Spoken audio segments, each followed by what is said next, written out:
Yep, it's truly the last day to be a lord. Manor Lord's last day. I hope you all have been able to give it a try. And here we are for the last stream. Well, technically. A little later today, I'm going to do a demo review, which is going to just basically sum up everything that I've learned and how I feel about the demo, and also my hopes and dreams and what I think and feel Manor Lords will be when it hopefully releases sometime late next year, although it's still TBA. But hurry. If you want to download this and try it out today, the Steam Next event, I think, is ending in a few hours, but I'll do a little review later today in our second stream, and then play some other Steam games too, as there's been quite a few fun ones out there. We'll see if the next event is still going on. And mini games that are part of the next event might still be available for demo, but the developer did tweet about Manor Lords yesterday and did say that it's likely that this will end today, like 90% certainty. So yeah, you know, it could always change last minute, but yeah, this will be the end for Manor Lords for now. So that's why I've been playing the heck out of it. It's really been a good time. So yeah, well, let's jump in. We're going to try to build somewhere where we hadn't built before, or where it was giving us trouble before. So is the demo removed from your PC? Apparently what will happen is it just won't launch anymore. There's probably some sort of way to change the file or something in Steam or whatever to keep playing, but technically this will be over for now. The developer did try to release an update for the demo during its release time, but I guess what they're going to focus on now is making maybe a future demo and a better demo that's going to be different than this, or offer more stuff, and then possibly you know, maybe more stuff, like maybe a look at the military or something like that. We'll see. Regardless, it's a hell of a city builder. Let's get to it. We're going to try to build another city today in a new region. Let's play as the lady again. And we'll just go as Lady Patricia, that's fine. Create ourselves a coat of arms.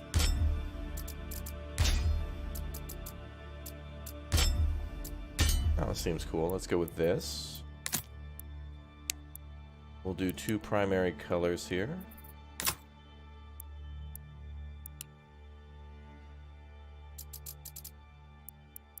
If I change everything to blue. Oh, that'll be for the logo too. Yeah, so if we do that. Okay, let's see.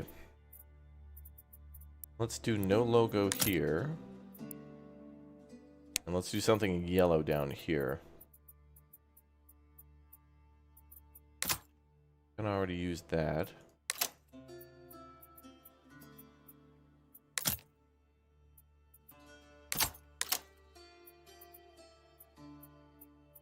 Some shape of some sort.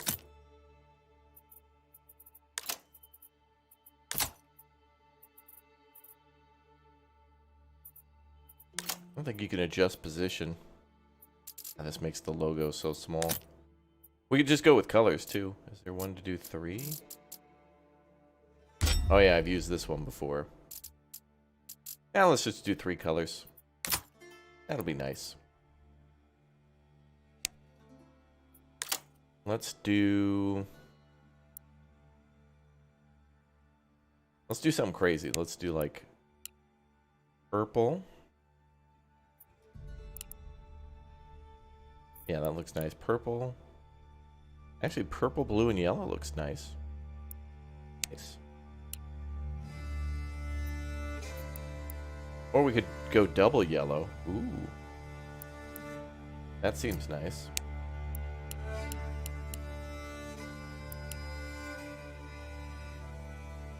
Oh, that's nice. Let's go with that. That'll be good. I think we're good to go. All right, let's begin.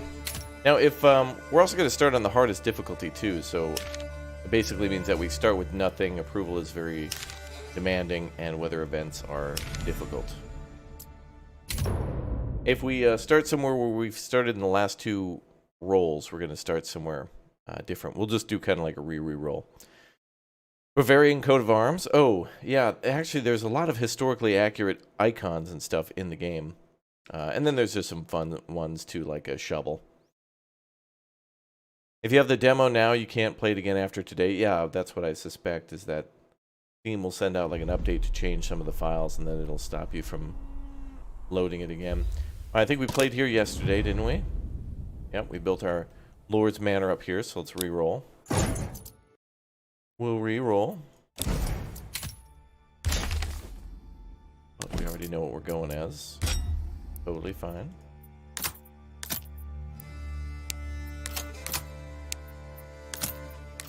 Well, that looks cool too. Let's go with that one. And let's do another re-roll.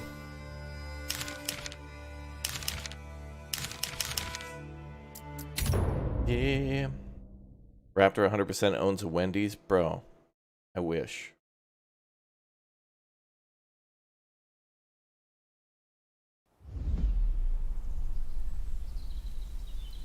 Alright, so long as this is not where we were the last 2 times, we can build here. I think this is new. The last couple of times we built here, and we built here, our Lord's Manor. This will be perfect. What's our setup like? 2 berries and wolves. Great. Wow, 3 berries? Jeez.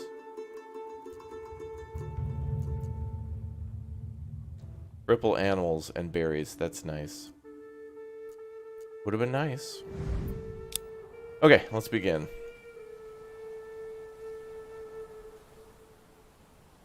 So we have enough to build our logging camp. Yeah, we could clear out the whole southern section of the map. About fertility. Man. It's like all along the main road. Could build a town down here then, near the entrance. We can't do anything with rye, so... Okay, well, let's build here then. Yeah, you should be able to, quote-unquote, buy neighboring territories with your influence, but it's not a thing part of the demo. But with this game mode, it certainly will be. It'll be like a thing they want you to do. Use influence from the church. Okay.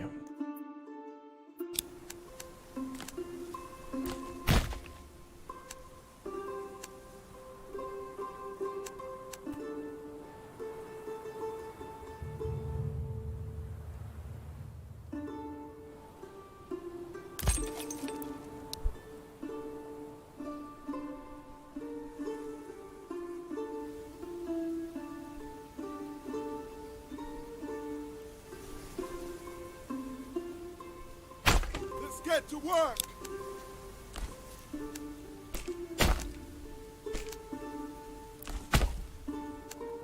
Alright, so we got our hitching post and our logging camp down.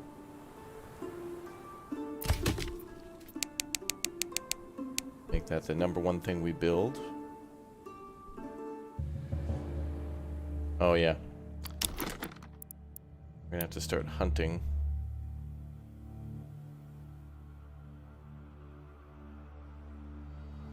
And we'll definitely be building the manor here. Like usual.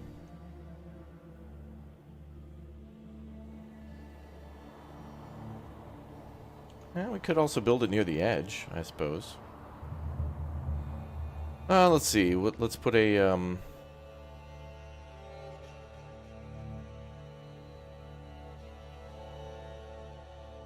could put a hunting camp here. Until we clear the... Oh boy, I hope those ain't... Well, we're gonna have to see what happens. I want to build our fortress here. Hopefully those animals aren't there when we do it. It's gonna be an important food source. Let's do...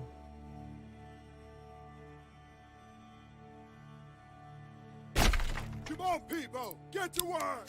Do a tent here.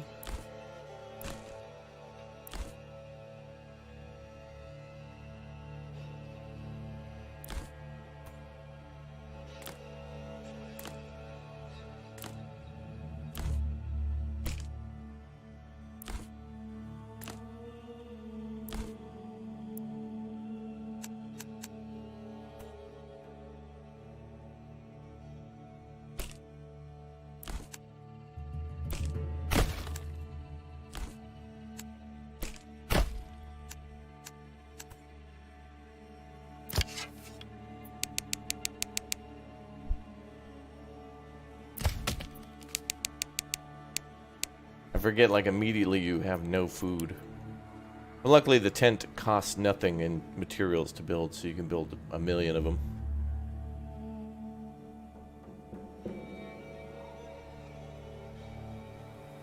Here they come. Luckily our starting point is near the animals, so nobody has to walk very far.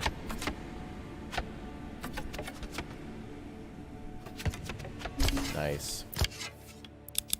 We need more men at the camp.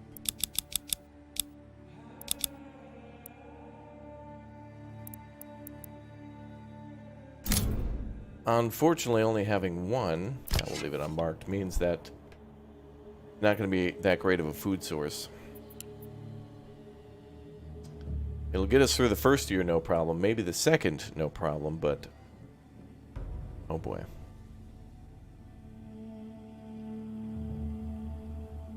What if they happen to be vegan? Well, we have berries over here. We just got to build it.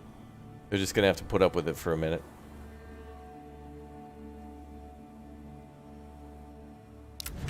This is also kind of one of the smaller regions. Of all the ones you can build in, I think this one might be probably the smallest. At least from the ones that are in the demo, which I think are these 4.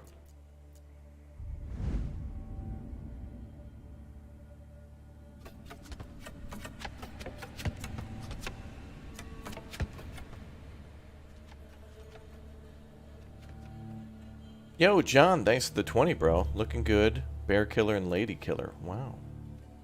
Wish there were bears to kill in here. Would be cool, I guess. Thanks, bro, for the 20, bruh. Wow. Ah, good. We're already making food. Okay. Food problem over for now.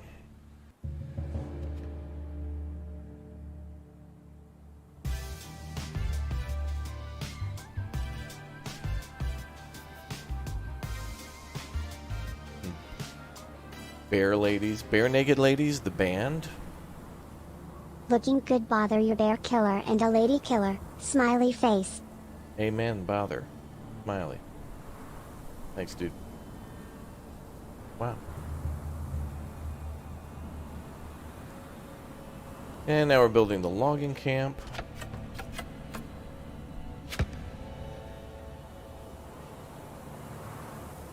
Luckily we have trade really nearby. We're going to clear this area out. And then we could farm at like the crossroads.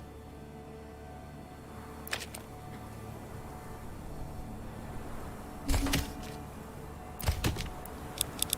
need more work.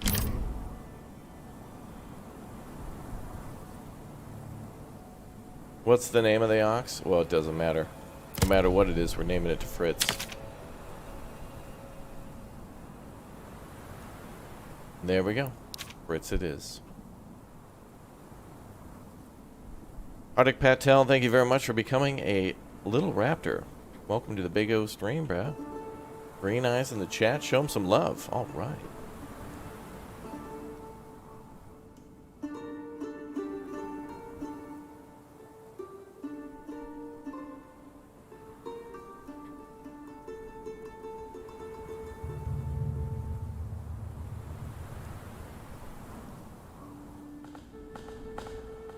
Okay, I can already hear logs being cut. Good. Gotta generate that timber.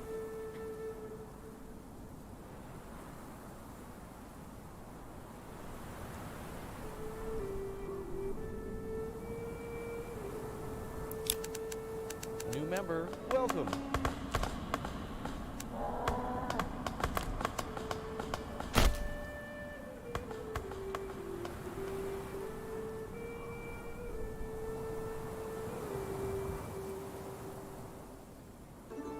You love this game so much it's absolutely amazing?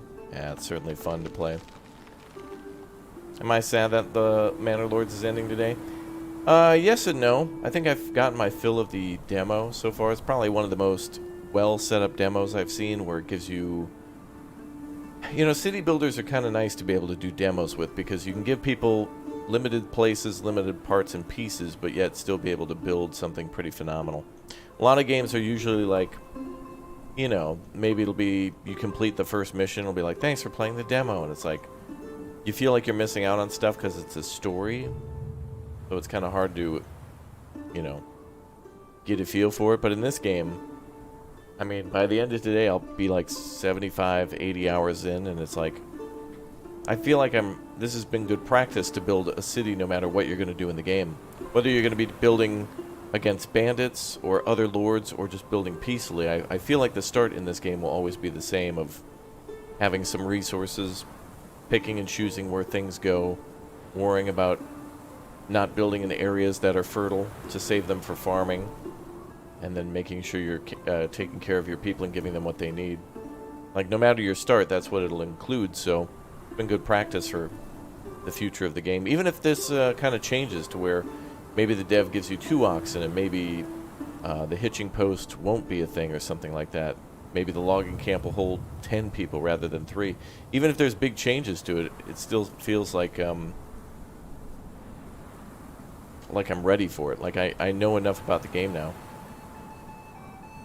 At least for the beginning. We still have a lot of things to find out about, like the development tree and research, policy, production. And then, of course, more things related to taxing. You know, like, if the king wants taxes, what will it be like to give more, like, what if we give more money to them? Like, what will influence do? Like, how truly powerful will some of these things be? But that's why we're just gonna have to play. You like the videos? Thank you, Andrews. That's nice, man. We need a Fritz emoji. Might be a good idea. Whenever they make the, right now it's just blank, but whenever they make an icon for the ox, I think we can do that. Alright, goal now is to try to get 10 timber.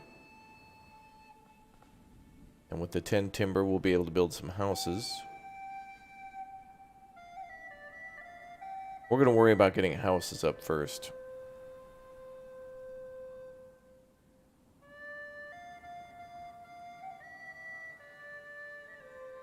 And we're going to build our neighborhood down here.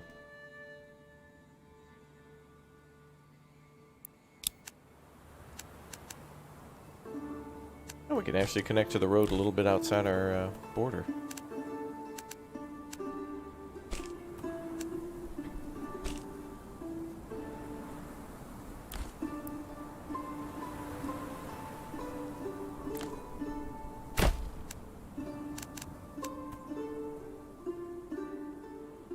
Yeah, the Steam Next event's been going on since, like, I think spring of last year, of 2021. Or at least that's when I can remember it. And it's been getting stronger and stronger with the amount of people who've been able to showcase demos and stuff. It's not just like, I mean, technically this is an indie game, but it's not like little indie games anymore that people are just kind of like, oh, okay, cool. Like, there's some big excitement around some of these games, and now it's making the event a lot bigger. And it's been great to be able to showcase some of these games too, you know. Lots of good games.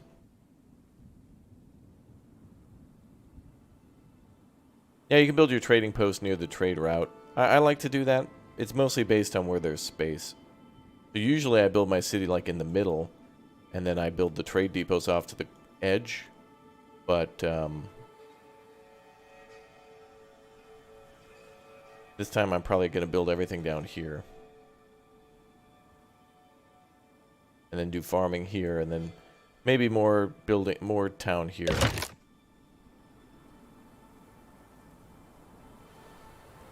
Okay, we have 10 logs. Let's lay some things out.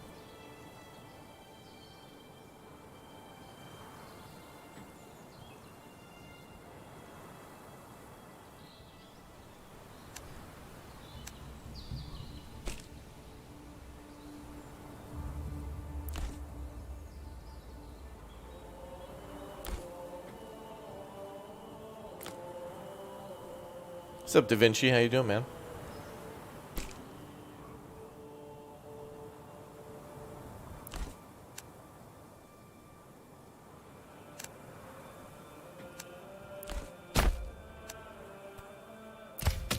Let's keep cutting down all the trees.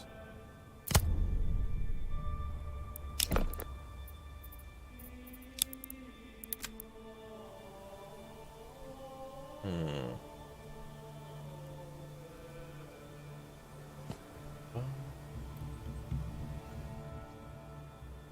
Let's see. Could we build down the middle?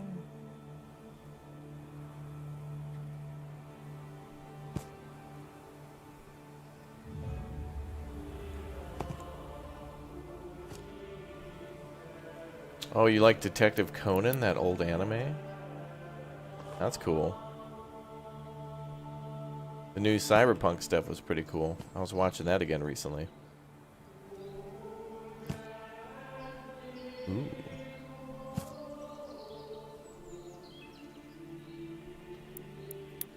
Let's see.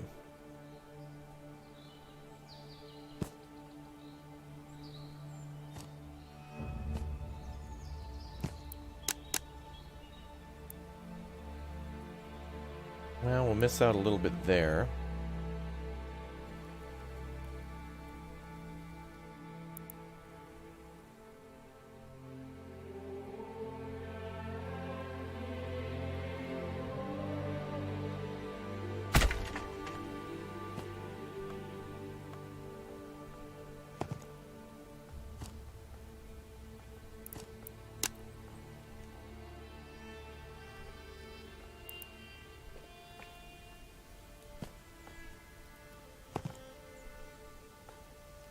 Is that trying to make two? That was weird.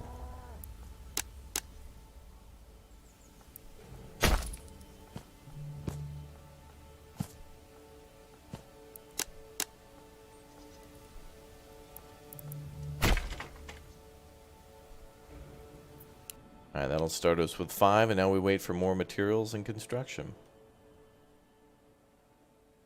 Luckily we have some food for a little while.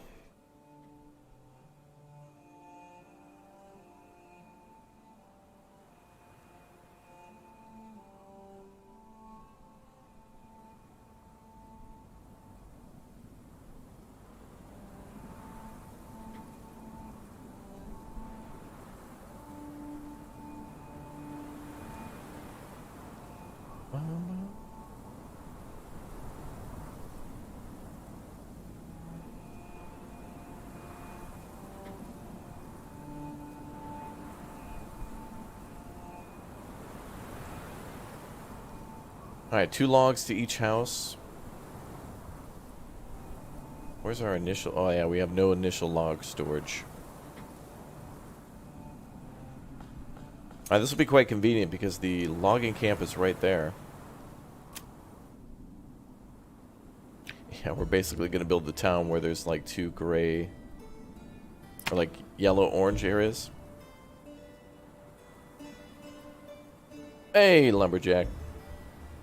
Release for this might be late next year, maybe. But I think it'll be probably mid next year until we get any sort of confirmation as to whether it'll be late next year or the year after. Did I set the foresters to chop down blueberry bushes? No. I will build a forager soon to collect those berries. But I'm going to need more logs to do so.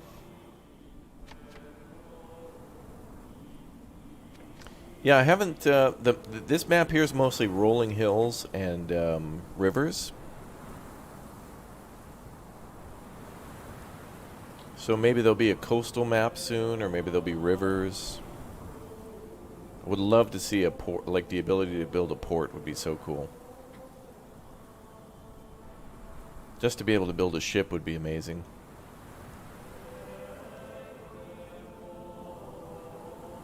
You were always able to build the level 2 plots.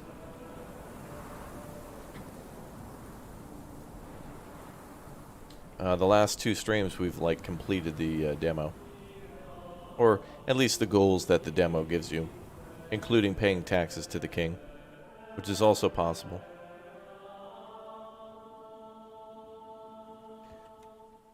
Alright. Wow, they're only just finishing the first house.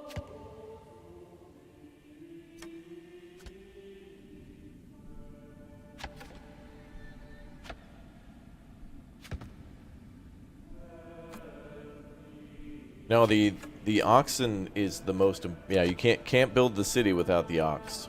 All of the oxen, which you always want more of, you know.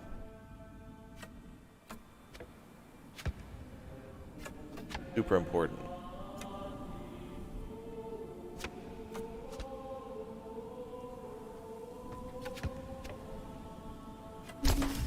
Can't build the city without it.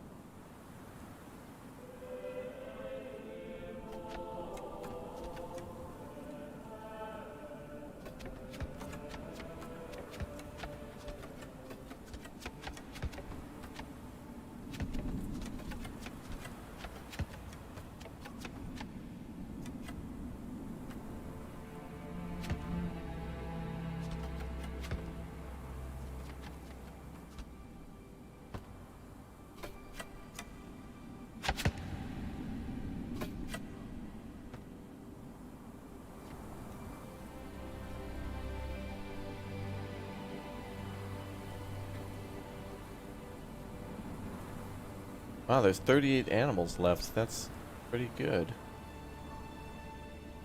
One hunter, it takes a very long time for them to clear out the animals from 40.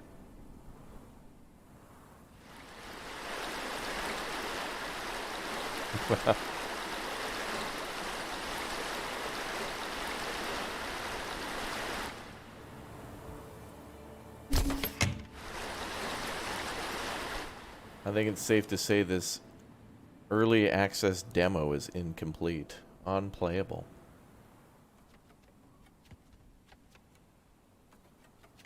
Bum, bum.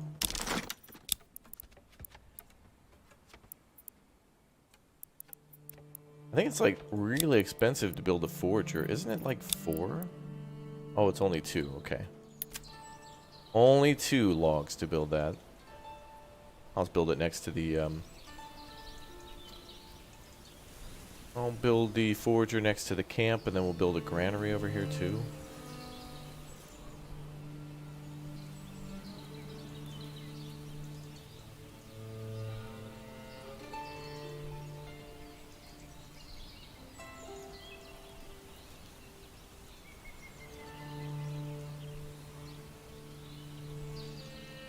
Get to work, lads.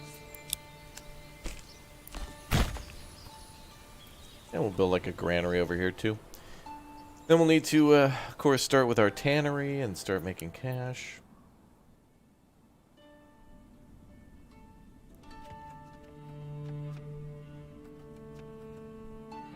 Guess we could put our trade thing here. And we'll figure it out. Also, where are we going to build a church?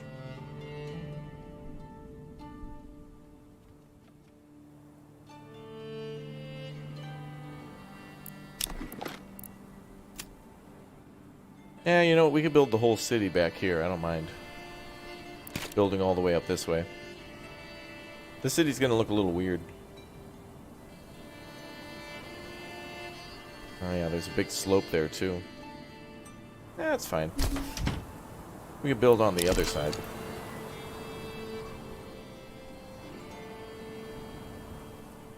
Well, we'll build 2 cities. Build one here, and then we'll try to do our farming on the slope, because that'll look cool. We'll build like a farm here and a slope. Field there. James, thanks for the big 010, bruh. Appreciate the support, man. Yeah, yesterday when we were playing the game, it was really weird. Like, the game, I thought it was going to crash. It came to, like, a full stop. We were getting, like, 1 frame per 10 seconds, and I was like, what's going on? And then the game kind of just, like, fixed itself somehow, and I was more confused as to what happened, and more importantly, like, how it recovered. I have no idea how it did that.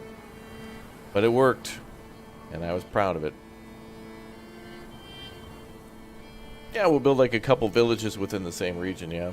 But they'll be so close together that, like, if I build a well in the other village, they can just walk. Like, it depends on where the water is. We could probably build it right here in the middle of the crossroad. If we build a village there and there, they'll just have to walk to the well.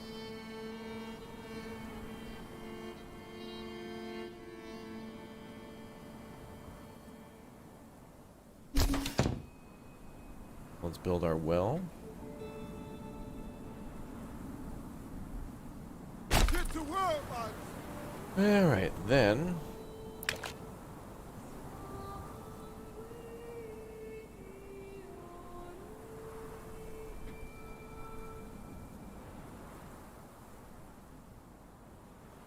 We need to build, I think we need 4.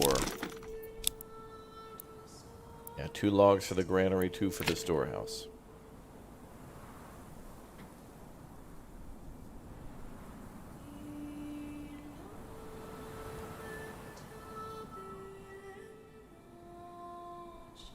Ooh.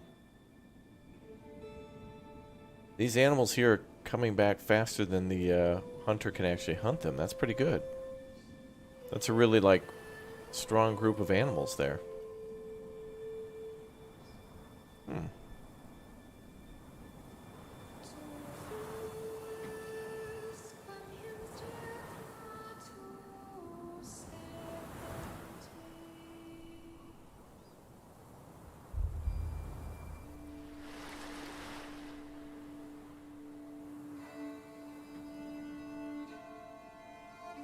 You wish the housing plots didn't have to be so big. Well, you know, the bigger you make them, you do get a bonus out of it. Having land for chickens or like a farming plot or something. Hey, brother. Yeah, I played the new construction sim. Videos are on the channel on that one. Pretty fun. Okay, with 4 logs, we should be able to complete the rest of our goals for now.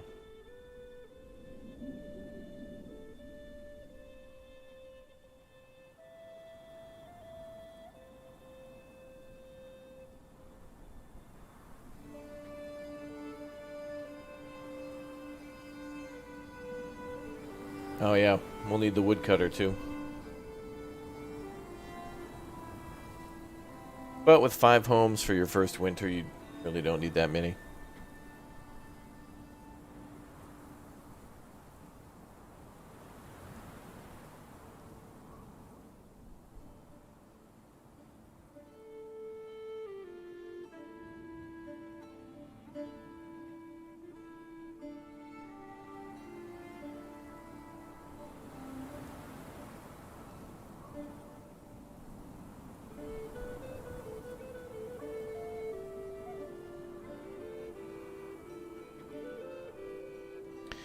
Bum, bum, bum.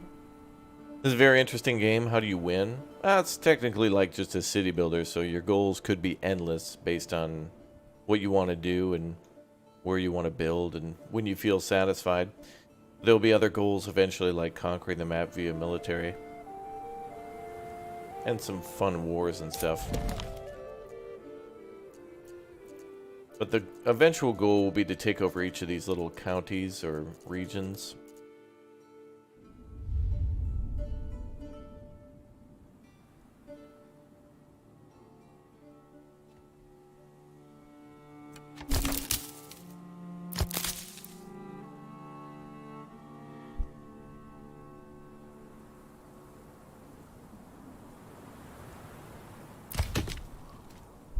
Okay, now we have enough to build our storage.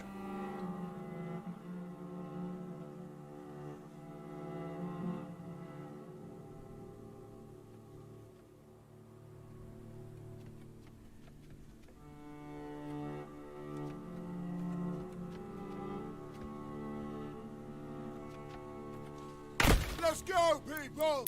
And this one too.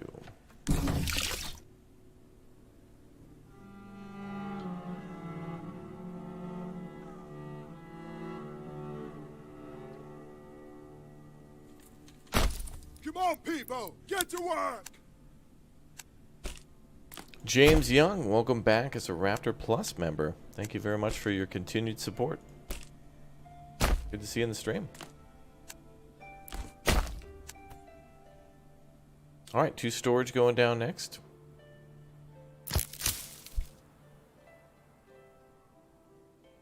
That should complete the initial goal.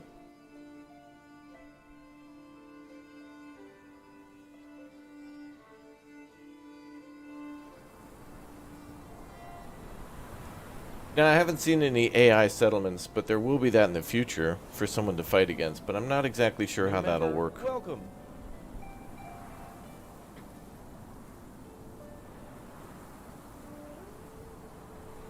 Yeah, in this game mode, you'll be able to, I guess, use influence for the king to, like, buy other counties.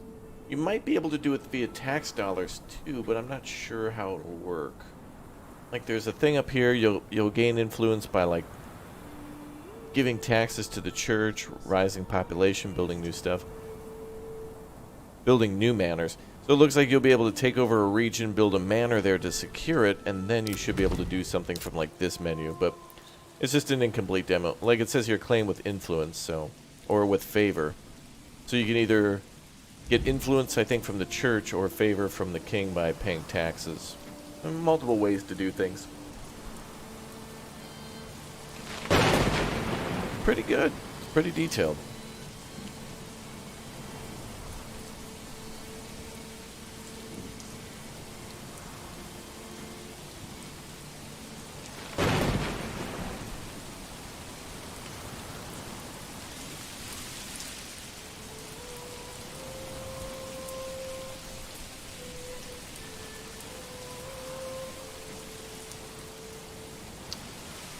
Yeah, the rain is incredibly well done here.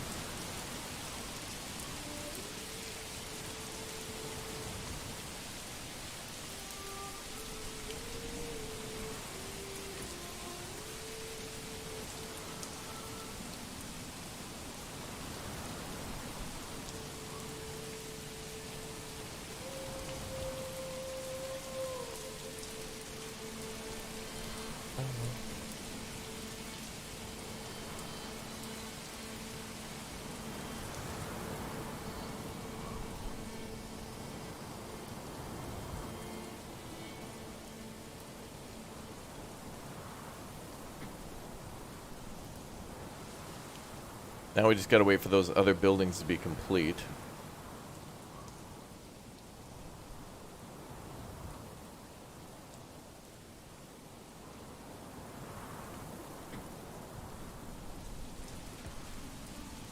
So the granary. Oh, and the storehouse too? Oh, they didn't even start on that. Okay. Brits has got to bring the logs.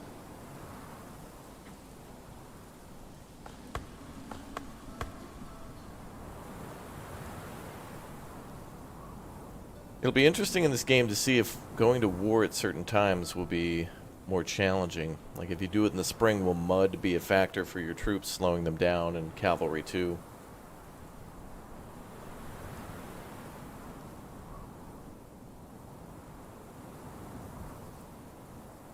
Why is approval rating 0? We're just getting started. It always drops at the start because you don't really have much going for the people.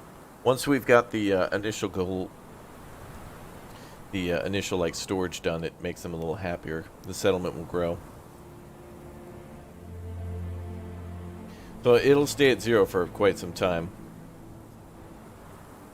Oh, we also need to get fuel going too. So it'll go from like 0 to like 40 something %.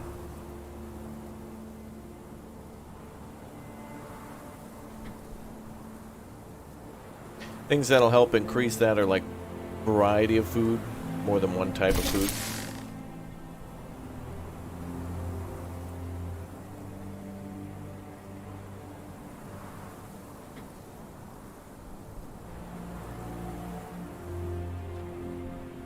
More than one type of clothing, religion.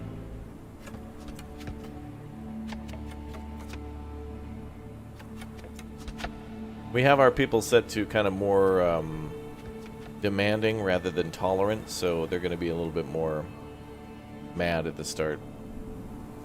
Yeah, we'll give them pizza. That'll perk them up.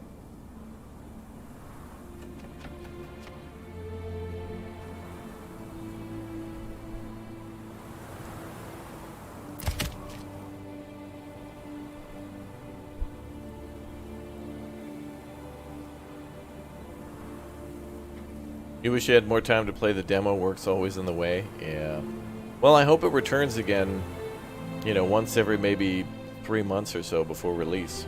Be great to play this again, maybe sometime next late spring, maybe, or so.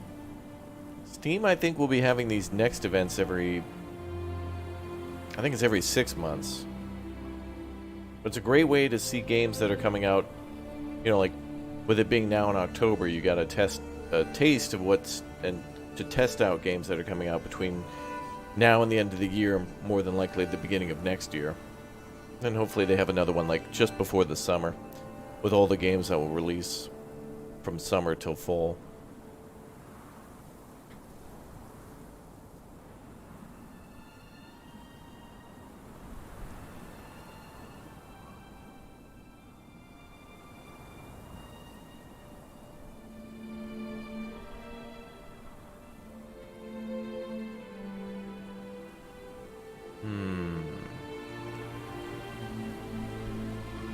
This map feels tiny, yeah. It is the smallest one.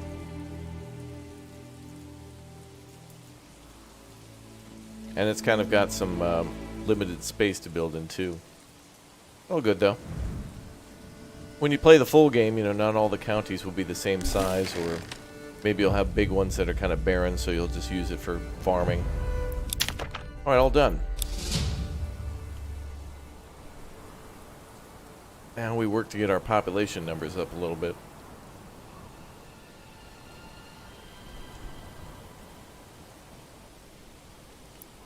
And we need to make our cutting post, or firewood.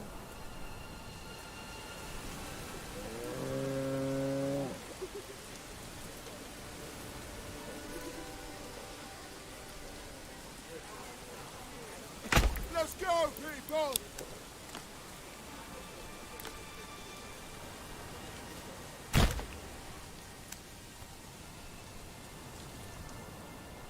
Not sure there'll be a multiplayer mode in the future. If multiplayer comes to this game, it'll probably be much, much, much later.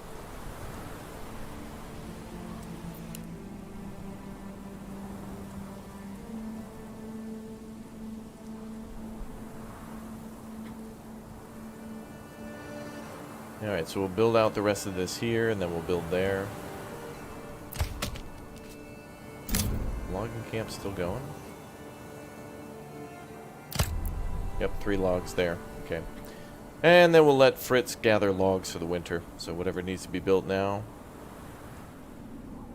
Woodcutter Lodge, we'll let that complete, and then we'll go back to work.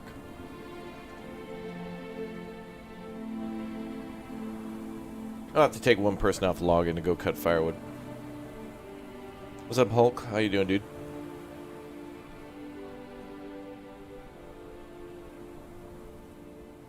Game is listed as single player, yeah.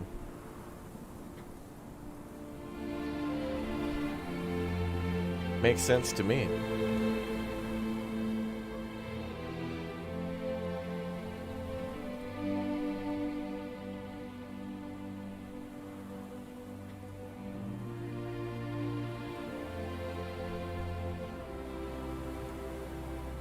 What's up, Esther? How you doing?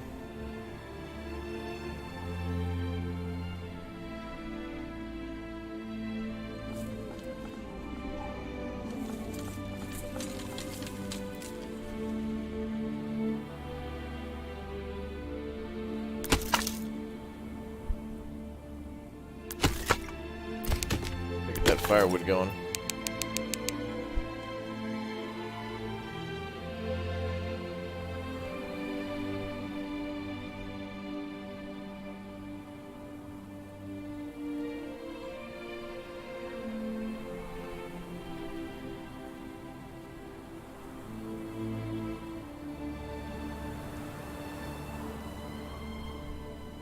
Yeah, imagine this with combat, yeah. It'll be coming.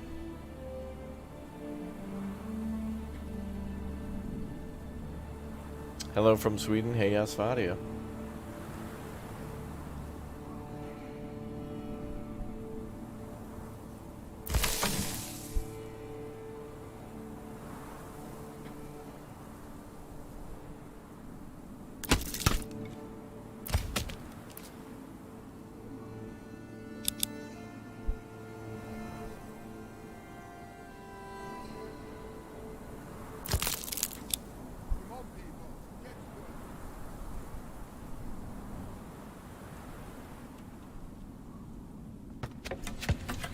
There we go.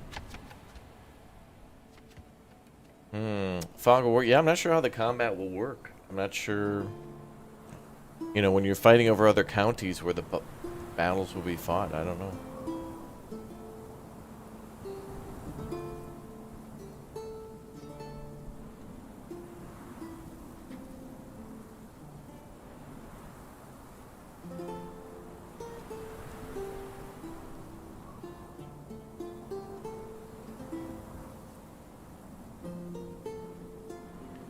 But we'll find out soon.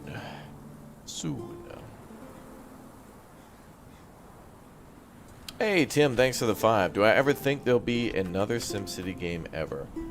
I feel like it's possible. It just... someone would have to buy it and get it away from the clutches of EA. EA is like a gargantuan spider that just tries to suck the life and money out of everything, even if it ruins the franchise. So, even though, you know, studios related to SimCity shut down, it wouldn't be surprising to me if at some point EA themselves shut down or reduce themselves and sell some of those titles or the rights to those. So it's possible. I'm hopeful for that. I'm hoping that some magical possibilities come together to let somebody else make another SimCity. Be great. Really would prefer it if, you know, The Sims and SimCity were under, like, Maxis again, and that Maxis was back.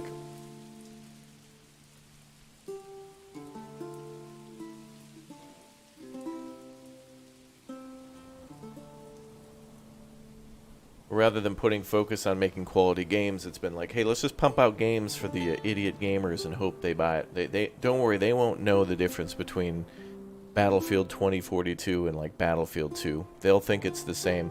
Let's also add microtransactions, get it done. And the people who make those games are like, no, that's not a good idea. No, just put the... every time they hit a button, just make sure it pops up the store page. They'll love it. It's like, yeah, dude, yeah. You're right. So you know how that'll work.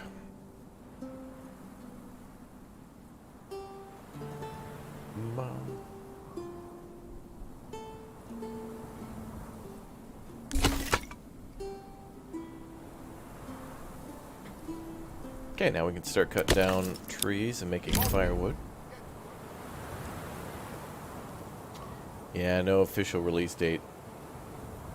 But again, I think it'll be later next year that we hear about it. Maybe mid next year the dev will confirm something.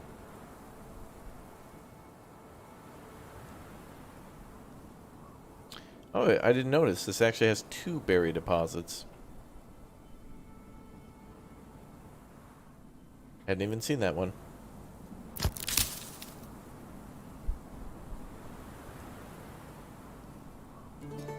Alright, well, it's October, so the berries are probably gonna...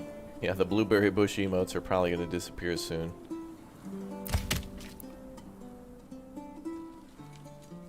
Let's focus on more logs.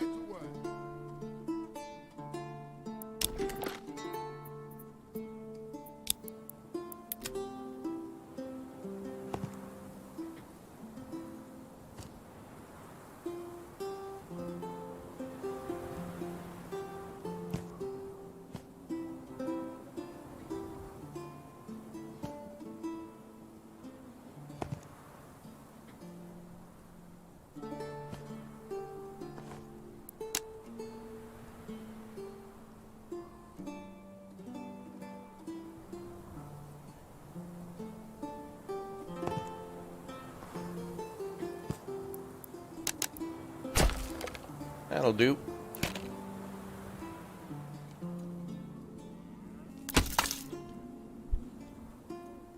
And then anybody else who moves in will go to fill in some of the jobs.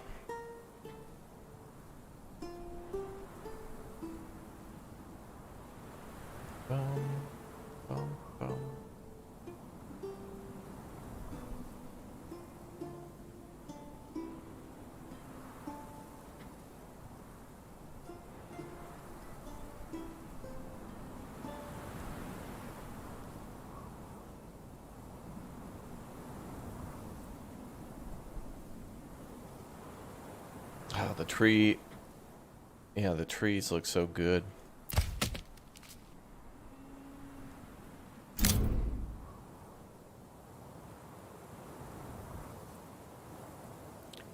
Let's just focus here. And then we'll start in the corner. With this map being so small, we might have to use every nook and cranny to actually build in.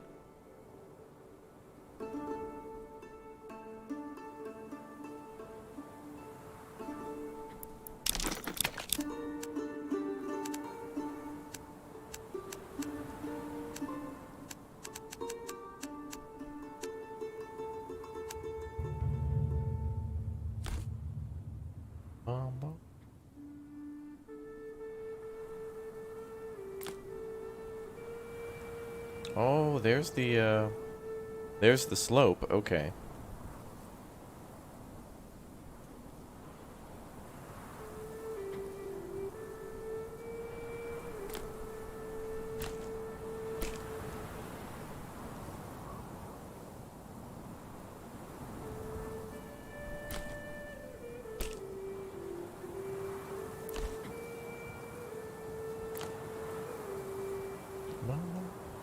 You never tuned into one of the streams before, always watching the vids? Ah, welcome. Now, the streams are nice to be able to really cover a lot of these, like, bigger building games, especially when our time is, like, limited. So it's like, it would be really difficult to, like, cover all of Manor Lords in a short time. So much to it.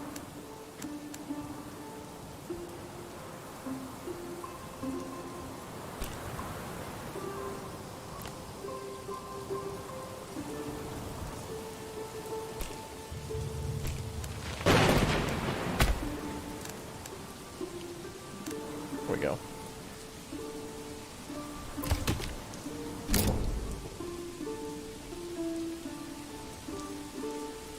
So let's try to cut all that down now.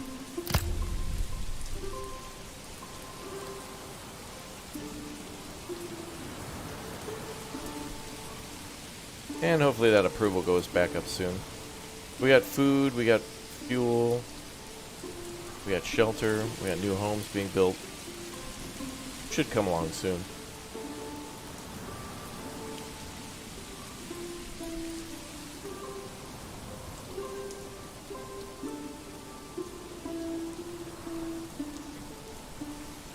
Oh.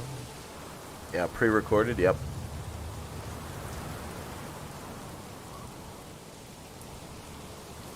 True.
If you set the lumber area to timber times 2, does that mean you only get 2 logs from the region? Oh, what I think it means is that the when I reselected that area, there were already 2 logs like laying on the ground ready for the oxen to claim or to go pick up.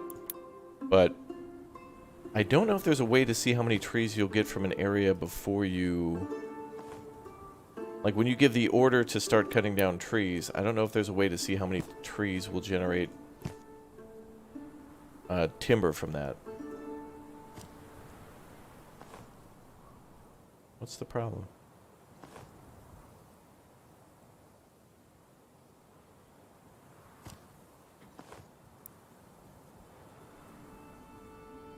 That's weird.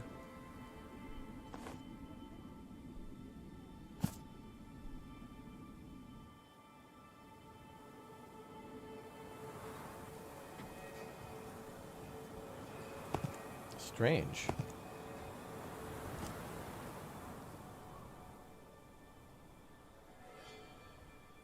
For some reason, it looks like we're prohibited from building here.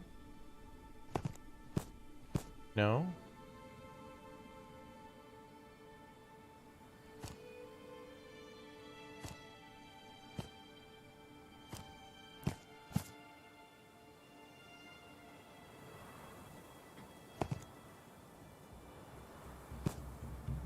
Doesn't say why, though.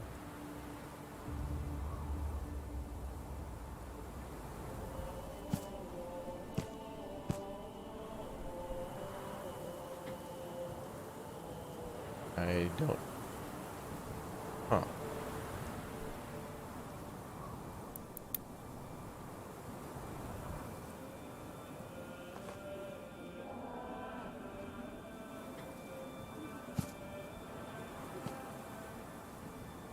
It's reserved for a Wendy's.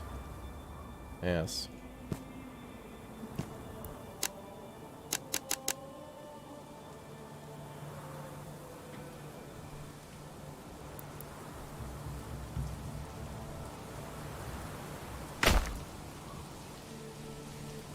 Well, we got a few other houses to build, so let's let those get done first.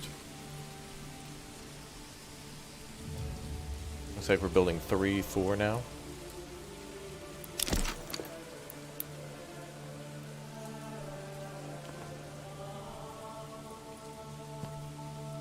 Yeah, it's just like it won't let me draw a line through this area here.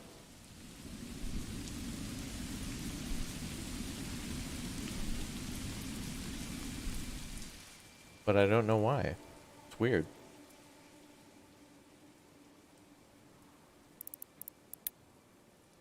Never seen that before where it won't let you build somewhere.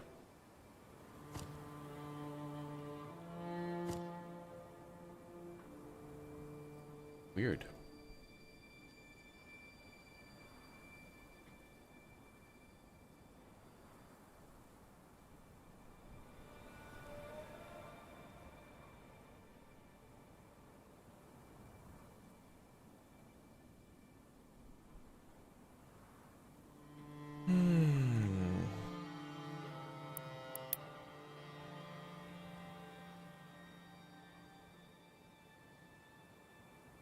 How am I liking this one? Well, after this stream, a little later today, we'll do a little Manor Lords demo review.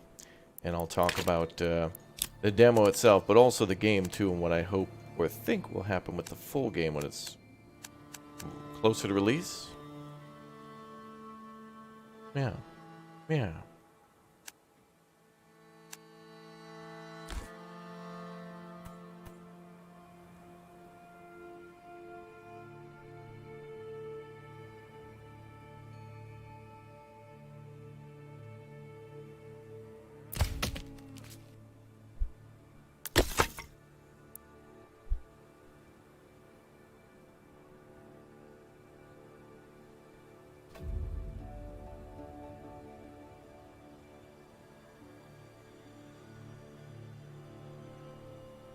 Wait,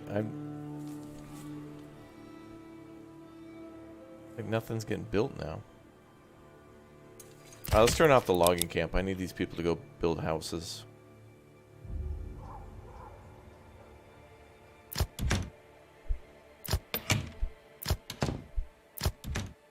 All these houses have the materials they need.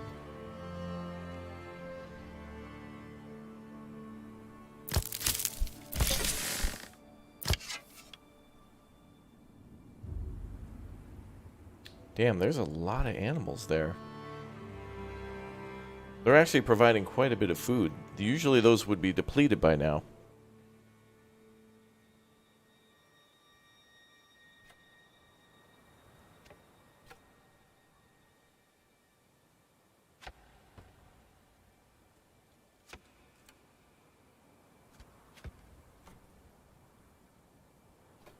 Yeah, we need more people in the town.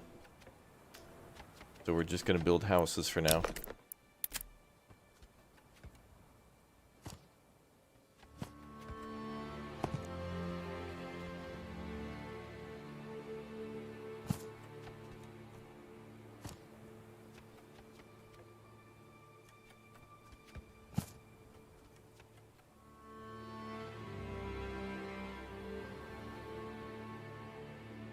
Oh, much easier to see the roads in the winter.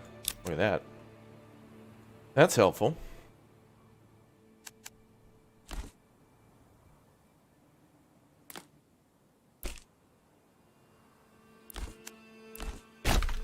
Might split a few things up.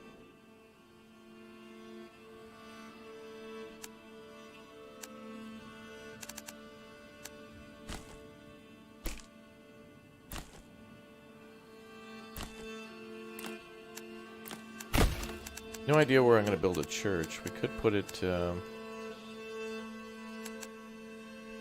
we just put it out in the open or something like that. That'll be fine. Oh, you just finished yesterday's stream, Salem? Thank you very much for watching. That's good. Thank you.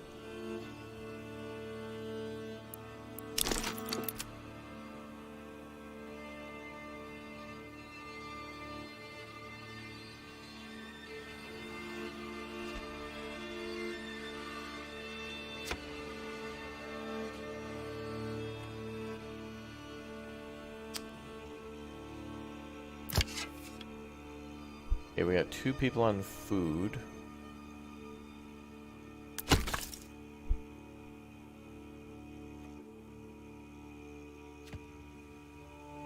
We got 2 people unassigned to do construction. All this is in preparation to build another trading depot so we can get the oxen going. The oxen trade.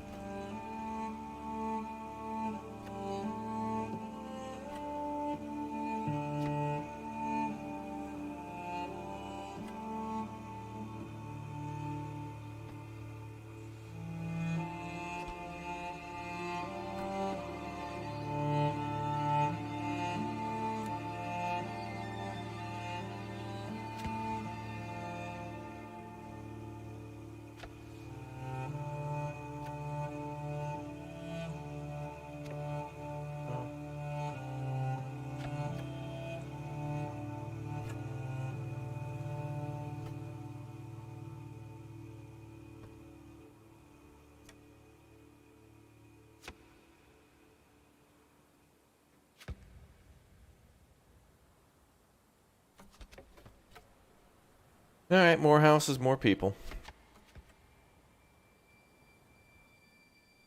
Do you have to dig for wells? Yeah. Well, I mean, you place down a well where there's water. The game will show you that when you go to build it. It has to be built in certain spots. You only have to build one, typically. Pretty easy.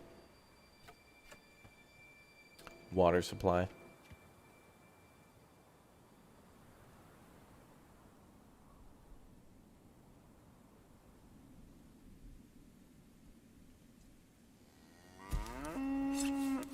Oh, the oxen's putting logs in the storehouse now.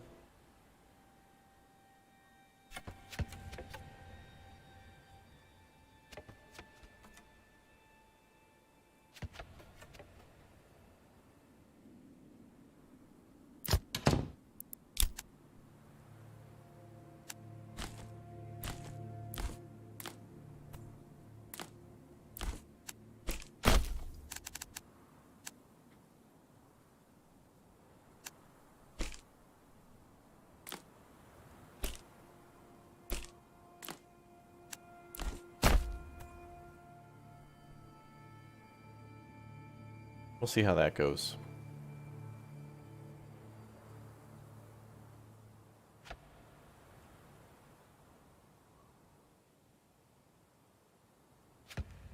Yeah, the tavern, the church, that kind of stuff might just be limited per region. I mean, these areas aren't that massive to where, you know, you can build dislocated villages where you can build like a village on one side of a road and then on the other.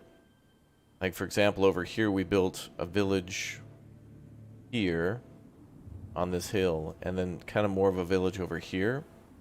It was on either side of this valley.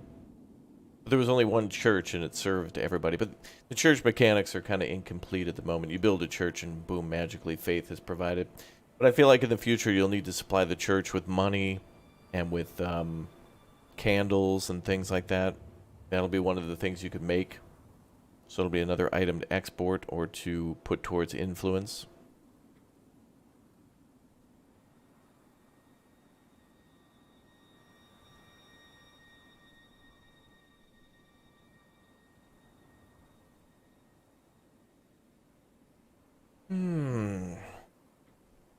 Hope you finished this stream with everything done yesterday. Stream you didn't finish. Well, we did. We had everything pretty much good to go. We were buying. I think the last thing that we were waiting for was like beer to be brought to the tavern, so the game would account for, you know, like the remaining tasks to be done, like for entertainment and for like clothing or something. But I mean, it was just a matter of time of materials going from the storehouse to the shop and then to the houses.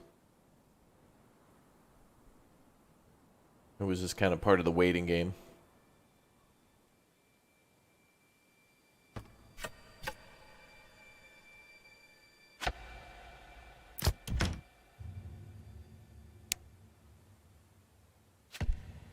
Oh, we also need to get our approval rating up so people will move in. That's another thing. But we do have fuel, and we do have food, so... kind of weird. Well, the number will go up eventually. Like, notice how past year was like negative 28, now it's negative 18. When your people are mad about something, when you solve the issue, they'll still be mad for a while that it was an issue. So if there's a shortage of supply for a few months and then suddenly you get it again, they'll still be mad for a while. That's going to be tricky because if like a war breaks out, like let's say one of your trading partners has a material you need and they go to war and they can't provide it anymore, like let's just say bread, that's going to be tricky. What is your strategy with storage locations? I typically just put the storage near the building that processes things. So for example, I put the granary near like the started like the hunting area. Actually, whenever I do hunting, I try to put storage, hunting, and the granary all together. All that together, because it'll produce meat and pelts. So those will need to be stored or put in the granary. But typically, I like to try to build all the initial industries together. So like the firewood cutter, the logging camp. But here it's a little more spread out, which is nice. Ender, thanks for the 2, dude. It's a raptor ruling the land. Indeed, indeed.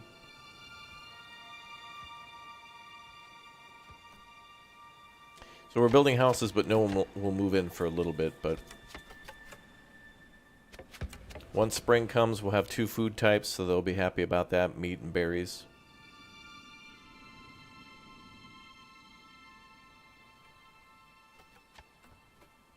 And we'll try to stack up food. Food. Oh, you wonder if invading armies will attack storage like in Farthest Frontier. Interesting. Interesting hypothesis.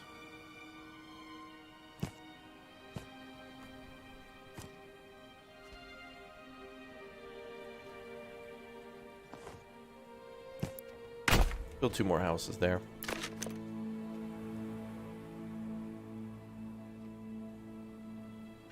Well, it certainly seems like something bandits would do. There also will be crime inside your own town, so I'm imagining no matter how good things go,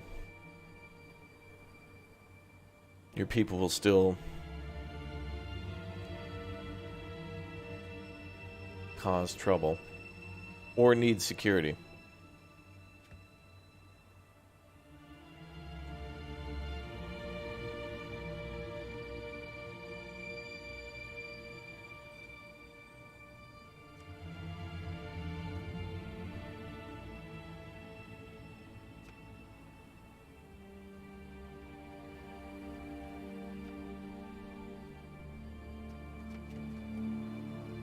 Bum, bum, bum.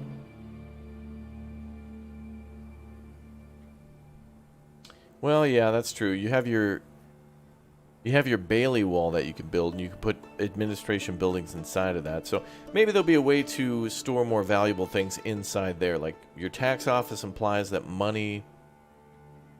I wish we actually had to defend money like in Farthest Frontier. I like that. And then maybe putting weapons inside there. Seems like everything else you'd want near the people, like the food and all the building supplies, all the things to build and manage the town should be near the town. But then all the things to do control, that's important. Yeah, you don't need to wall off your town. You do wall off your manor though.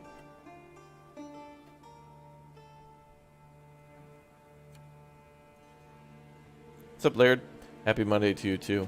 And happy Thanksgiving to you Canadians too. Monday today is Canadian Thanksgiving, bud.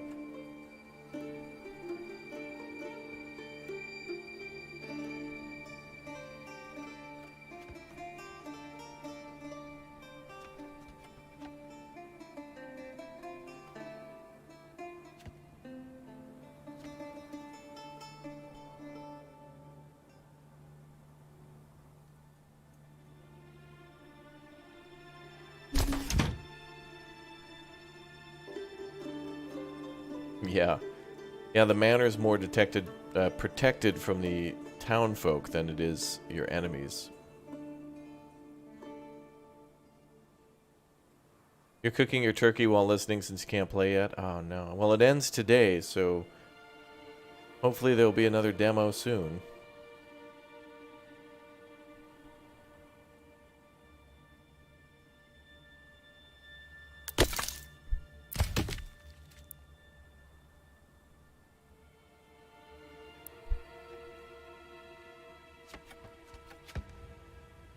Okay, more building is going on. That's awesome.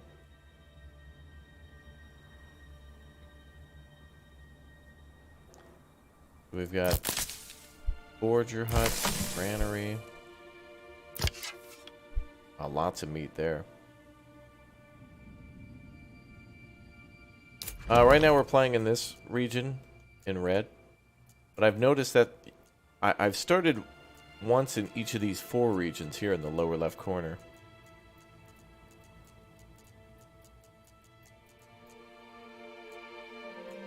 You can't pick. It's all random.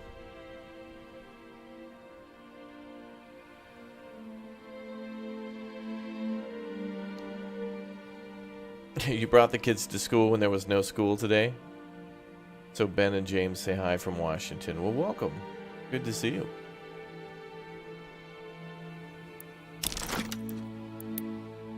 Let's see.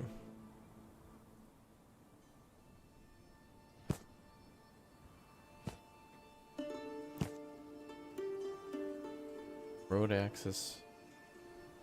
Oh, it goes this way. Okay. Oh, that way.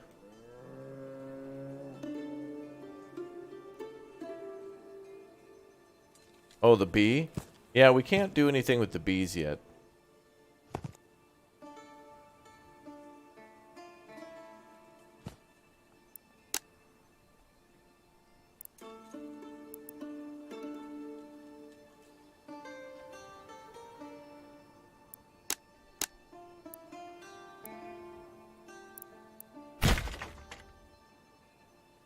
The bees will be a little bit later.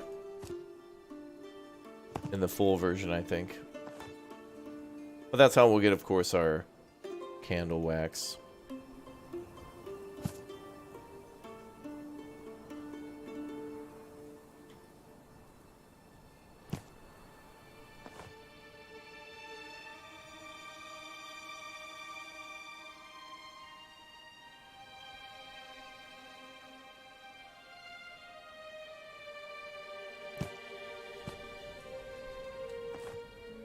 Is that gonna be 4?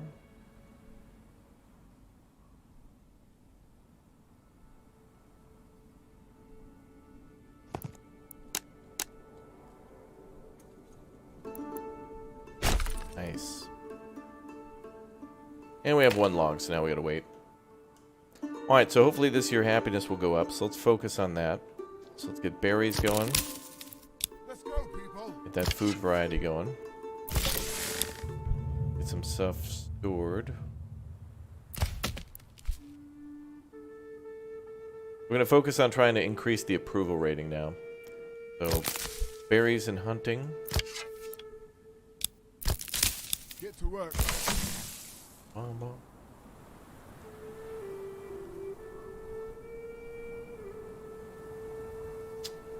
What's up, deep brain stimulation? Calmness helps with your PTSD. Oh, thanks for watching. Yeah.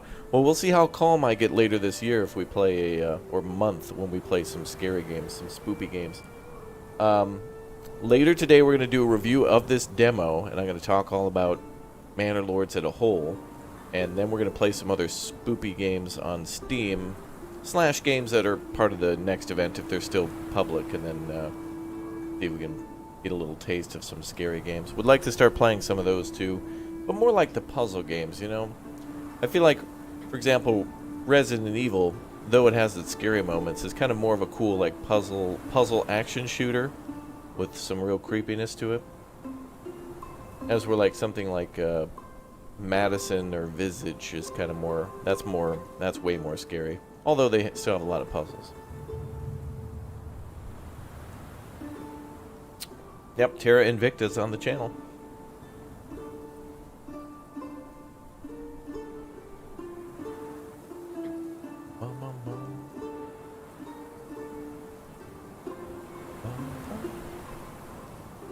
Would you say YouTube is better to stream than Twitch?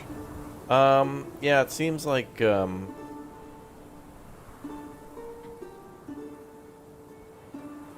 they're both greedy, lazy, and incompetent. Twitch's chat is much better in terms of its, like, design and functionality. And the watch time on Twitch is much, much larger. And so you'll get groups of people. Twitch is almost like a roller coaster ride where people will pile into the stream at the start. They'll be in for the full ride. But it seems like with YouTube, people will, every 30 seconds, 30 new people will join. And it kind of repeats the same. You know, like for Manor Lords, I could stop right here, spend 10 minutes explaining what everything is and what everything does and how the game is early access demo. And then 30 seconds from then, it'll be like, the same questions will pop up. So YouTube's notification system is not meant to keep people informed of a stream's existence, but that a stream is going and that they should just hop in briefly before going somewhere else. So it's not like a full experience. It's like just YouTube's like it's like parachuting into a football game or like a baseball game or something like that, and you're just. When you arrive, you're just in the middle of the action. You're trying to figure out what the score is, who's playing, who's on first, and all that.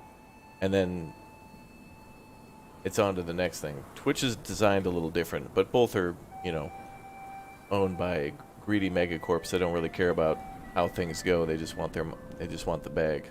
Oh, look, there's a little lake over there. Pretty.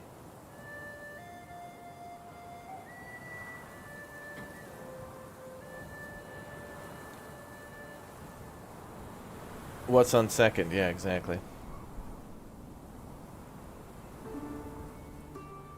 But anyway, I think YouTube's got a lot more opportunity for growth, but the audience on Twitch are much more aggressive to support the things that they like.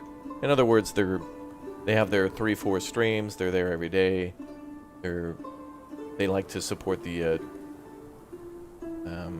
their streamer a lot more with the subscriptions and stuff, but now they're starting to mess that, so it's not, you know, people on YouTube and Twitch, you guys come to these websites not for YouTube or Twitch, you go there for the particular streamer or who's making the videos. You want to support that person. You want to see what they have to make, not what YouTube provided a platform for. Like, no one goes to YouTube and is like, boy, I can't wait to see what content the platform has provided me with today. No. You go to specific YouTubers to see what video they've made, what their next upload is.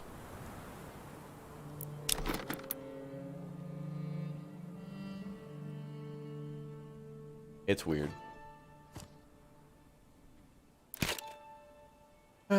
Hey, Salam, thank you very much for the 20. Big fan from Syria. Keep streaming. Thank you very much for watching, dude. Hope you're doing well.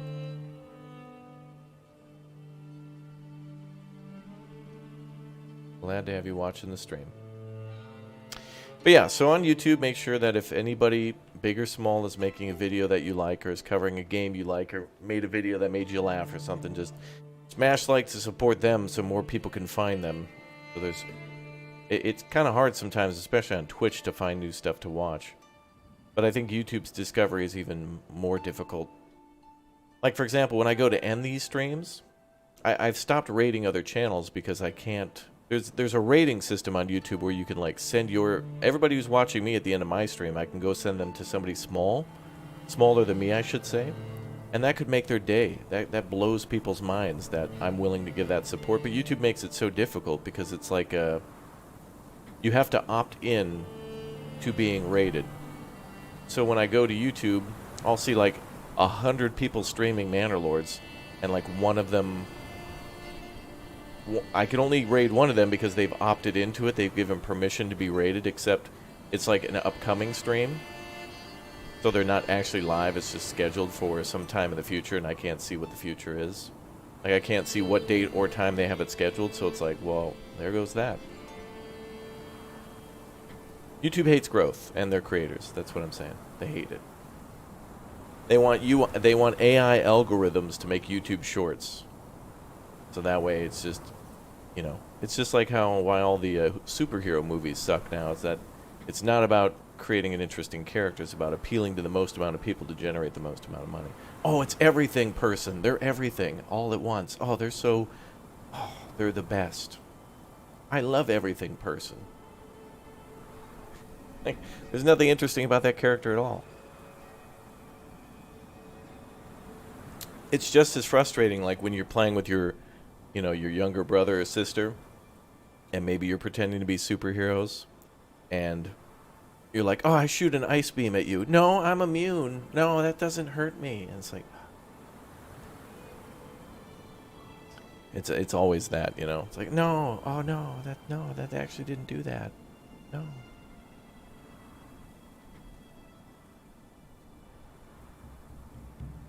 But anyway, can you show us around? It's the first time I'm seeing this. Yeah, so this is the waiting process of waiting for a few more things to get constructed and for our rating to go up. And we're building more houses, as you can see. But this is the beginning of Manor Lords. Anytime that you build a village, it'll seem to be this way. Did you give up on Bastide? ? Yes. Not playing it now, so thus I've fully abandoned it in its entirety.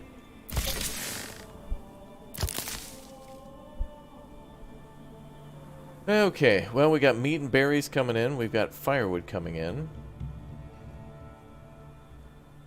Although they're saying no fuel available, which isn't true, otherwise they would have died in the winter. Is this number going down?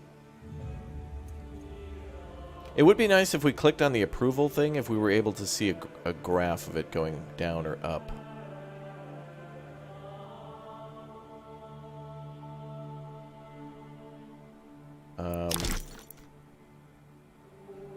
Yeah, it would be nice if they made a school. Yeah, a school in the game would be interesting to see if there was some sort of a way for villagers to learn a skill, maybe, or for combat, like training combat.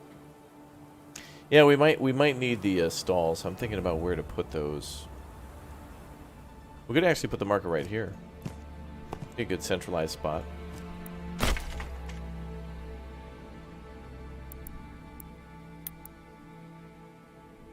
A little big, but yeah,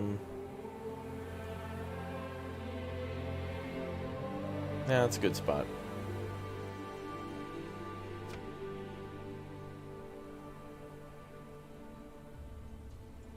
We only have one log, though. Come on, people, get to work. All right, well, we'll let Fritz go get those logs. How many do we have in storage? 2, okay.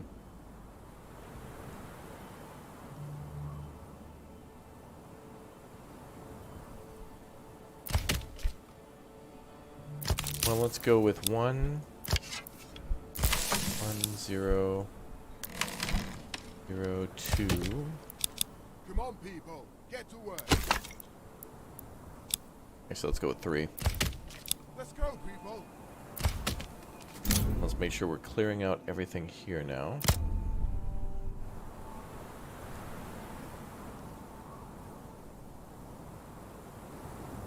Lots and lots of homes need to be built. Luckily, we've already pre-cleared land for that.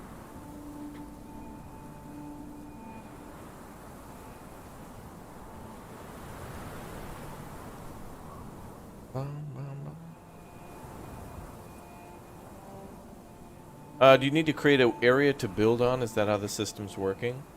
Yeah, you can clear land and then put buildings there later. It's a good idea when you're building a town because it'll take wood to build these houses, so you may as well tell your loggers to first cut down the trees and bring it to storage, and then you can build houses there. You can also build buildings where forests already exist. You'll just lose the materials and it'll just, like, insta-build. Like, it'll clear the land instantly. So it saves a little bit of time, but then you lose out on the materials, which is okay if you're, like, in desperate need of a building right away. Thanks, Mark. I'm glad I explained things well. We got a lot more to learn about this game, so I'm sure a lot of things will change, so these tutorials and things that I've made now will eventually be out of date.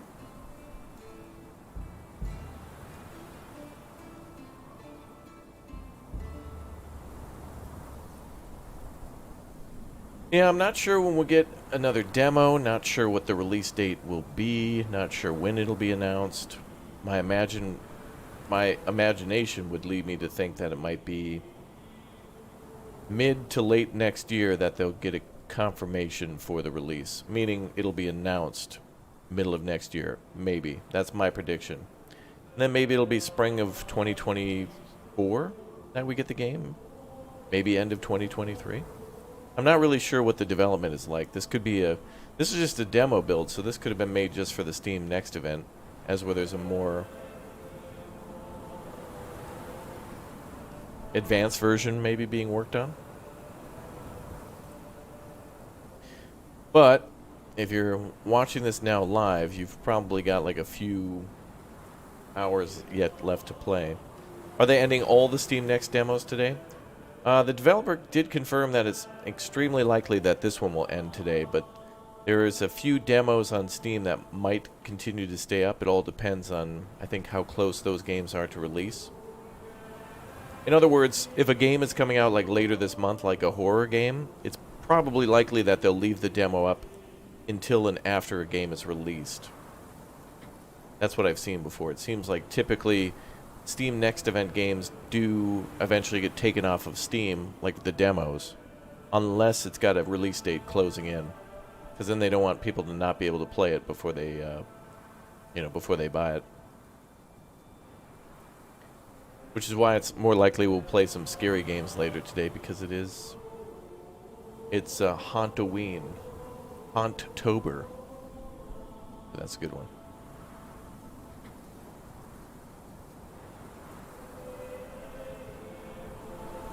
Okay, so we just need timber now.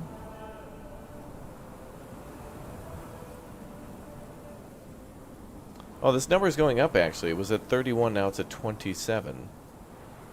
But previously it was at 54. Okay, so things are getting better. Seems like we've come to a full stop, though.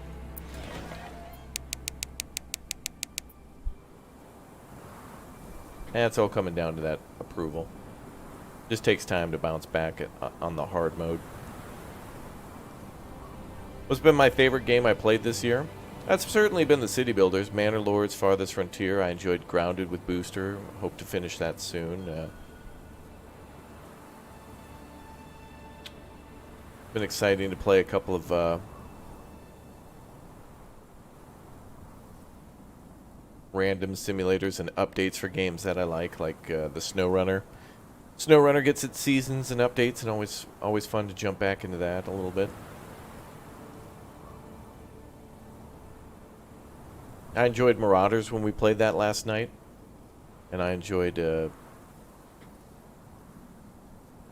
what did we play the night before? Barotrauma again got another update. Always nice when games that you like, that you've kind of moved on to new stuff, get an update. And it brings you back into some of your favorite games again. You know, like Project Zomboid getting updates and stuff. And you're like, oh, there's an update. Sweet. Like, oftentimes when I make videos and stuff like this, I'm always waiting for like some sort of an update just to jump back in. And we don't always get a chance to see everything that's new, but it's always nice to let everyone know, hey. Usually what happens too with games that get an update is that it'll be like a big event. They'll drop the price of the game, you know, maybe whatever game it may be, it'll be like 25% off, new update, or free to play weekend, you know. And then everybody gets a chance to try. Like, for example, Barotrauma was on sale for $8. I think it still might be. And that was a lot of fun. Very fun multiplayer game. Okay, now we're down to 26. Feels like we're at a full stop here.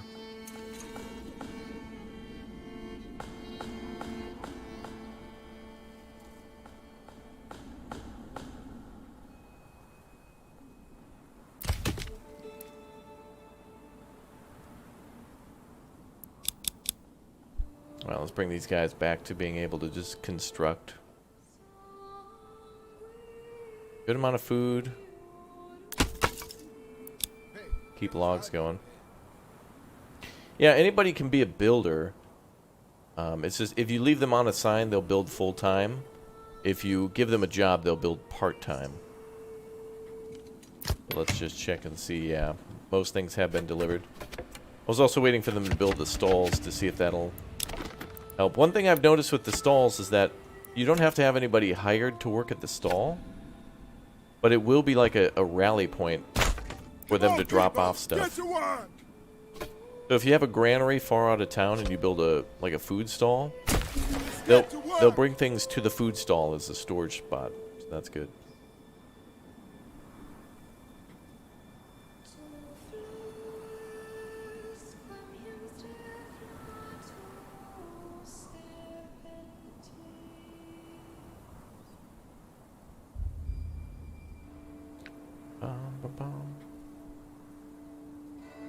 Yeah, I'm trying to build the stall. I'm trying to get the approval rating up so people will move in. And after that, then we're going to start doing trading so we can get money to buy more oxen. We need more everything.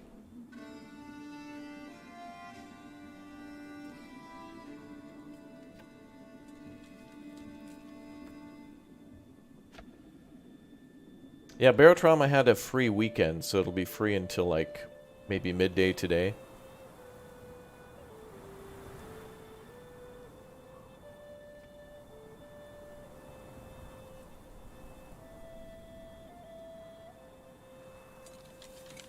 I like how you can actually see the layouts of the buildings before they're constructed. Like, you can see where they've cleared grass and stuff like that. If you set a work area for the granary, will that stop other granary workers from gathering in that area? No. If you have a granary that you're working for a farm and you have a granary that you're working for a hunting area, you can just assign them to that building. So like if I click here, like this, it'll only gather berries from the forager here and the hunting camp here. So if I build a farm like up the road, then it won't gather from the farm. You can always build, like, it is a good idea to build one granary just for your foraged goods, hunting and foraging, hunter-gatherer granary, and then you could have one for your farms. And one for the windmill too. It's a good idea to build one near a windmill because then they will take all the grain to that one near the windmill, and then the windmill operators just have to walk a short distance from the granary to then mill the flour and then take the flour to the granary, and then I think the communal ovens will come and pick that up. Although I kind of wish there was I don't know if there's a way to tell them not to take certain goods. I never looked at that before, because they don't have to walk too far. The great thing about this game is the construction is very... Like, people will work very intelligently to build stuff and to also transport stuff. So there's not too much effort that has to be put into transportation and building. Like, once you build a building, you can just count on it being done. This is the most interesting start we've ever had. We're going into year 2, and the approval rating is still negative 25 for 2, up from negative 31, but it's taking forever.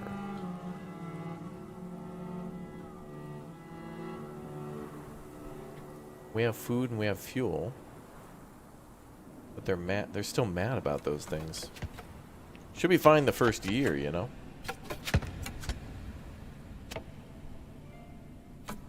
Would be nice if you kind of got like a little grace period where it's like once you show up, if people are mad about not having a house, it's like, yeah, we just got here. Like literally, there's no civilization here. We're building it.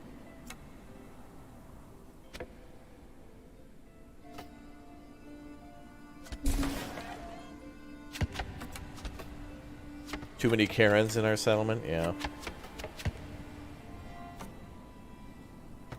Yeah, well, let's see if the market actually makes a big difference to that, because I'm curious to know about that, if that truly makes a big difference fast.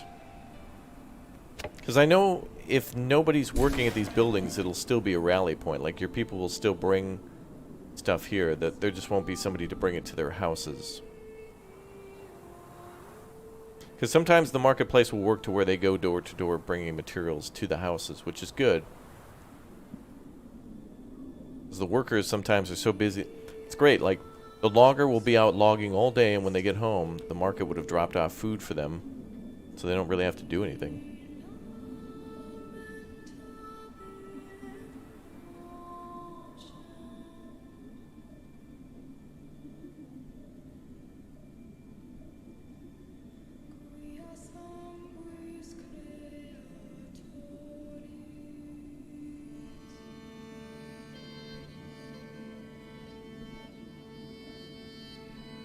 Bum, bum, bum, bum.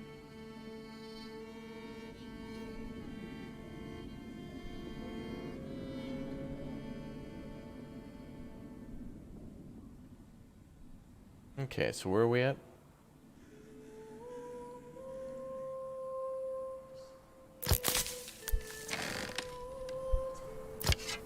Forger and Hunter are working.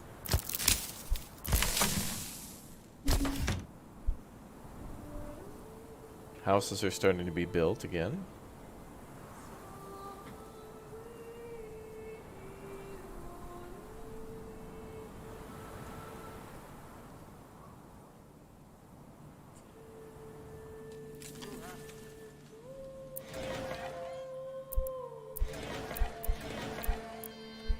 I think if we assign somebody to the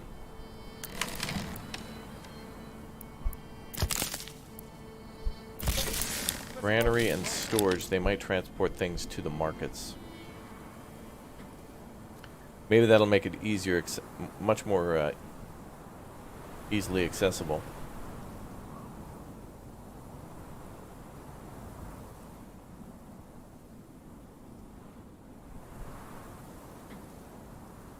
No bombs in chat, no gift bombs, not yet. But I think is YouTube still having? If you guys hit join, is there still that discount for membership? I think it's like 20–50% off or something like that. Take advantage of those savings and enjoy all those gifty bomb emotes. Yeah.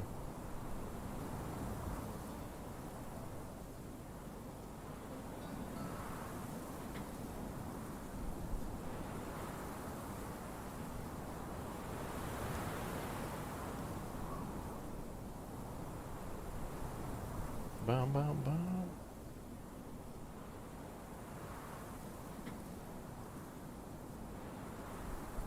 Weird. This is... I've never seen the approval rating work like this before. One's going up, one's going down.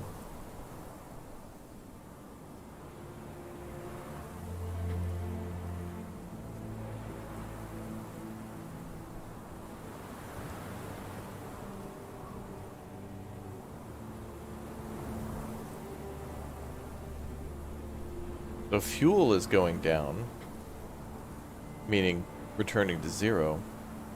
But variety, they must have had to have that transferred. Now it's down to -19. Alright, that might have been it. Although I don't think I built the marketplace until way later before. This is interesting.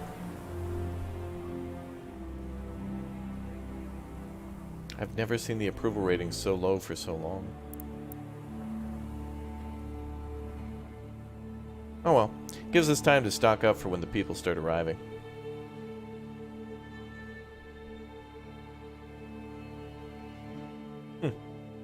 According to this, we have 2 years of food and like over 2 years of fuel.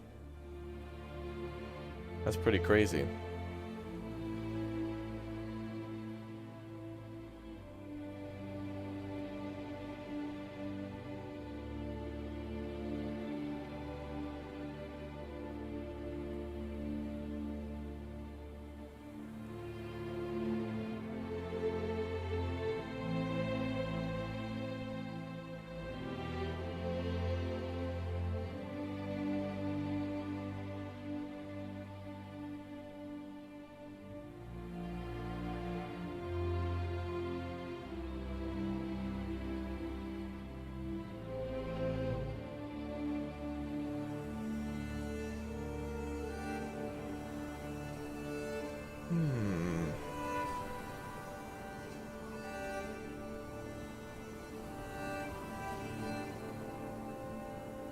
You think they're going to invent a fridge in 2 years?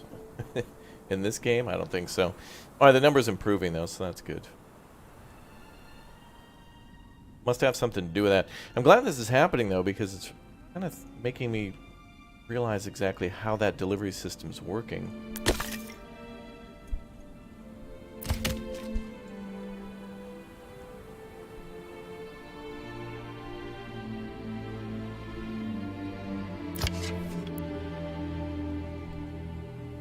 This is making you think of Halo Reach. Really? Well, the music, yeah. Well, let's put everybody on storage of food right now. We can transport a few things faster to the market. Transporting firewood. Good, good, good. So that must mean he's bringing it to the marketplace.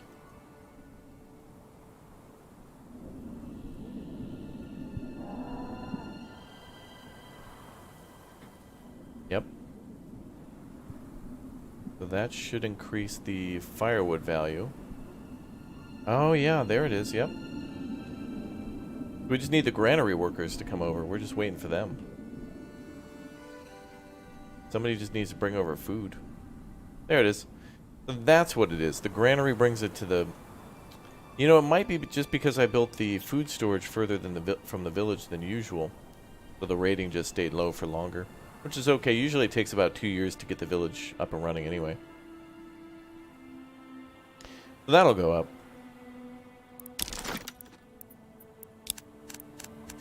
Good. Yeah, we'll just wait until everybody's got what they need.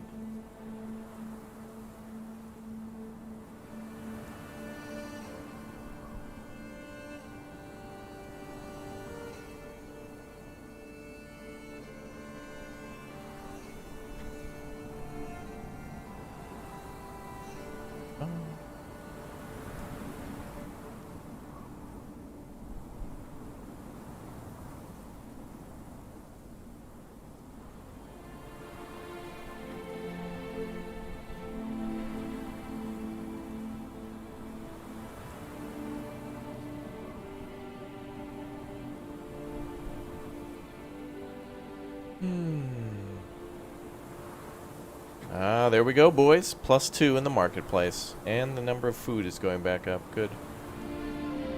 So either, I guess it's a good idea to to build your granary closer to your town then.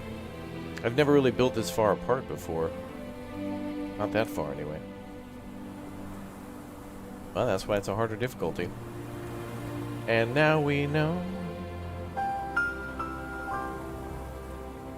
Oh, yeah. Cool.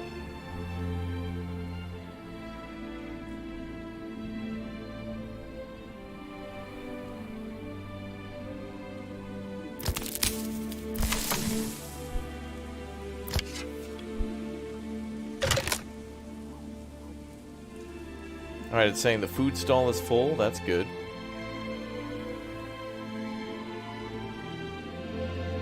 Awesome. Oh, look at that. Meat and the berries. Cool. When you have bread, I think it goes here. And when you have vegetables, it goes there. And I think that's all the food you can have, right? Berries, meat, vegetables. Oh, actually, I wonder if they display eggs and milk. I wonder how they display that. Anyway, now that that's working, get people back on foraging, Come on, people. Get to hunting, work. and firewood making. Although we have 2 years of firewood.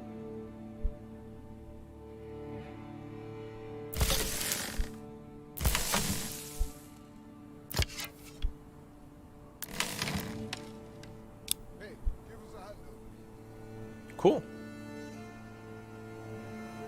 So we're at what, -2 now? -1.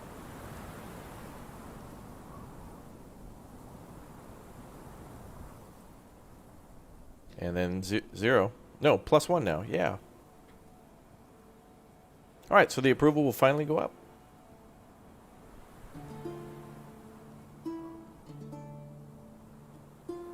Bum, bum, bum.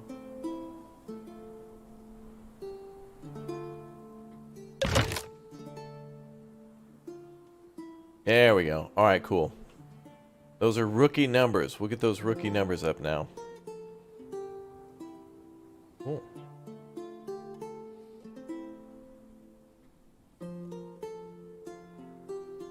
Dev says there should be wooden crosses in the churchyard for markers for the dead. Yeah, I've never seen that before.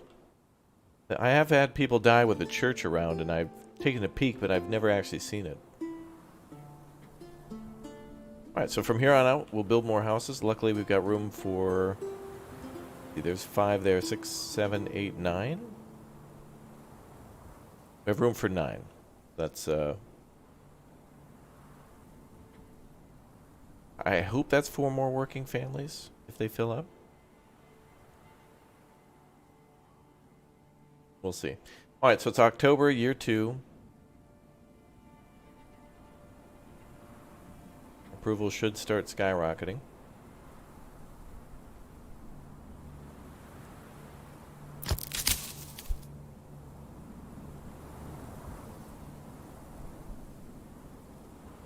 Yeah, I think if you don't shut down Manor Lords, you can keep playing past the Steam demo date.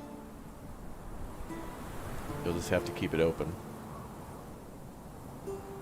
Alright, a bit of a setback on that, but I'm glad it happened because now I know for the future if I'm having a negative approval rating, it might be more based on the distribution than the supply.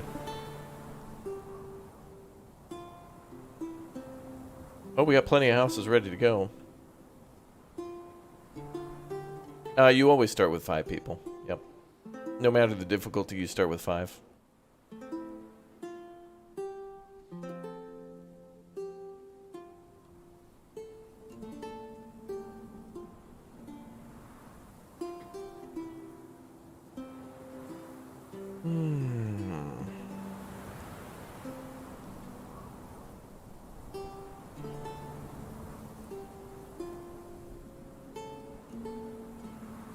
There we go. Now we're plus 21.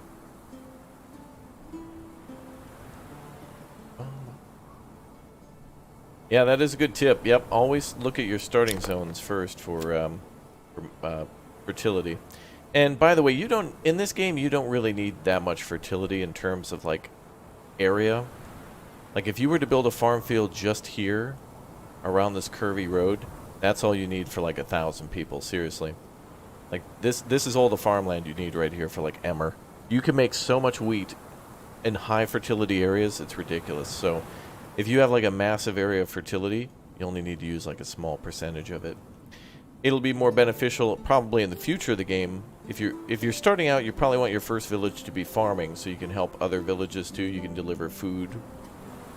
You know, if your second village has like a big iron deposit and you want to use that one for mining, you can put most of the people to mining and then just have food delivered from another village that makes bread or something. And that way all the villages support each other that way. Alright, approval rating should go up here. We got quite a bit of positive rating now.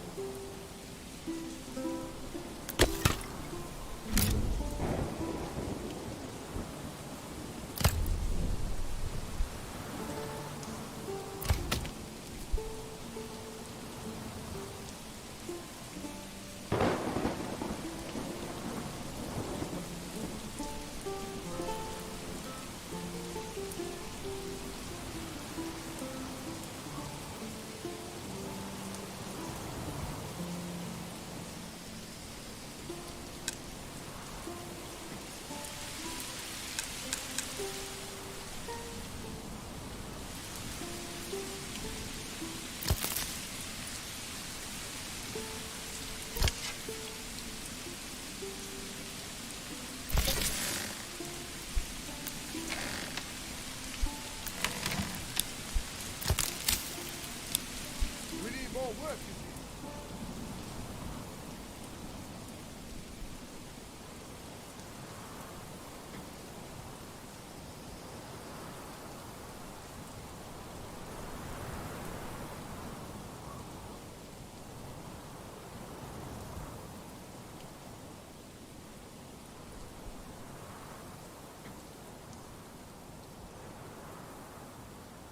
Bum, bum, bum, bum, bum, bum. I'm actually surprised to see it this low for this long. Like, everybody should be happy. Mandatory happiness should be in this village. Mandatory.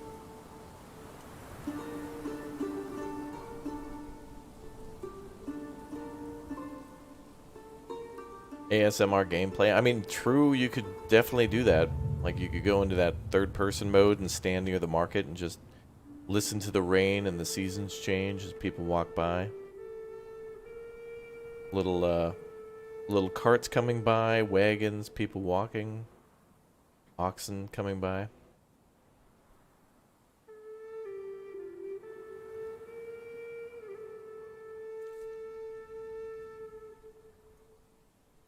I'm gonna speed things up maximum speed. Not much I can do until we have more people. You know, maybe I could put somebody into the actual building there. Let's do this.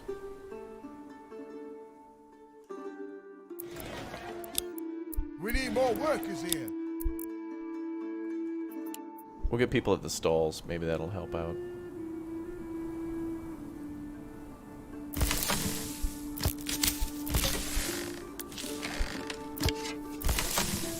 So a hunter and a granary should be good.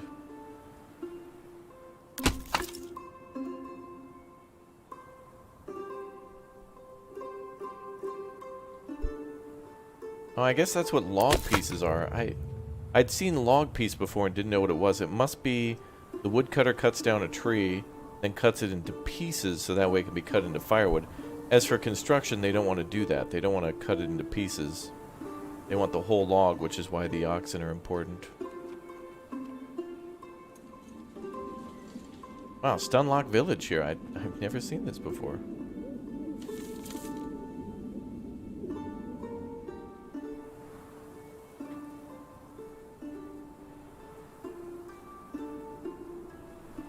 You never knew a live stream could be so satisfying. Well, thanks for watching.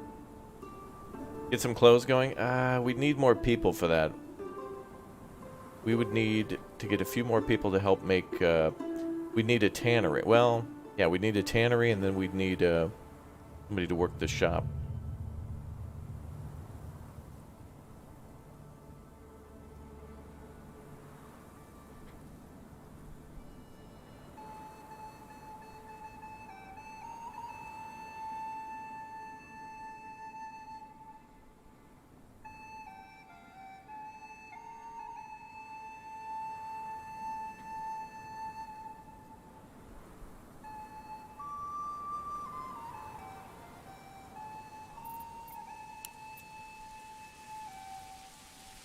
I have never seen it be that low for that long. Oh yeah, we found out yesterday that there's fires in the game too. I think lightning struck one of our houses and it like burned down the house. I didn't even know that was possible. But all that happened was that, like, it showed a little fire out in front of the house. Then the house disappeared and it made it look like a construction site again, like this. And then it was just, like, marked to be rebuilt. So, I guess when a house burns down, the house just burns down and then it just becomes a construction site again.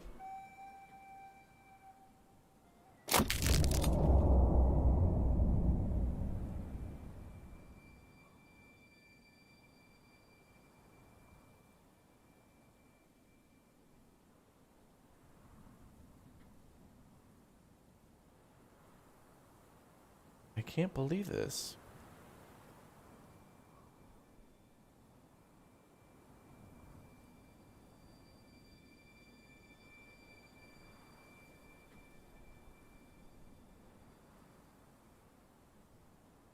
I'm not sure when this will affect our rating. We're at plus 21 now.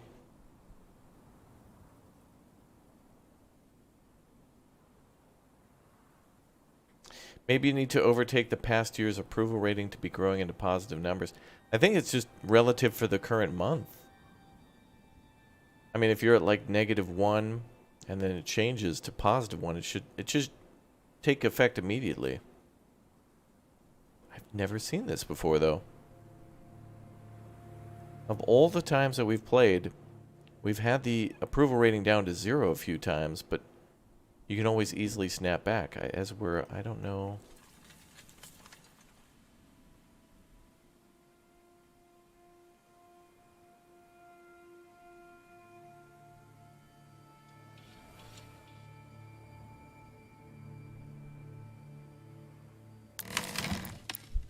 And let me let everybody go back home.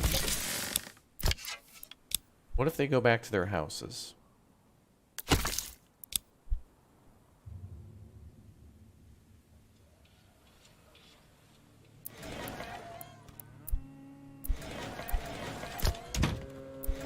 Yeah, it looks like the firewood stall is selling firewood. The pantry is selling food.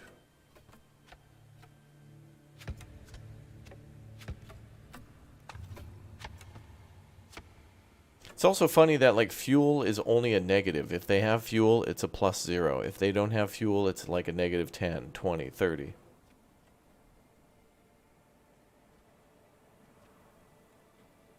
This is strange.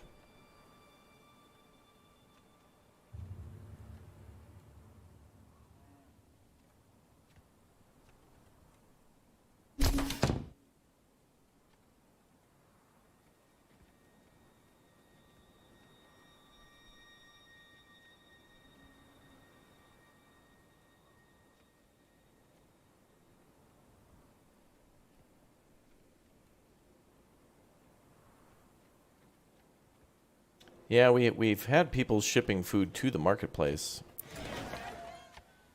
I'm just... Oh, thank God. Now finally, +2%. Holy crap. That was the longest stun lockout on the approval rating I've ever seen in this game. Oh, there we go. Now +12. Okay. And now it's February, so maybe it had to tally up from the month. I have no idea how that works. Oh, now people are just flying in. Wow, we went from... We went from 5 people in the village to 11. Wow, that was instantaneous. Okay, that was cool. All right. Let's get somebody on hunting, granary. Let's make sure that doesn't happen again. Logging camp and logging. All right, let's keep letting more people come in. That was weird. I've never seen it take that long before. It just must be because the granary and the... Like the forager hut and the food supply is a little further from the village than normal, but... Okay. Well, now we know. We did it.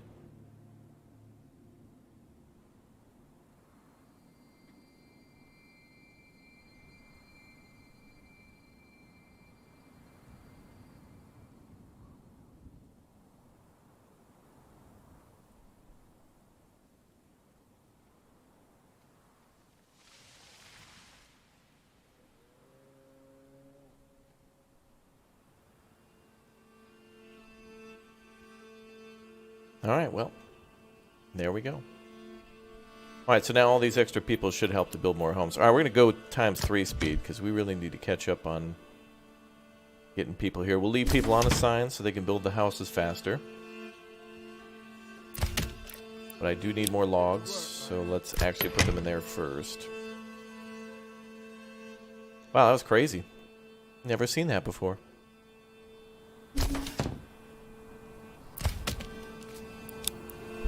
Alright, so from here on out, everybody will just be transporting. Or construction, I should say.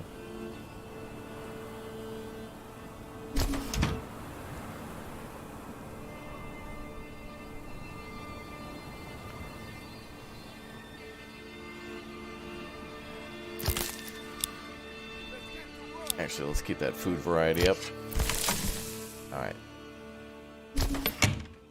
I make really nice villages, yeah. Practice makes perfect, I suppose. Although that's what's nice about this game, is that the things you build aren't perfect. Everything's a little different.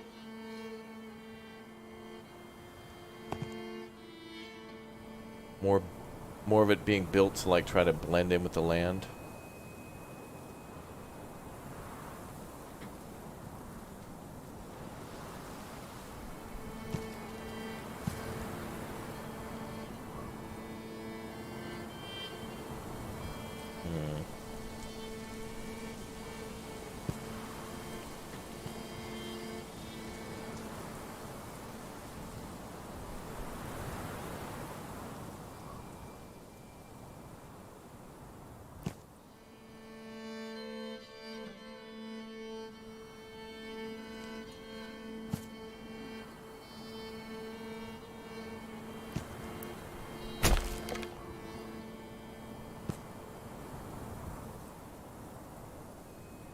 Alright, more houses on the way. Finally, boys, we're popping off.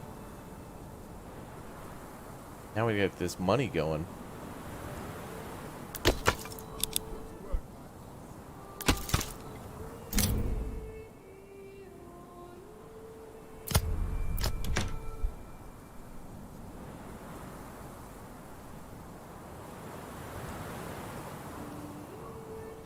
Man, I was like thinking, man, we were not going to make it anywhere, but finally.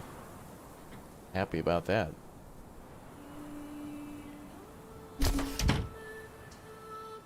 Not enough food variety. Must wear off after a while when you only produce one new food. How long till we get the full game? I think it'll probably be mid to late next year when we get even an announcement on that. I think because this developer has teamed up with a publisher now, that seems quite like a very good publisher. That now they can focus on doing what they didn't think was really possible before. They had to do, they had to do all their own PR and marketing and, communicating that way. Well, now they can work through their PR company. They can just work with 1 or 2 people, and then those 1 or 2 people can work with, 10 other people to make sure Manor Lords is out there. Like get the word out about Manor Lords, and then let everybody decide if or what. Let the dev focus on making the best game they can possibly make, and let the marketing team focus on letting everybody know, hey, this exists. If you're interested, here's more information, and then you can make the choice on whether you want 10 copies or 100, because there's no other choice. It's too good. Marco, thank you very much for the 500, dude. That is big. Thank you very much, man, for the big O support. Get some salutes in the chat and ramen cups too. Show them some love. Thank you very much.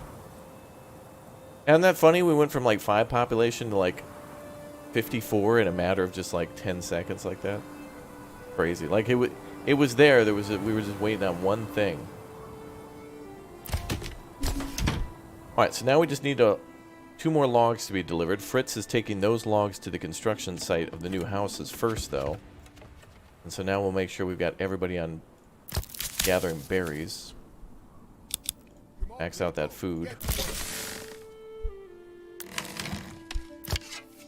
And max out the animal hunting.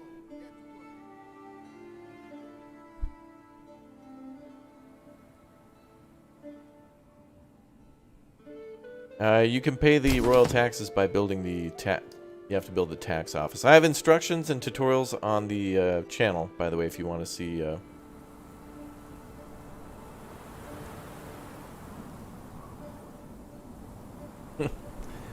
if you want to see that.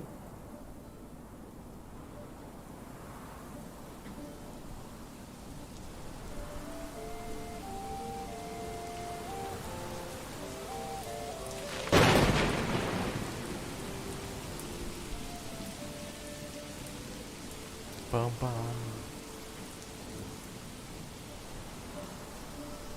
Yeah, trading tools is a little bit of a...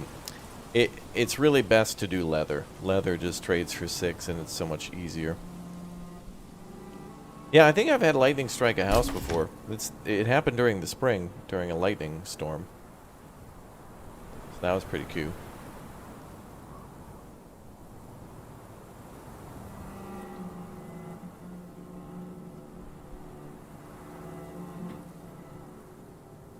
Wasn't cool for the peasant, but you know.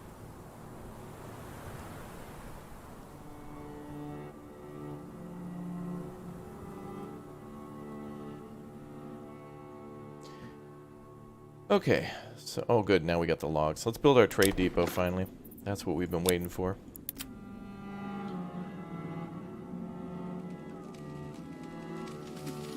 Yeah, trade is kind of tricky. I've actually had trade go to where I built 2 trade depots before.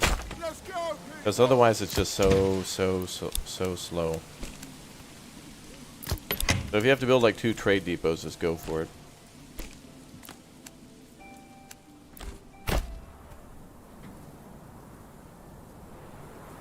And we need to build a tannery too.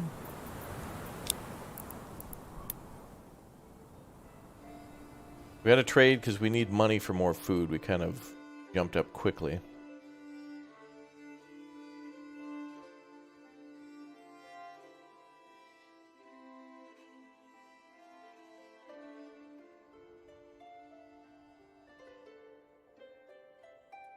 Get to work, lads. Build the tannery there and then connect it through the trees.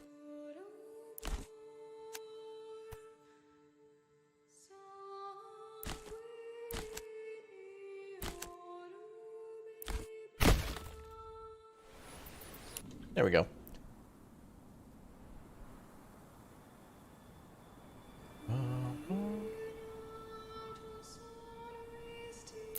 Yeah, I mean, there's supposed to be an upgrade for the trade depot that gives you a little wagon that's supposed to carry more, but I've only seen the individual people who go to the trade... Like, they basically walk to this little marker here, and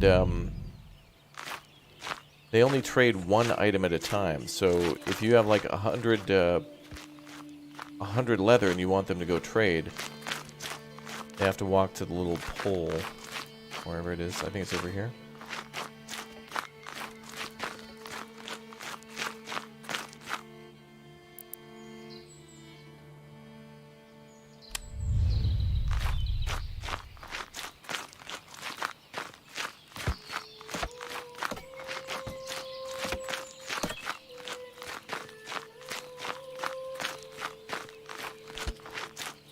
Oh, that's weird.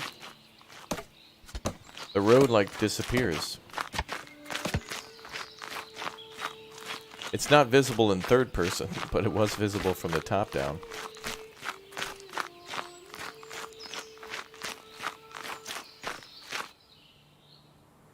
Anyway, they've got to walk to this little... There's like a little pole there, and then once they touch it, they get all the monies.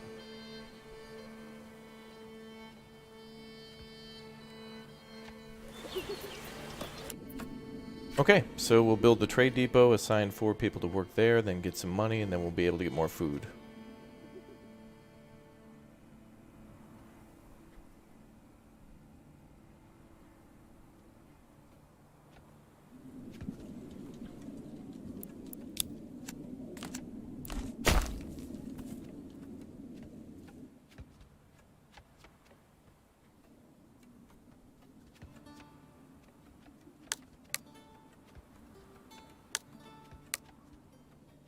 So we have a surplus of 3, 2, and 67. Nice. Satisfactory videos are on the channel.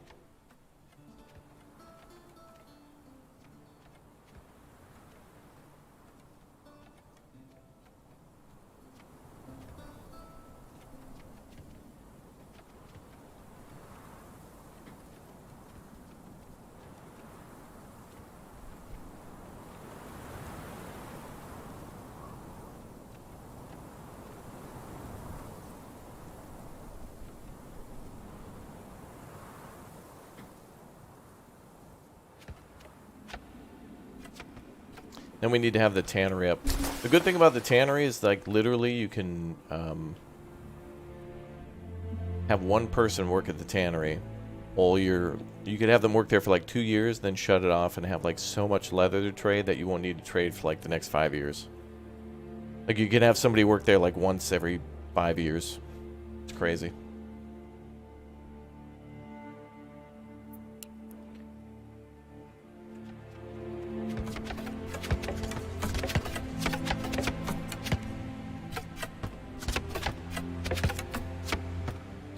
So nice when they actually put those rafters in and things.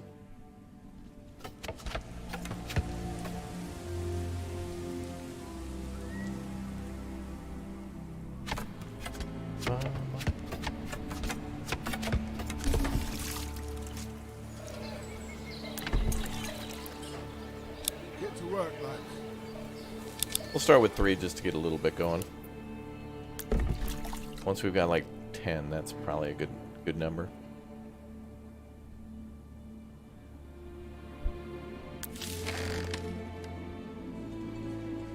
$94 pelts.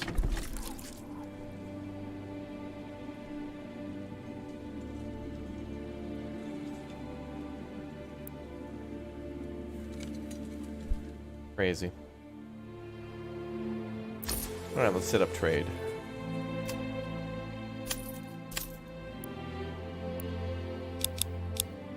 We'll keep 5 for ourselves, everything else can sell.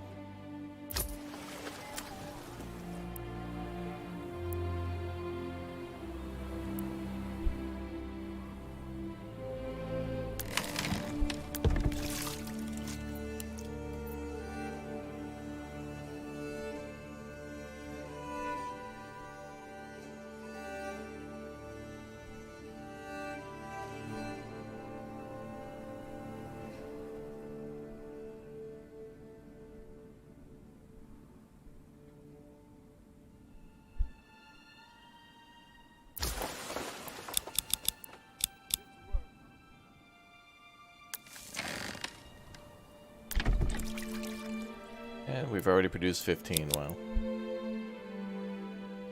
Yeah, the building process looks wonderful.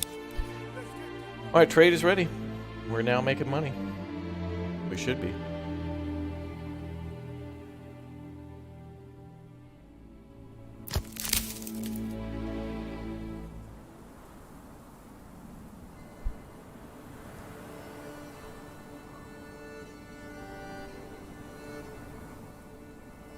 Highest population, I've had up to like 300 or so before. Uh-oh.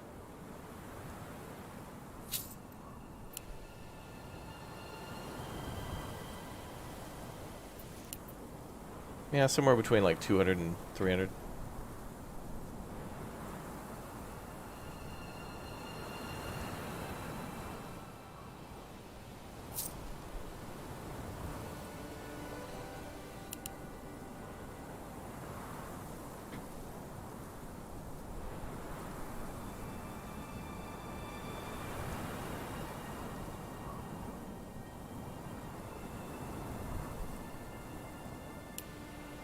Having trouble keeping up with that higher number.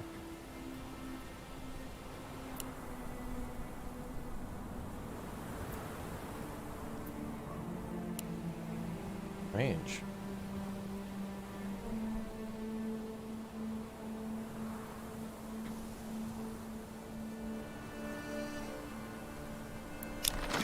Let's build some more houses.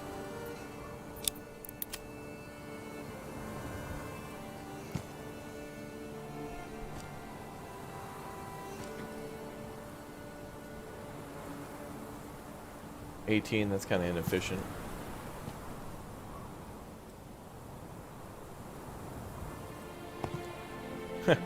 Tries to build all the way up there.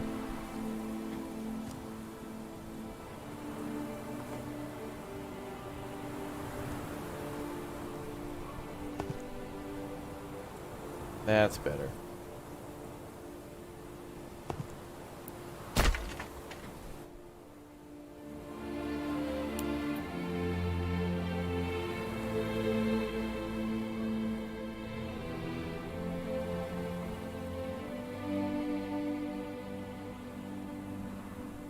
What's up, Seltner? How you doing?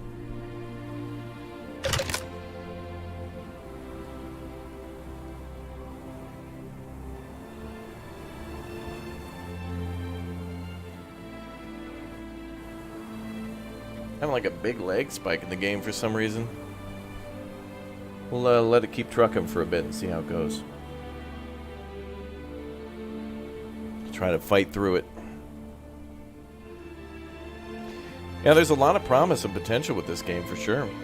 I mean, let alone it just being a city builder is a lot of fun. Adding the military and building in other regions and such is a lot of fun.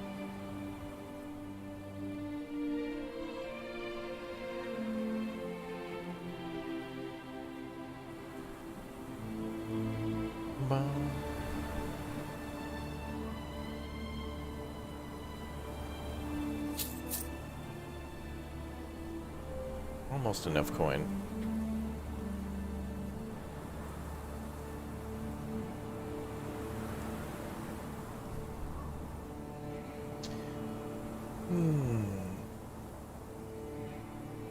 Yeah, the traders won't use carts, but the people at the storage building will use carts. Transport to the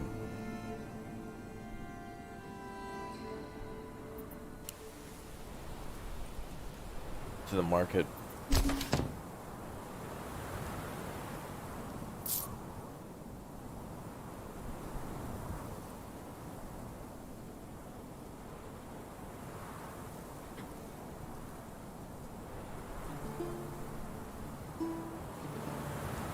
don't know why it's...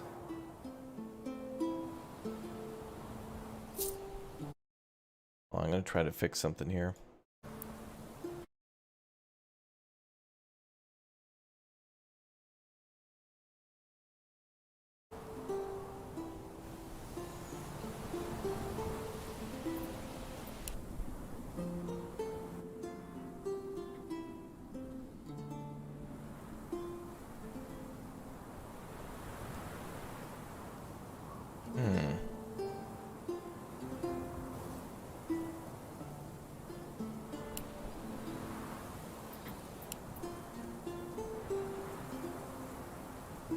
You can kind of see where there's like weird rubber banding. Almost like playing an online game where there's like... It plays at like 60 frames, then drops to 30 and then 0. 60, 30, 0. 60, 30, 0. But in normal speed, it's just fine. So weird.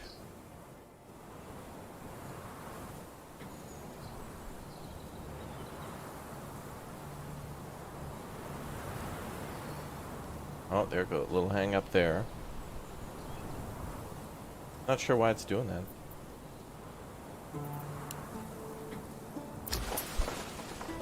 Alright, well, the good news is we have enough coin now to buy, like, some chicken coops. Let's do that.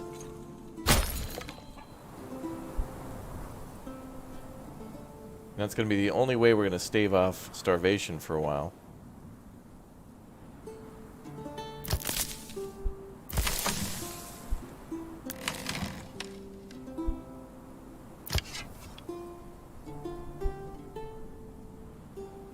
Chickens are OP, yeah. They're very good.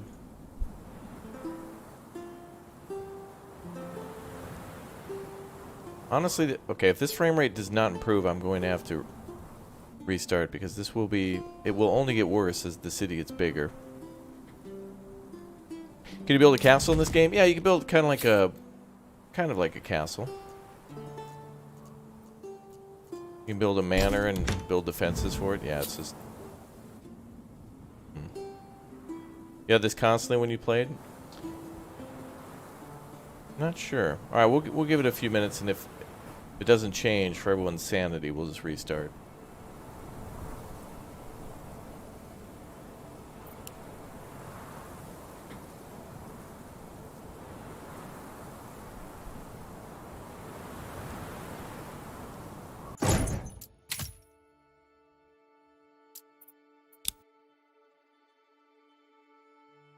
Let's try to adjust the frame rate, maybe.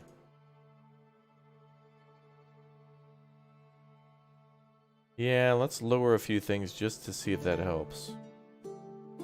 Should be able to run on the highest, but yeah.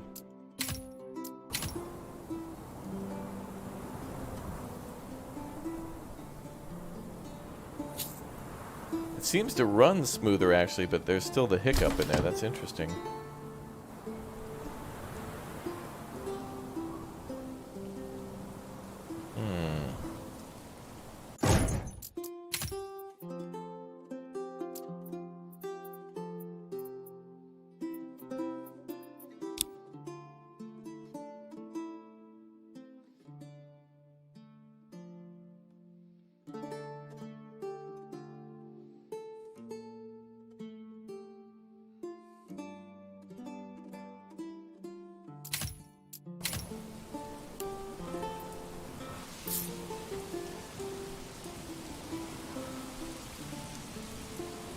Yeah, there's just like a...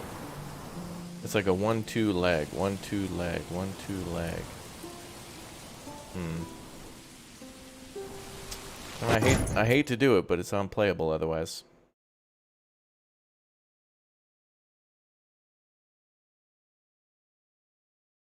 That was a massive lag spike and then just wasn't able to recover. How strange. Oh well. Well, thanks for all the likes, guys. We'll have some giveaways on the Discord today too, so for those of you watching live, let's give away some free stuff. Good to have you all hanging and watching. On the final day of Manor Lords. A big day. The biggest of days.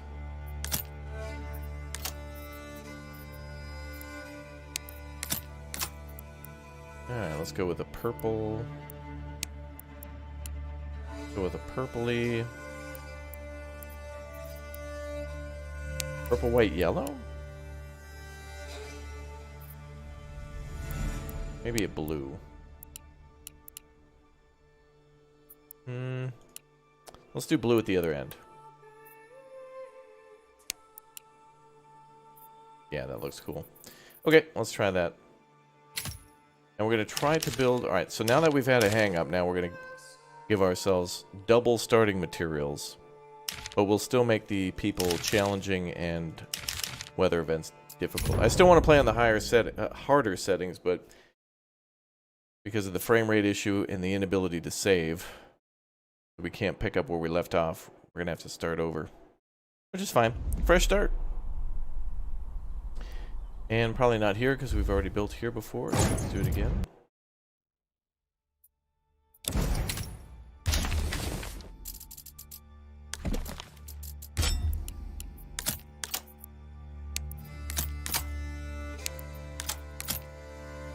Alright, let's go with the purple, yellow, blue,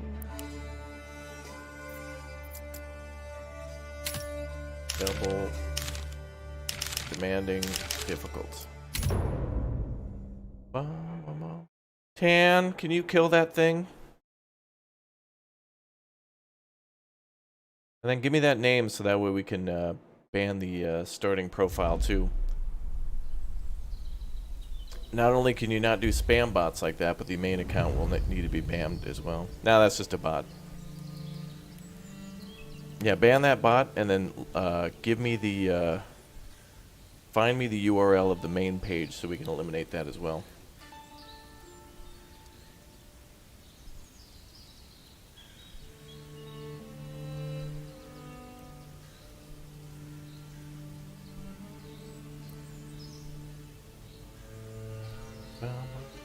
No, don't go to their stream. We'll just report them. I'll have my YouTube rep eradicate the source. Alright, we built here before, so we're not going to build here.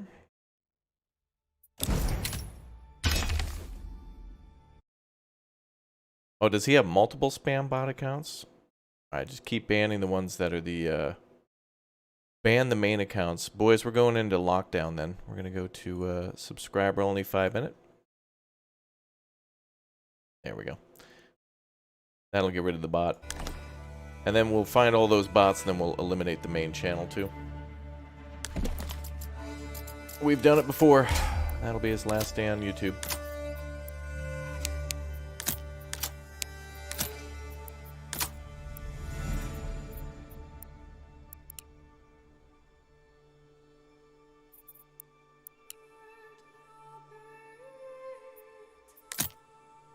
So let's go with blue, yellow, purple. There we go, cool. Lady Patricia's fine, double because we're restarting. Demanding, difficult, go. Now also where we start is random too, so every time that we're restarting it's to try to get a different spawn. We can do it either at the same spawn again or either the upper left one or the lower right one where we were. You should keep channel subscribers all the others do. Well, they have to because like YouTube's horrible at their management. Like if they would just get rid of the bot accounts, that'd be great. Well, now we have 2 animal spawns. I wish we would have had berries, but... Alright, well, on to another new location. This one's okay. This is good. Alright, we have a new start. Frame rate is smoother, so that's good. Where were we? Thank you, Tan. Alright, we'll do farming up there, which means we can build a village here.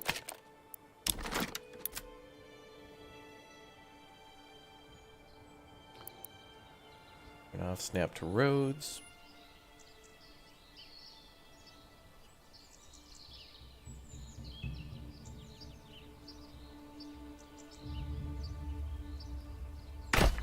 Yo, Robert, thanks for the 5-bomb, dude. Gift bomb emotes in the chat. All of you who are watching live have now possibly had the chance to receive a gifted membership. All right.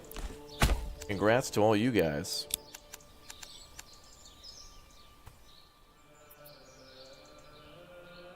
So we're starting with double resources. Cool.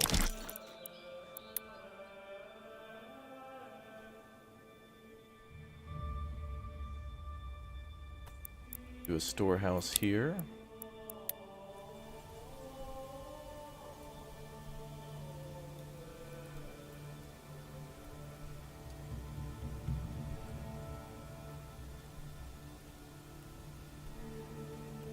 Let's go, people! And the firewood here.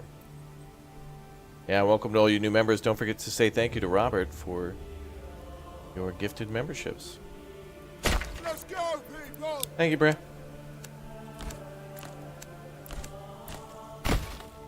Oh, that's cool. Alright, and so, logging camp. Woodcutter storehouse. Cool, cool, cool. And let's do the hunting post.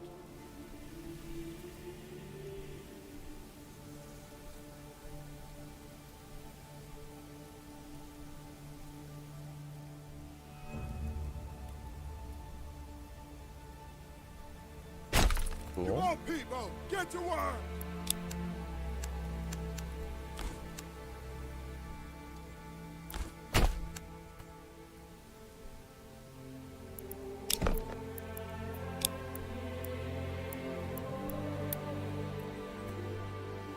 Move the hitching post.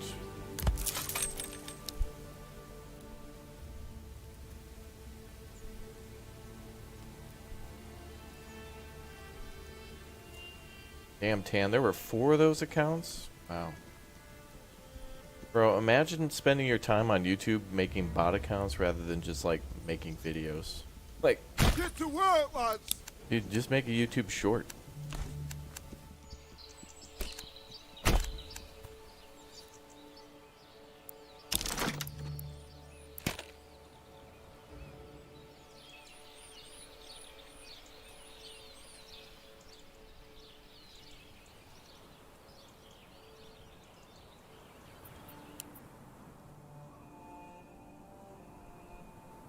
Okay,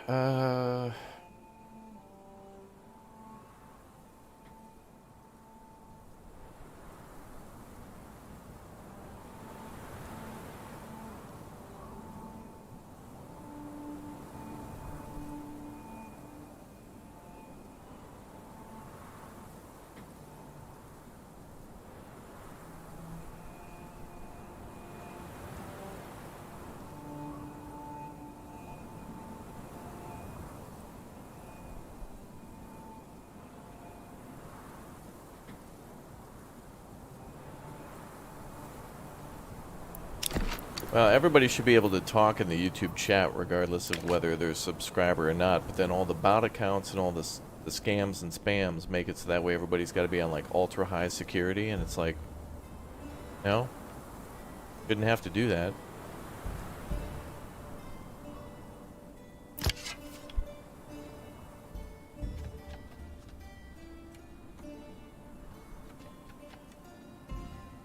But you know, there's always somebody who's got to ruin it.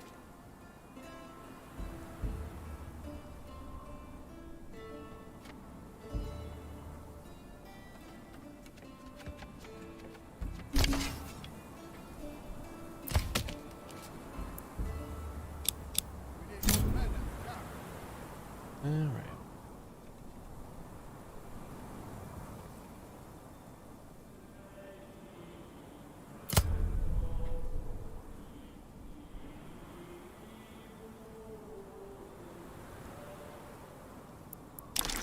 Oh wait, no, we built a firewood cutter, yep. Okay, cool. So, here we will build the Lord's Manor. It'd be kind of cool to build it down here. Nice.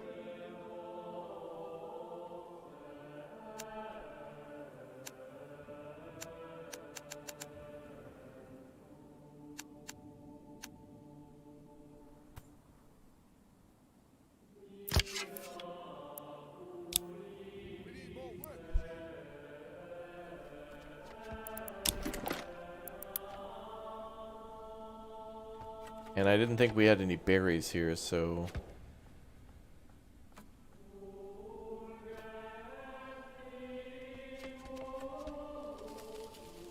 Get to work, lads!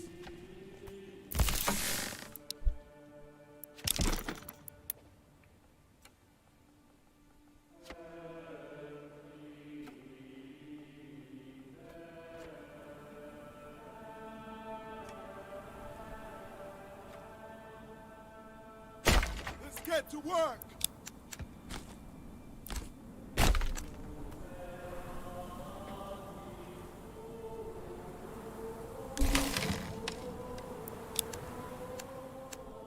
And where were we gonna farm? Up here, I think? Oh yeah, perfect.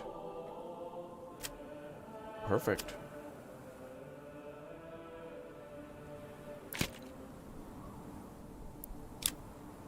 Very nice.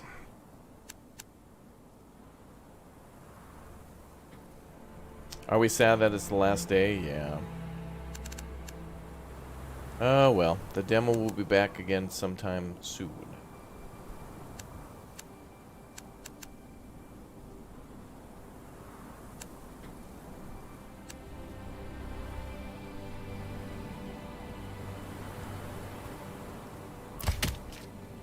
Yeah, let's cut down these trees.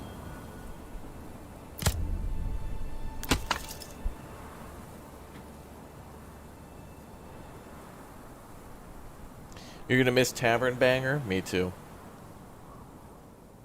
Oh well.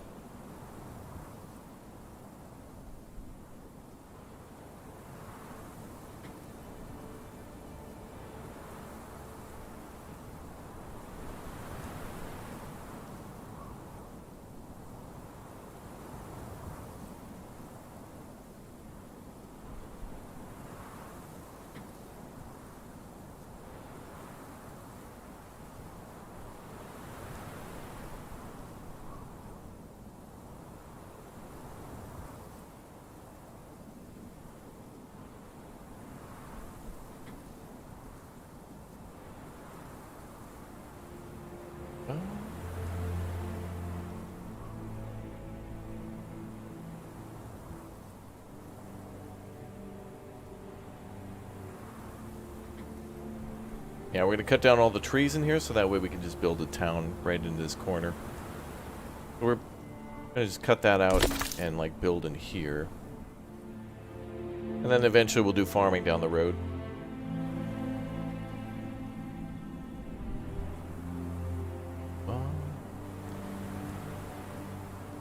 Yeah, I mean, you can keep playing this demo if you keep it open or modify some game files or something like that, but it won't get any more updates or support. So I mean, you know, you could play it for like another week or so, but eventually, because you can only build in one region, you know, it's just a taste of the game. It's like, imagine playing City Skylines where you could only build within one, like the starting square or whatever, without being able to expand your city. It's, you know, like you can only do so much. But it's good. This time, like, we got the approval rating going. You know, like, now we're doing much better in that department. We started with more materials, though. But that's just to make up for the setback, which is fair. We did it the right way. The hard way.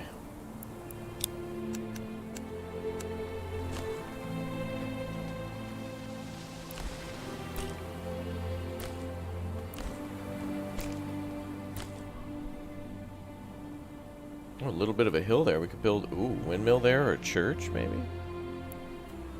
Well, that's going to look beautiful.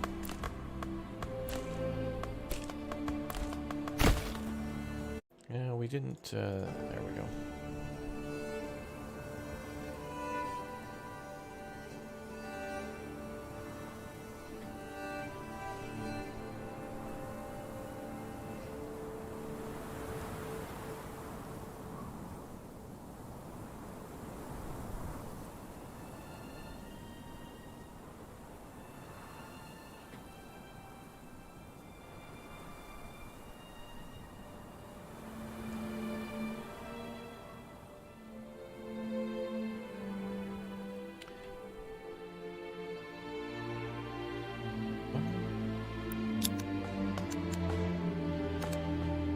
The demo will end today sometime.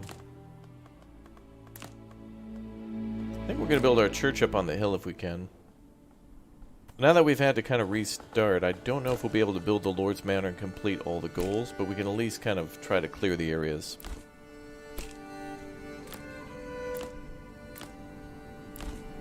We still got a bit of time to try to do everything, which will be nice.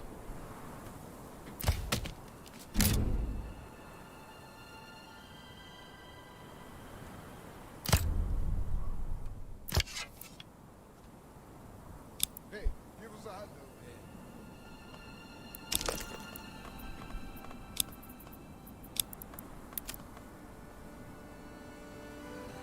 Oh, there's also a little bit of little water thing here.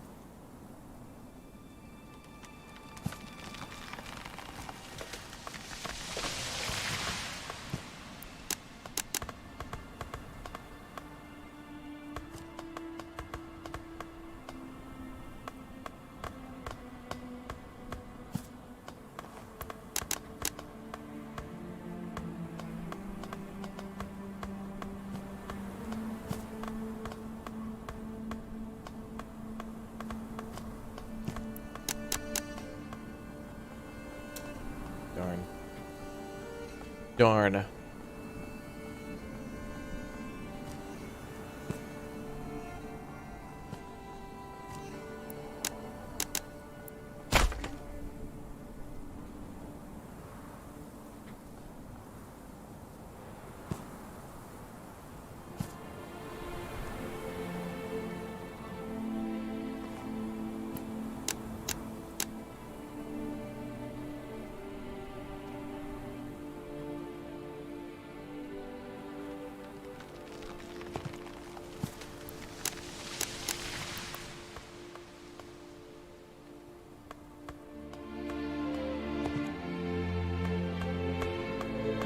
Do I think they'll have another demo? I do. I really hope they do, anyway. I think there's a lot more to show off in the game, and when there's more systems developed and when there's improvements based on the demo, it'll be cool to see. Letting everybody play and showing the development of the game, I think, is a very powerful thing. To show how far it's come and what's been added and how some of the future features might work. Might be interesting. Although I'm not sure how they would showcase, like, a battle. You know what I mean? Like, I feel like if the developers shouldn't show too much, because they certainly need people to be able to buy the game to fuel future development, so everybody's got to get paid, right?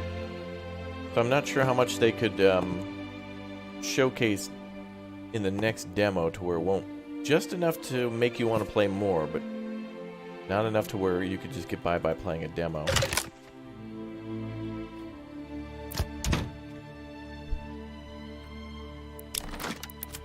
Guess we could make a market here.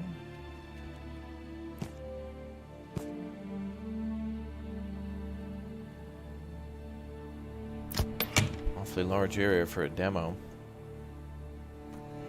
Have I seen what Uthris has built yet? I've been so busy playing myself.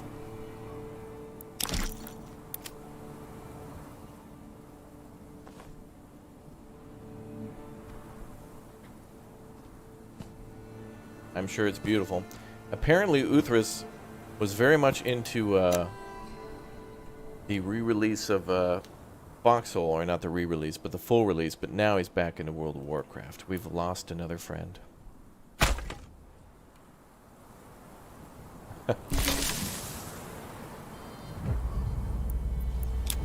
Alright, so I'm trying to do a bit of a speed build here, so things might be a little more hastily laid out, but I think we all want to see the end building stuff again too, so we're going to try to build a little faster, just in the interest of time. But we're doing it. We're good. It's working. Come on, people, get to work.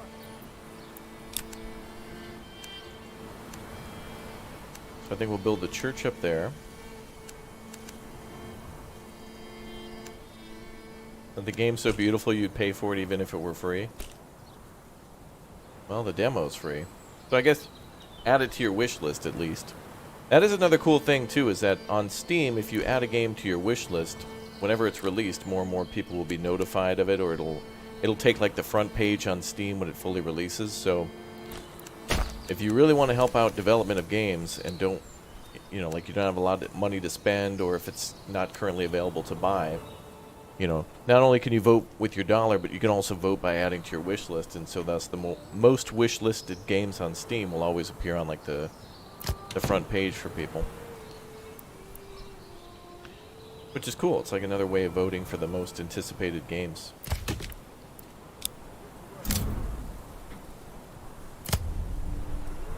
Alright, Fritz is busy. Been in that first year at top speed. Alright, let's go fast. We're going to wait for everything to get built now. Back on track.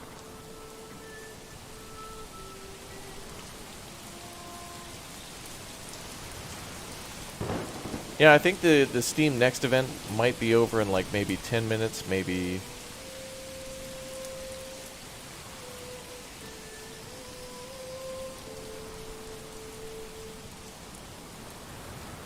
Maybe a little later today, because it's a special event.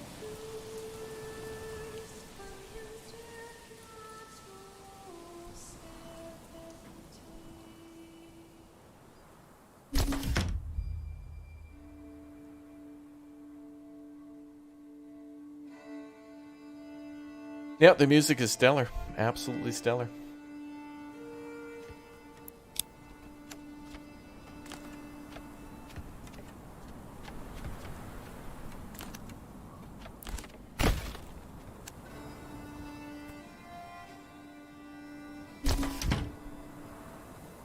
My Q&A is very precise. Well, it's based on a lot of the frequently asked questions we get here.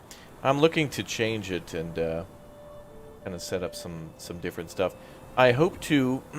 I want to change a lot of stuff about the streams in the future. I'll need to take some... a little bit of time off to do it. Right now we're in the busy hardcore gaming season. But I hope to come up with more ideas and stuff for the streams in the future. Make them even better.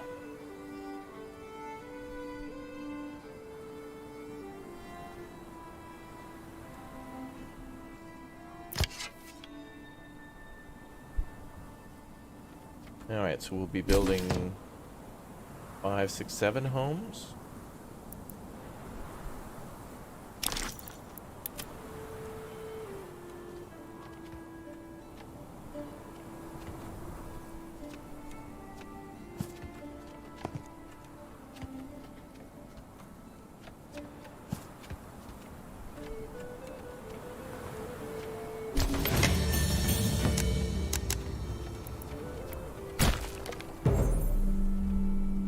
more.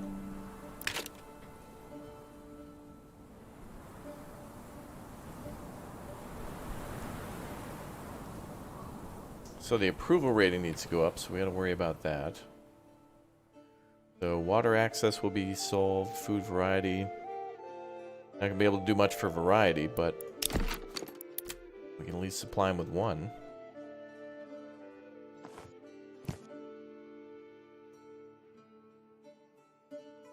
Have I gained 500 population? No, I've gone up to like 220 or so. Close to maybe 250.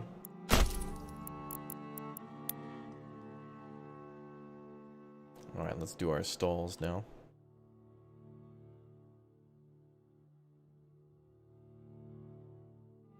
Get to work, So man. food, firewood.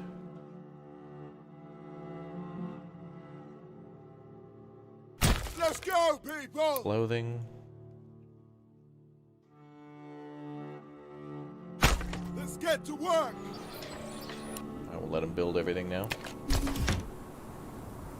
So approval rating will drop and then come back up as things are built.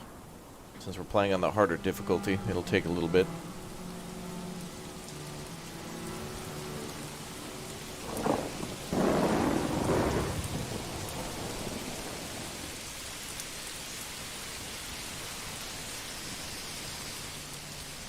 The rain. You know, the great thing about the rain too in this game is that it's not like the rain just turns on and off. It feels like the rain is like, it feels like it picks up and slows down in volume. So it's like there's a trickle of rain, then it's super aggressive, then it kind of like right now you can kind of see it kind of slowing down a little bit. Mostly because the speed also slows down, but it feels like there's volume with the rain.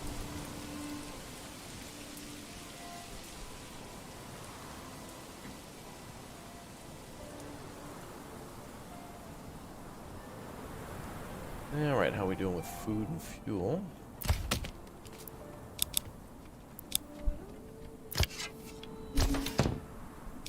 Alright, let's do granary, storehouse,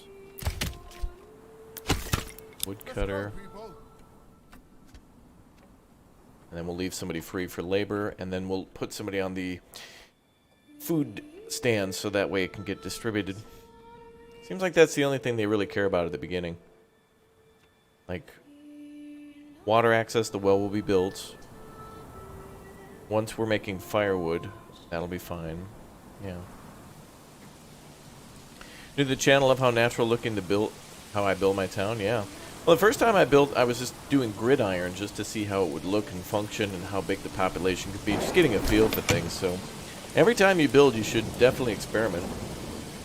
That's kind of one of the cool things about City Skylines too, is that, like, you know, you realize how powerful roundabouts are later in the game based on how few things you can, you know, fit into a square. But what I like about this game is that houses are square and rectangle, but plots are not. But the, you know, like the church is a square plot, and like when you build your firewood, like your lumber mill, like you realize this is built into a square like this. But when you're looking at it, it doesn't look like it. It looks like a ton of buildings that are supportive of each other.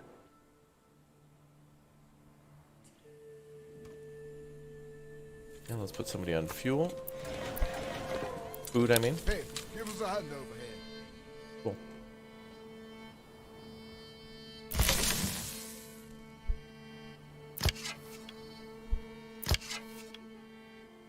Come on.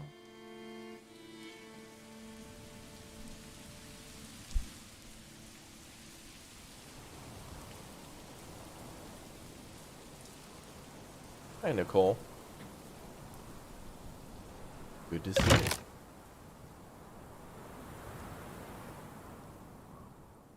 Hey, thanks, Lee.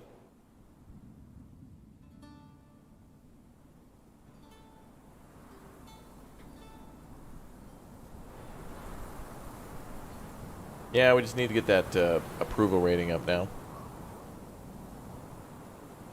And that's just going to take a minute. If bread shows up in the stall. Yep, sure does. Right there. The berries, bread, vegetables, and meat will all show up. I don't know where bread and, eggs and milk show up, though. Cool. Approval rating bop back up. People are coming in.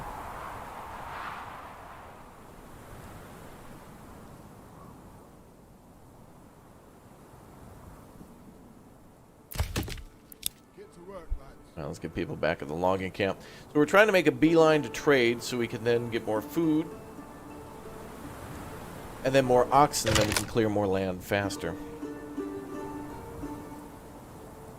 Apple turnovers for chat? Wow.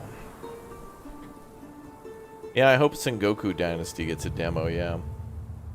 I would really love for an ancient Japan city builder like this, too.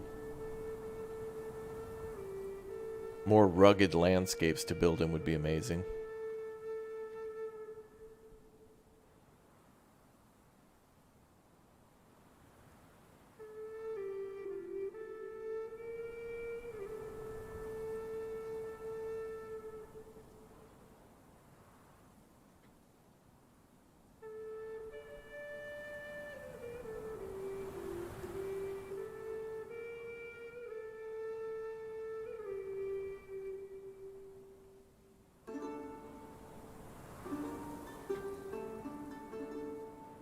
Bum, bum, bum, bum.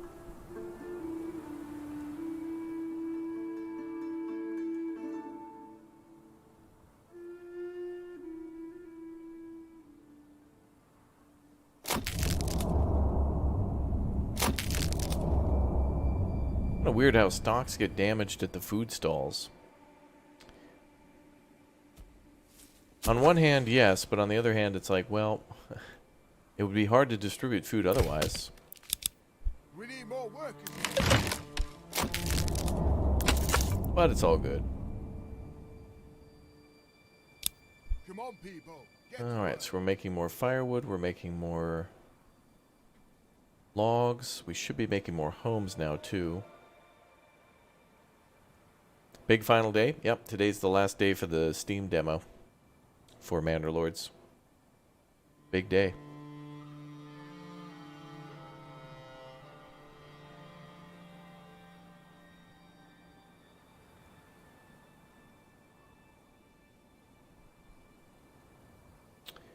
Bum, bum, bum, bum.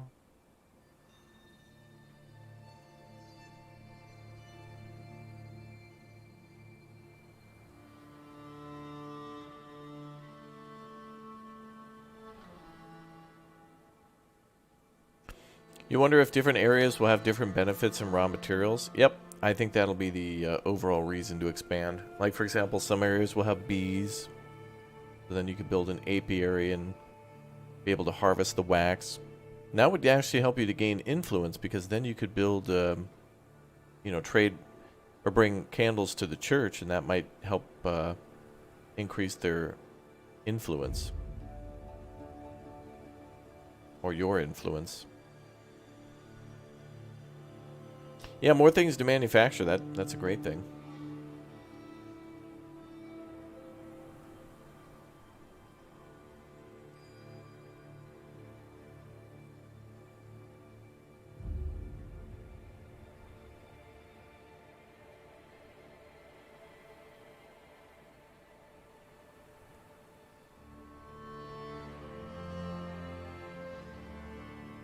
What do I think of the map? Well, for this just being one... I mean, this map could just be designed for peaceful expansion. Of course, there'll be military conquest and other things in the game, but I don't think I could look at that map and just say, map small, game bad, by not, like, knowing what the plans are. I mean, that, it takes you about, like, if you play it even on, like, the ×4 speed, it could take you about 4 hours just to get your starting area ready. But I think the real challenge of this game will be right at the start as your first building, and then maybe towards the end when you've got so much trade going on, such large populations, that you'll have to figure out... You'll probably have to stop for a little while and figure out, okay, like, where do I need more like, where should I... How do I make people's lives better? How do I bring up the happiness and the approval? Like, okay, This town has a shortage of clothing. We need to bring more clothes here. This town is having trouble getting, I don't know, beer or something like that. So maybe we'll import barley and then let them brew their own beer.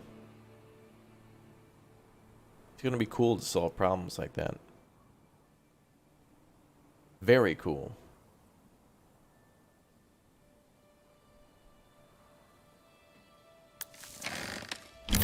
Oh, wait.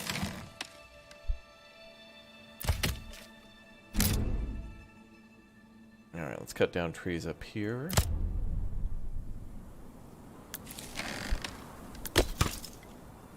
Oh, luckily it's not giving us the lag anymore. You don't need each region to be a full-fledged town? Nah, you don't have to. I mean, you certainly can, but on the other hand, if another region just has clay and that's all you need, you don't have to build like a massive... You can send food to that region, just have a few people working on like mining clay. If you got a big town and you need a small resource, like you don't have to build a massive town around each resource.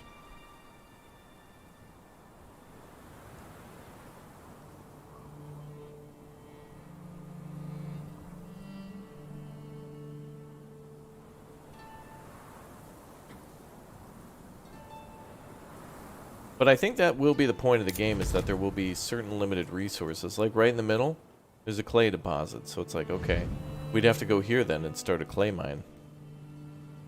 Because it's the only spot in the map where there would be clay. So it'd be important to take that over. There's multiple iron deposits.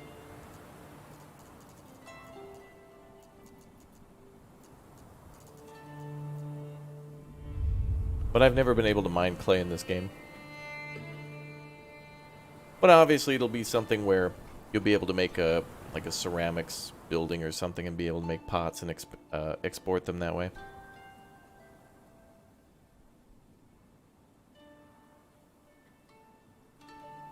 Oh yeah, that's true. Yeah, it could be like a level... Yeah, it could be a consumer good to increase happiness.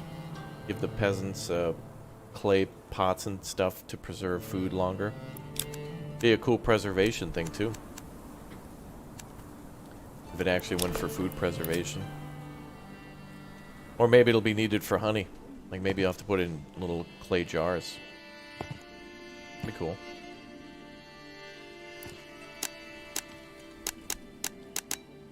What's the problem here? It's too steep?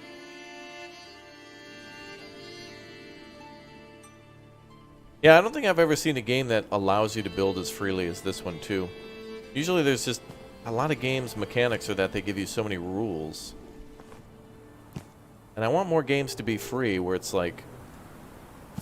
You know, City Skylines is cool, but you gotta have, like... There's, like, certain rules to it. At least in the vanilla game. Ooh, look at that.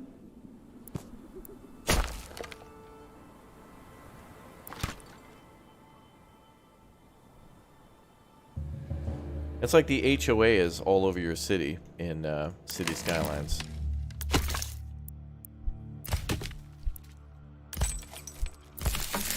I'm just excited to see what the future of these games will be.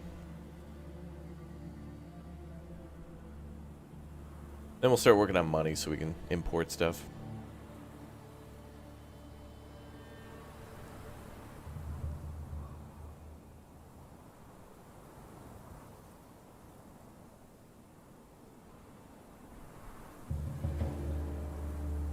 They should include hunting by falconry. Wow.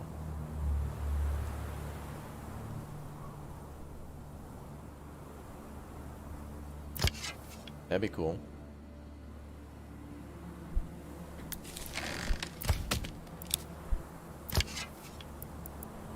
Oh, there we go. 2041.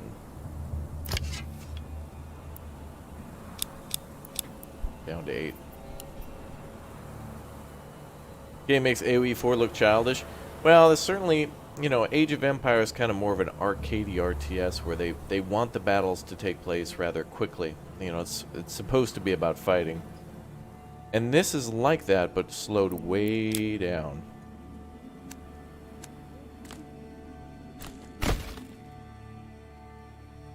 more of a focus on building and layout.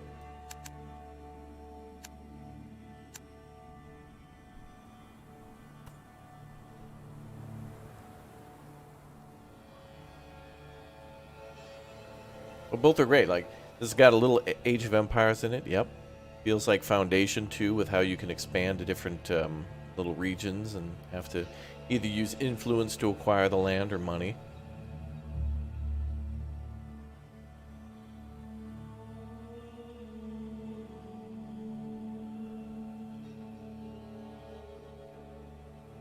Good point.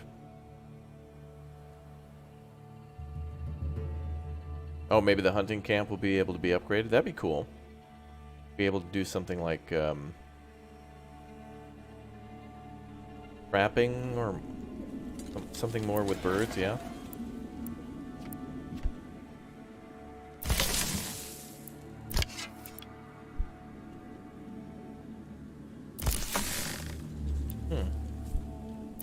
The granary should be getting this food.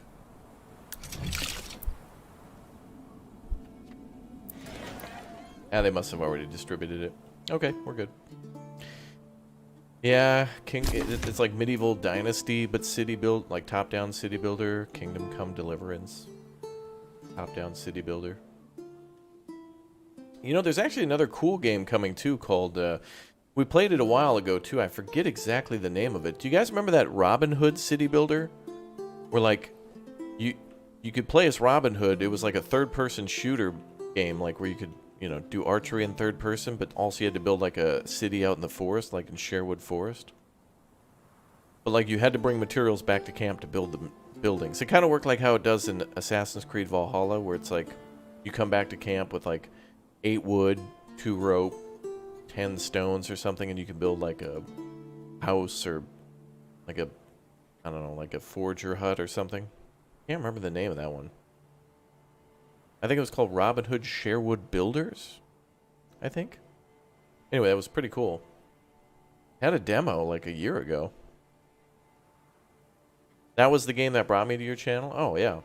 It was pretty interesting, actually. It was really light in the city building, but it actually, like, it was a city builder. Like, you did have to gather resources and look around for stuff.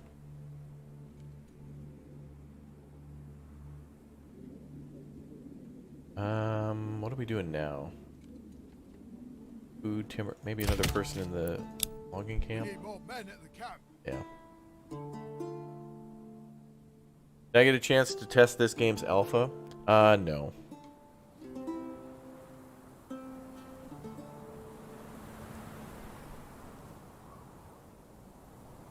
But later today I'll be doing kind of like a review of the demo, and then we'll be playing some other Steam demos too if they're still around, just as kind of a goodbye to the Steam Next event and to celebrate all the games that were good. Did I play Crusader Kings 3? Yep. I played Mountain Blade and Banner Lords and Banner Lords. Been enjoying these games a lot more.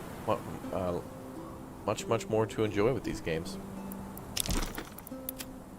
You know, I think one of the problems too with some game development has been oftentimes human ideas have been great for game making, but a lot of the times they've been like reduced because of, you know, just all sorts of different limitations until now, or until more recently.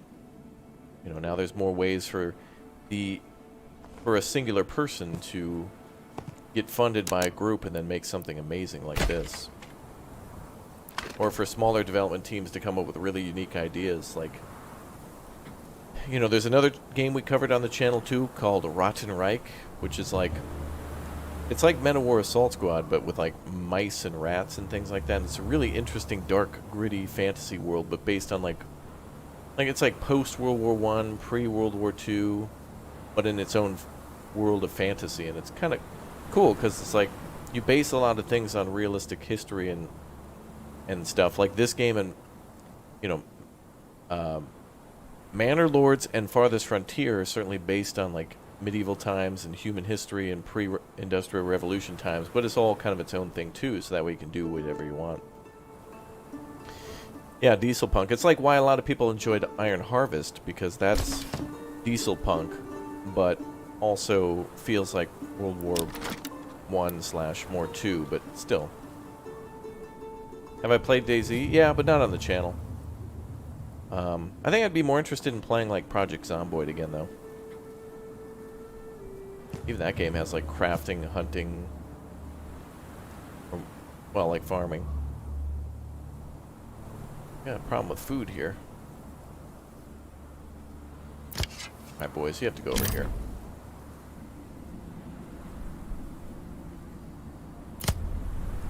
There we go.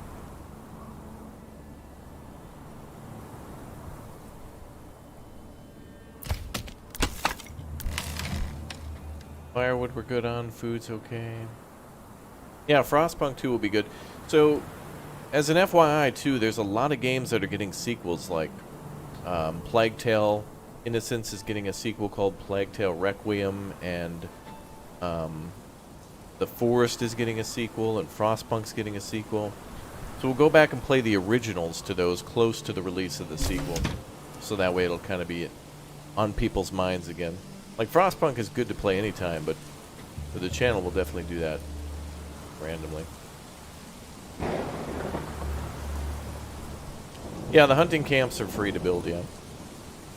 No materials at all. But this isn't too far of a distance for them to walk.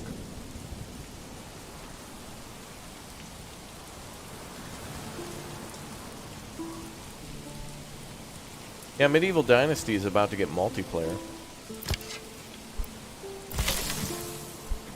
That'll be interesting. Warehouse, woodcutter, where's the granary? Yep, we're good. Approval rating is good. Alright, I'm just gonna build another hunting camp. We're stun locked in the old food department.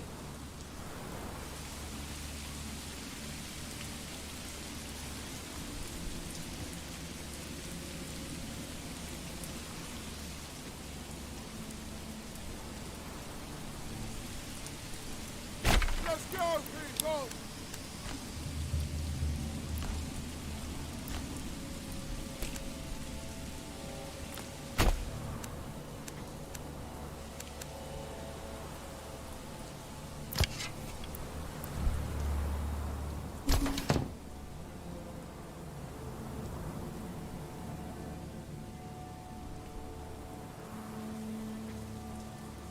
Yeah, World War II Rebuilder has been technically delayed due to some development issues regarding... they're trying to get other languages into the game, and then they found a game-breaking physics issue or something like that that they notified me of, but we'll be playing that tomorrow.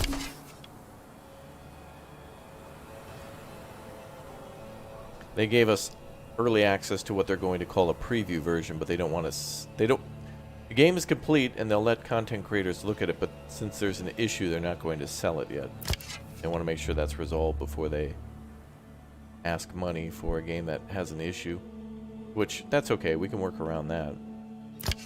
While they work to patch or solve whatever the issue is.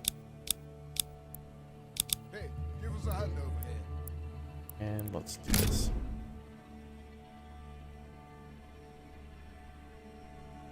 What was the zombie apocalyptic builder you did a while back? Oh, that could be anything. State of Decay, Project Zomboid. Just to name a few.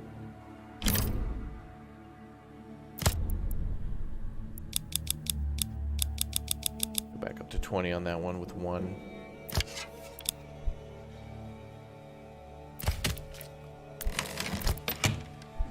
Yo, Cade with the 5 bomb. Thank you very much, dude.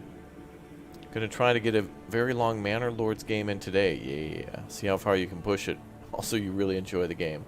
Well, thank you very much, dude. Gift bomb emotes in the chat if you were just gifted a membership. Make sure you say thanks to Cade. That's awesome, dude. Thank you very much for the support.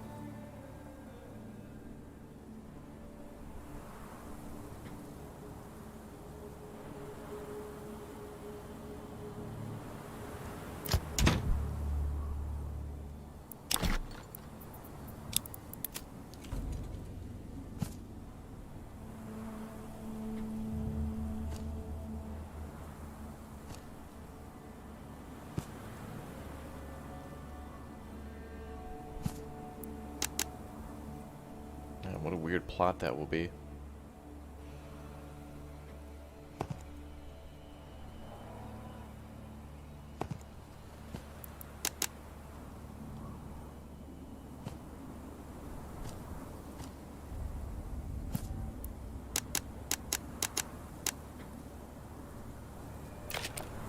Yeah, maybe we can make something else there. How the hell are we still having food problems? Let's get to work. The other town, we had more people with no issue. I feel like each of these animal deposits might... Yes, animal deposits. These animal mines with the rich mineral known as meat have like different replenishment rates. Then again, it's probably the... probably also has to do with the berries.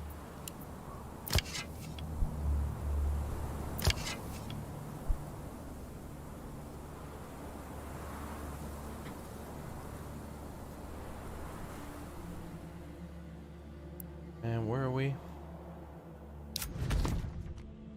Okay, so we got a trader up here.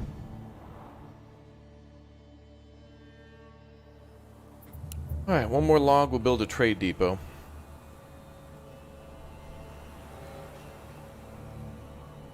Oh, the replenishment is based on the current number, so the more you have, the more it replenishes? Really? That I did not know. Interesting.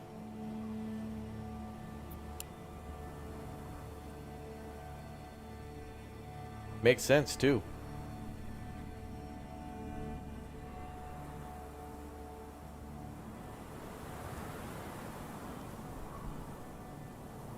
We do have food.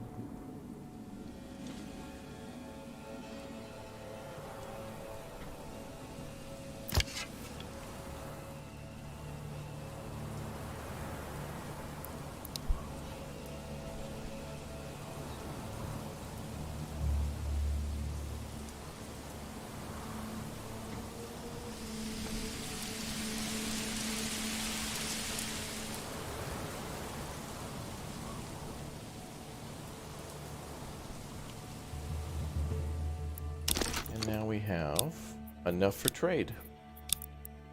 Build a trading post down here now.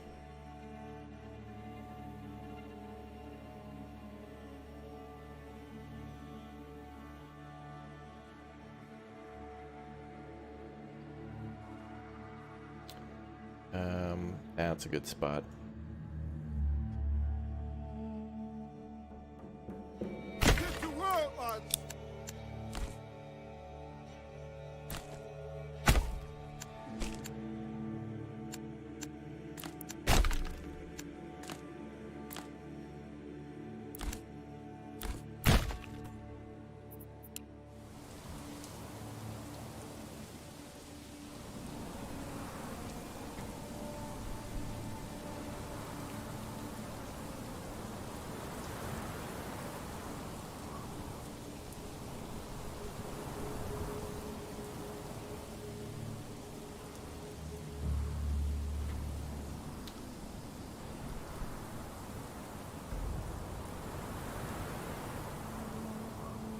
Only one person's hungry, and it's the person working at the food stall, I think. Oh, actually there's a few more now. They're living next door.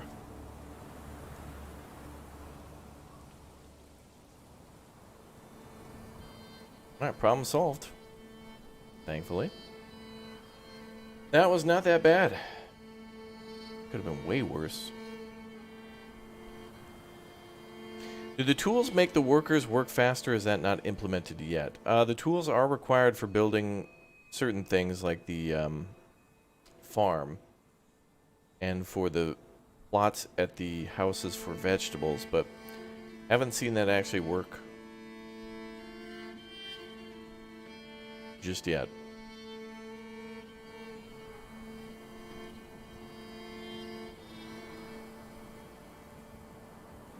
Would be interesting, though, if more buildings required tools like that. This is a bear-free environment. That's true. Bear-free environment, chat. Thank you. But you'd think like pretty much every job would require tools, like logging camp, woodcutter lodge, hunting camp. Would be cool if we could actually, like, if we had to make bow and arrow just for the hunters at the start.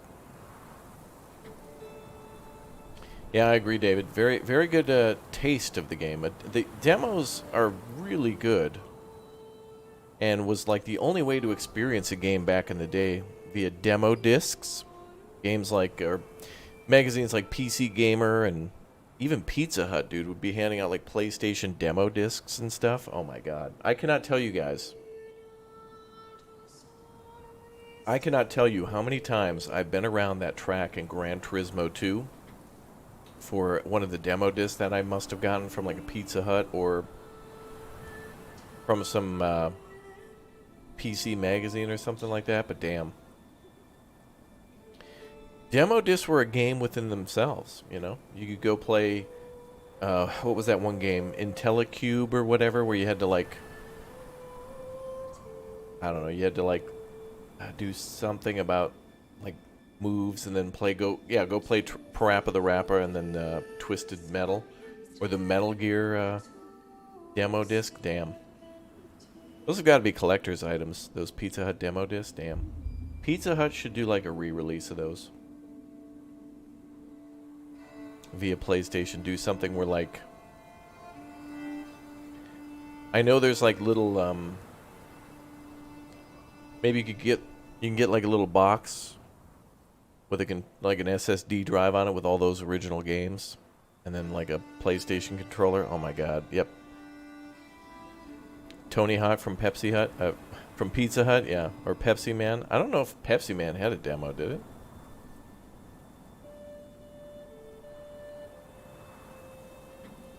Yeah, that might be it. The Intelligent Cube with a Q, yeah. I miss games being really, like, impossibly mean difficulty, too. Like, Crash Bandicoot with some of those levels were just, like... it was always fun. Some games would be just, like, they'd spawn you into a level and not really... You were expecting something, like, open world where you were just going to go around and explore stuff. And then it would just start with, like, a boulder behind you, and you just have to know how to... You'd have to die 5 times just to learn what you had to do. Like, oh, you're supposed to jump over these pits onto this thing. Okay. Like, deaths were just kind of like a... Like, every death was like a step forward. Miss those days. Like, you were just learning concepts of levels.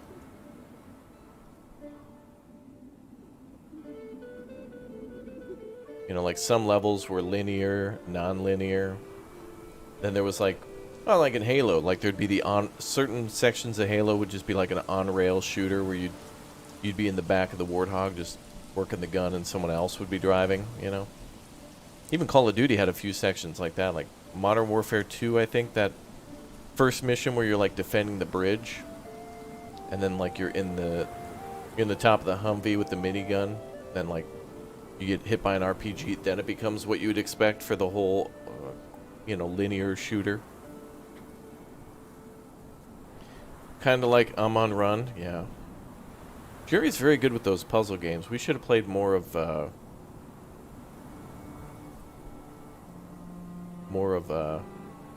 what was that puzzle game we played? We Were Here Together. I'd love to play more of that. Man, Jerry's got some energy now and a better mic. I can actually, like, talk to him now. It's awesome.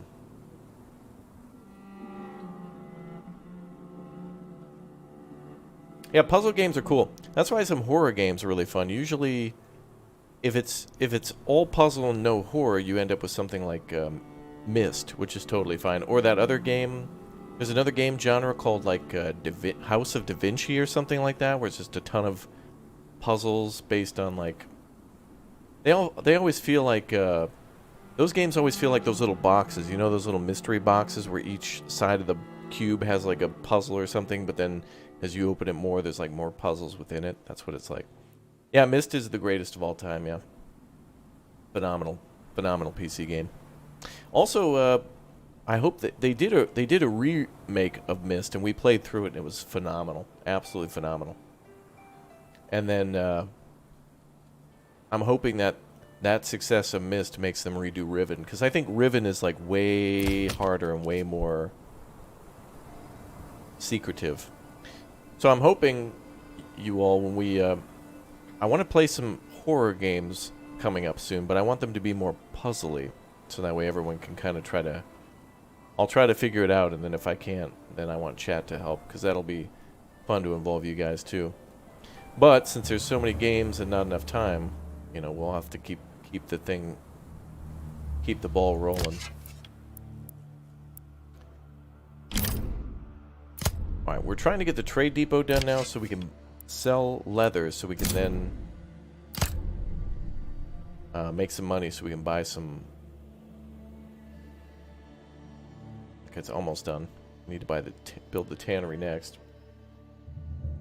What's the oxen doing? Oh, yeah. Oh, wait. There we go. The oxen's bringing the logs all the way up there. Mortuary assistant isn't a... Well, I don't know. There's been some controversy with that on YouTube's side, so I'm going to avoid that.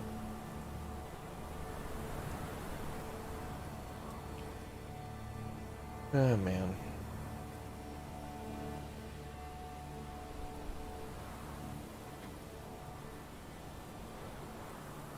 Yeah. Well, we're going to have to play puzzle games. It's going to be a fine balance. If we play puzzle games, we got to be careful that chat just doesn't give me the right answer. Like, after the combination to the safe is 3, 4, 2, 1. It's like, no, you got to give me like little clues, you know. It's like, maybe you can open the book again. Maybe the combination is in the book. It's like, oh, there we go. Chat's usually pretty cool, though. It's usually not a problem. You originally helped your mom play Myst? Oh, God. Dude, finding out anything in Myst was just like... Everybody in the family would be notified. The time in which Myst was out, it was like 1 or 2 people in the family, you know, the family of your families would have a PC, and then when someone found out... Bro, when you go inside the fireplace... There's a button in the fireplace that drops a door that you can interact with. Oh my God, I'm on the way. And the whole family will pile in. Like 25 people would be at a house. Yeah, it was all before the internet. Yeah, Siberia was an awesome puzzle game too, yeah. They actually released another game soon too. I really would love to cover some more puzzle games. Would love to do that. Because they're very... You know, we played recently, too, another game called Broken Pieces. And, you know, there's survival horror games where there's a little bit of shooting, a little bit of health management. You know, it's like ammo and health management. That makes it fun, but you don't always need that, too. On the other hand, if it's got an interesting story, I don't mind doing that. Later today, we'll actually test out a game. I want to try to eventually start covering stuff like that on the channel, too. We're going to test out a game called, a demo for a game called Unusual Findings. It's like Stranger Things, but it's like a side-scroller, kind of like those LucasArts games, like Monkey Island and Maniac Mansion and stuff like that. But if you think about it, games like Papers, Please were also like side-scroller point-and-click adventure games too. Or Disco Elysium, you know. That kind of thing. There's certain games that are like that. There's a hell of a lot of like really cool cyberpunk games that are like that too. That I'd love to... I might even create like a third secret channel just to play those, but... They take a lot of patience, but it's... Those stories are the best. Because they let suspense and stuff build up for a very long time. How are we not getting enough food? I don't understand it. We've got 2 hunters here hunting. We've got 2 hunters here hunting. The limit is 8. There's 14 animals. I don't get it.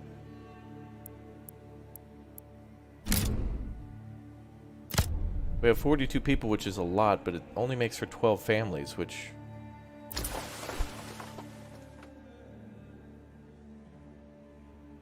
Yeah, that's why we need berries.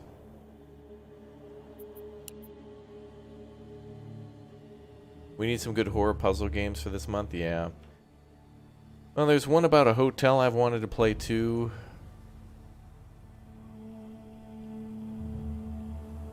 I forget what it's called. Saint... Dimf something or other. I don't know. Oh well. But tomorrow we will play a fun puzzle game from Lego known as Lego Brick Tales. That'll be cool. A little lighter on the... you know.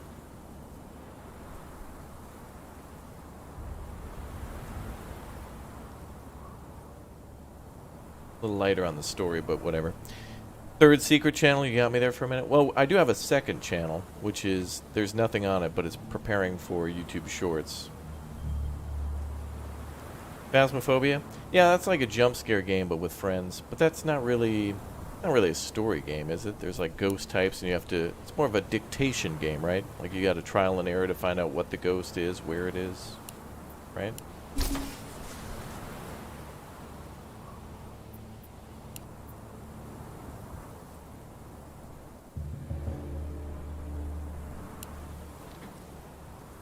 I mean, usually I play a horror puzzle game every year, which is called TurboTax, brought to you by the IRS. Good publisher. Terror, horror, and puzzles around every corner. In the year of 2022, were you alive? Yes. That's $10. Oh. Are you currently breathing? Yes. Another $10. The worst, they should stop making that game. The sequels are worse every year.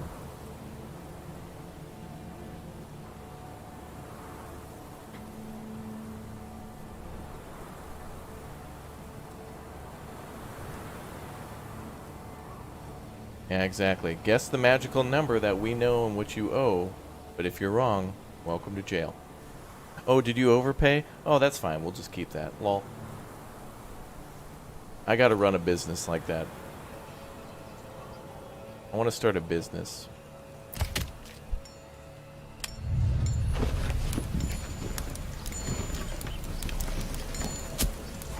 And that guy's outfit is just cool as hell. I wonder if these... I've never taken a look to know. Does anyone know what culture these outfits and such kind of represent? Like, a lot of the hats and stuff feel like they could be Central Europe. Medieval times, but maybe it's just a bunch of random stuff mixed together just to appeal and appease everybody, which is totally fine. I'm fine with that.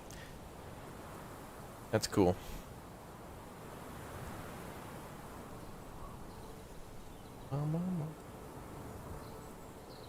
The developer said it would be European inspired based on the art style. Yeah, that's what I'm hoping. I don't really want it to be one particular place or time. It should just kind of, you know, it's like Anno. Like, Anno's called Anno 1800, but honestly, it's starting to get into almost like the 1920s and stuff. Like, it's starting to creep into like pre and post World War I in many ways. But it's fine. Like, I don't think a game like Anno 1800 should literally be locked to the year 1800. It should definitely be within a couple hundred years. I can't believe how many food problems we're having now. There was no problem before. We don't have that many people.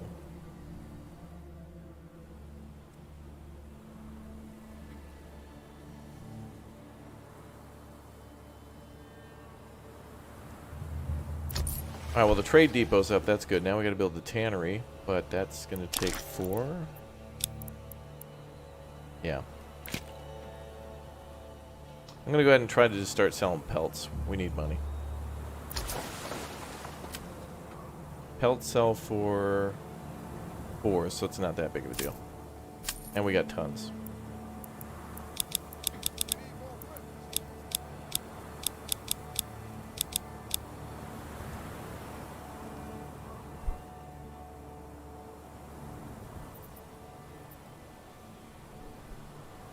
So with the money, we'll buy chicken coops and goat shacks and stuff, and that'll be better.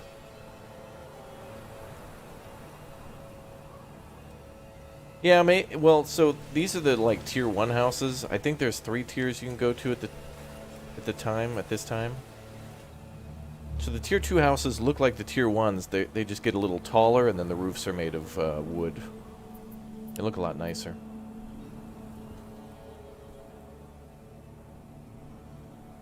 There's one guy in the town who hasn't had dinner. Bruh. Oh, come over and eat.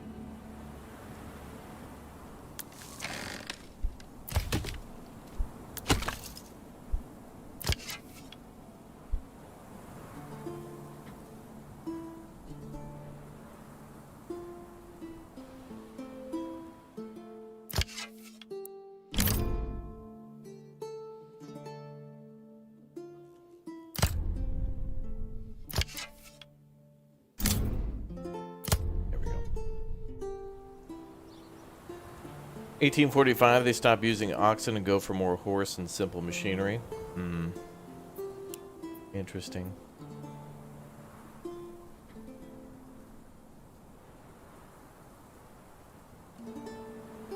Yeah, I think it's a good idea, though, to try to appeal to the most players possible by allowing the most amount of industry and stuff, rather than just being being in a certain place at a certain time means that a lot of things would be, like, unrealistic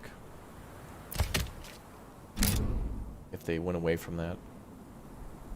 Choose fun and options before other things, I suppose.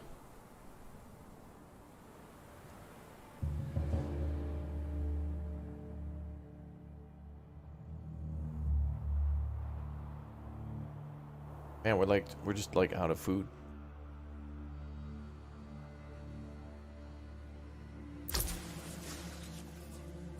Do we have traders working?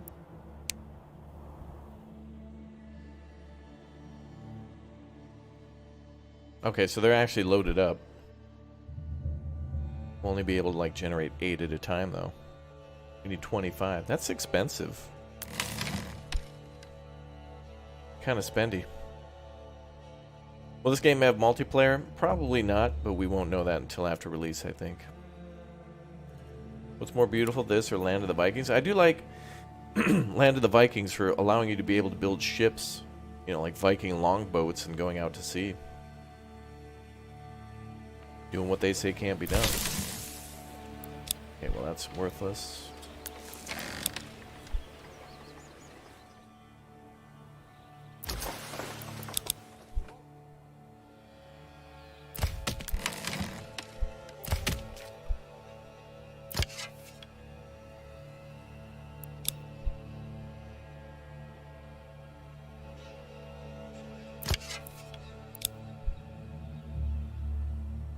Damn. You know what would be nice in this game is if there was a way to set a gathering area without a forge or building. It'd be nice to get food a little easier at the start. And I feel like berries should just be everywhere, right? Like, maybe not the animals, but I feel like berries should be almost in every... It's like how wood is everywhere. Berry bushes should be too.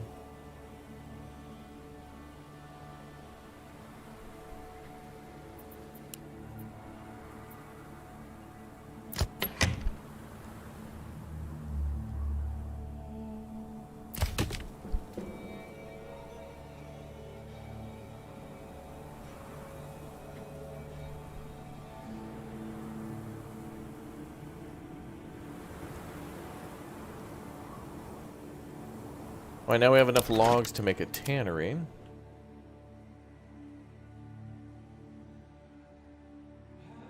We'll build that near here.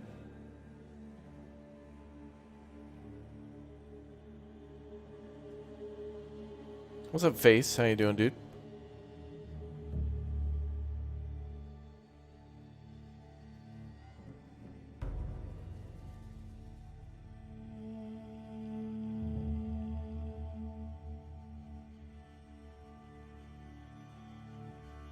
Yeah, we can build it right here.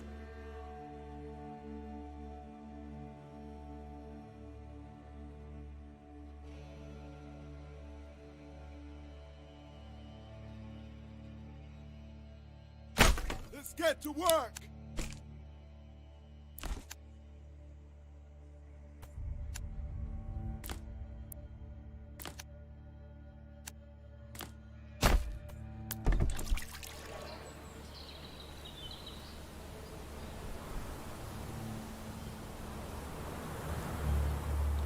Bum, bum. Blueberry bushes, yeah.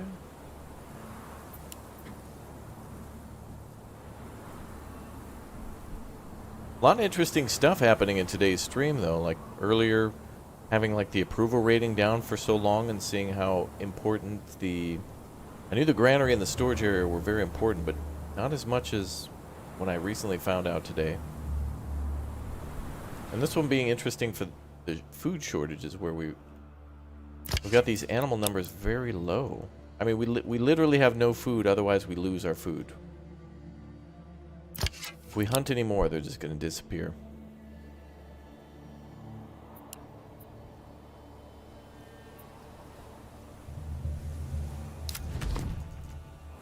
Now we need like a berry thing would be nice. Alright, well, let's embrace Darwinism, I suppose. Unfortunately. Okay, let's stop that. And start trading leather.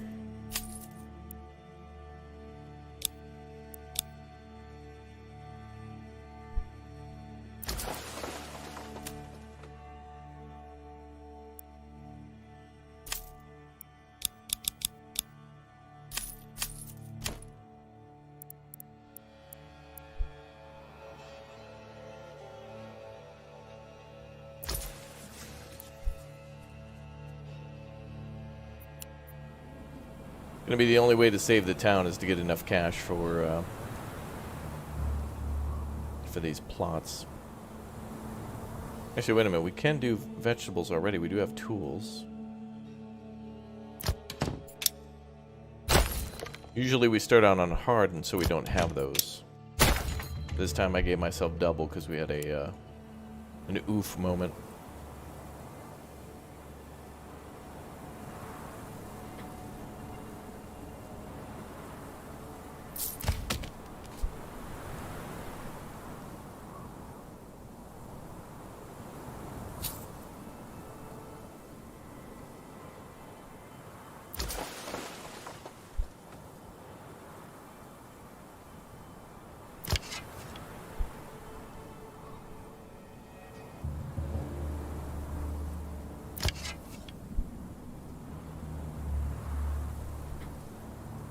Cereal, thanks for becoming a Raptor Egg. Welcome back. Good to see you. I think YouTube's having a 20 to 50% off on memberships too. So if you guys have been wanting to be and waiting to be a member, now might be a fantastic time. Make sure you got that gift bomb allowed turn on too, so someone else can give you a gift bomb. It's pretty cool, I guess.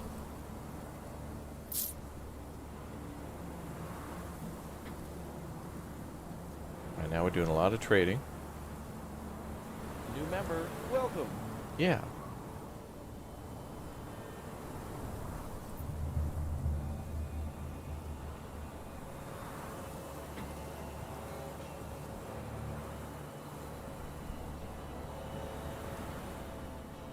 Yep. If we hunt, we're going to kill our food source, so... Veggie time.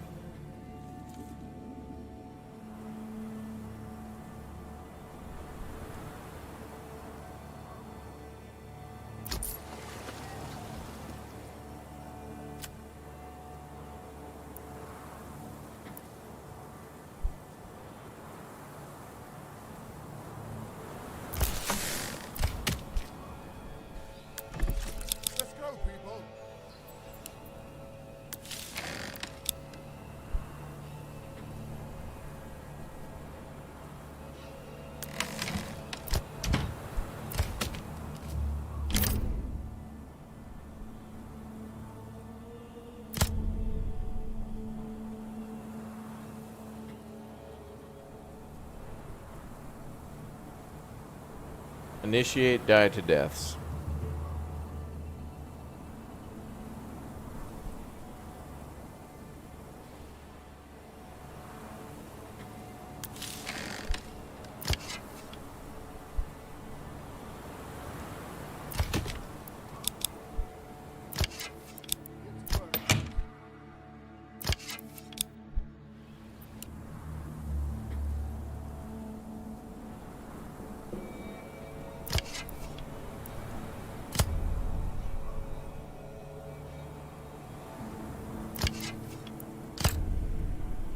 Nice.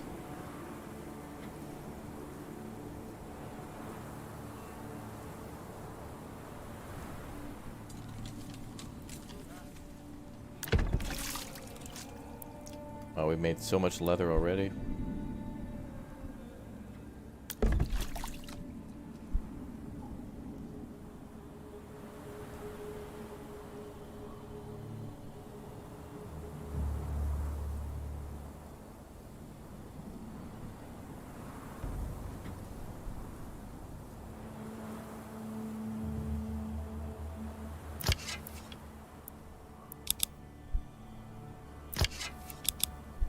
Final day, Sag. I know.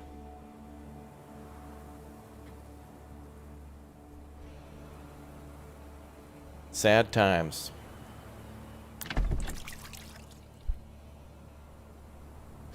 I feel like, too, these maps are a little more challenging as well. Like, these kind of corner areas where we started. Usually you start in these two, but these two are a little more tough with how the land's laid out. Just a little bit. However, the fertility here is really nice. So a much tougher start, but a great mid-game.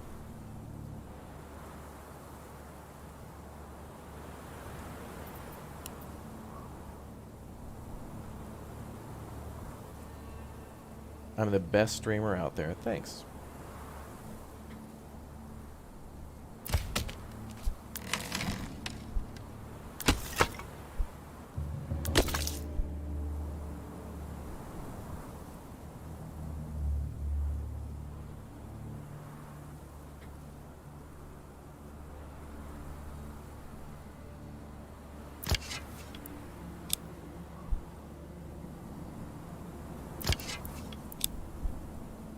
Alright, let's bring those food numbers up a little bit.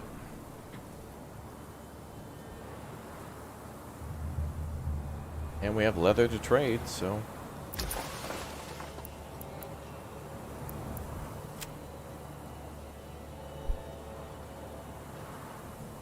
Just gotta get 25.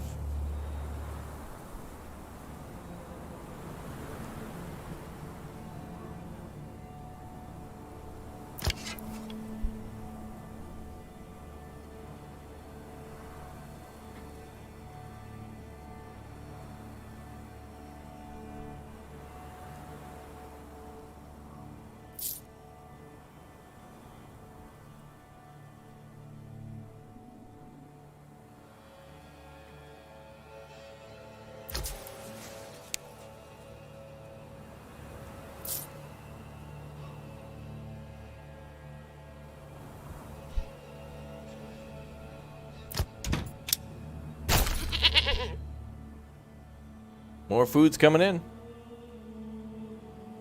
2 vegetable farms, a goat shack, and hunting. I can't believe how quickly those are depleted, though. I guess now we've learned about the speed of reproduction for them, or breeding. That's interesting. I'll have to take that into account for future builds.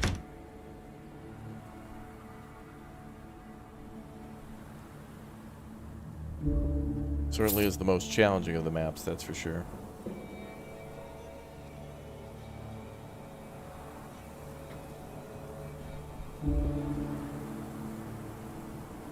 Oh, right, let's check that.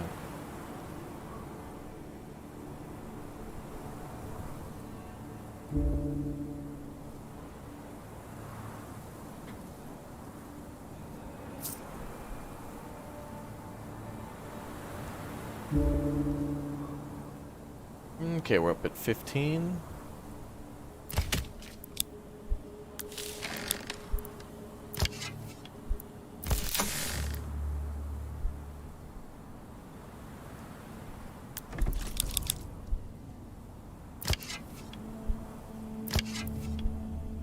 We're going to focus on food now.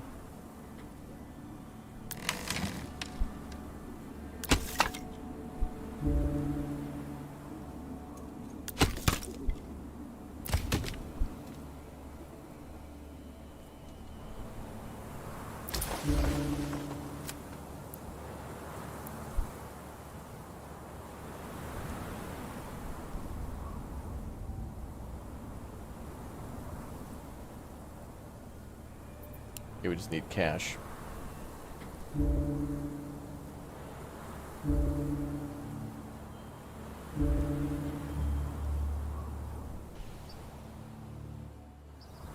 Yeah, we're good.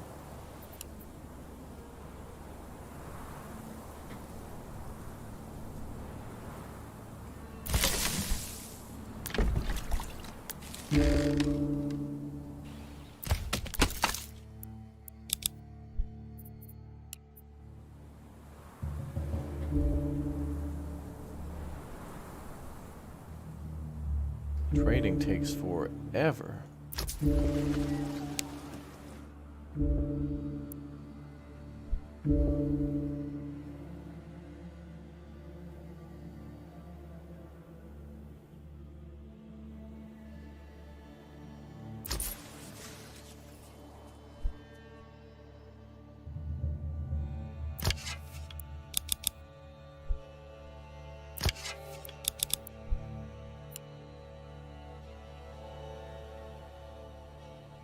Ba-ba.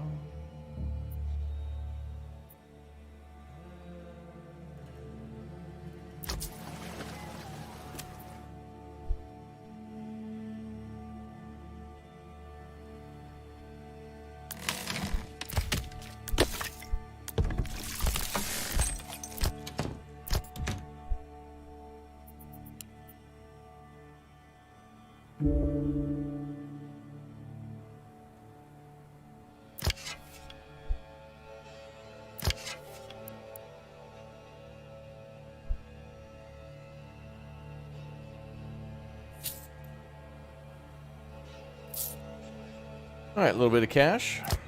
Chicken coop.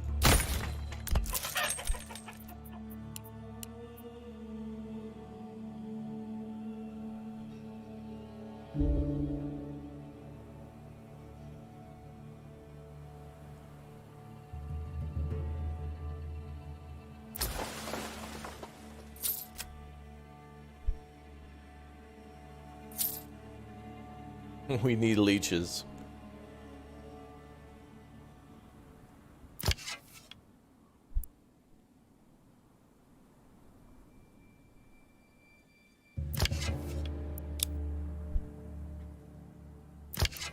Those animal numbers just simply have to go back up.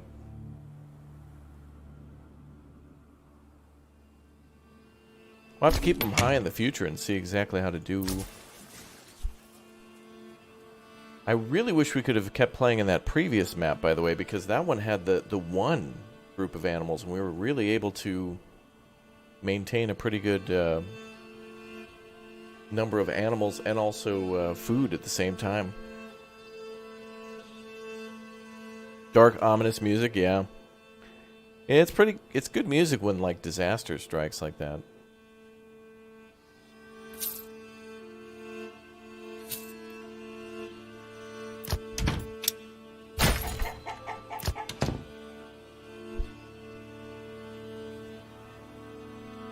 Alright, I think we're alright for a little bit.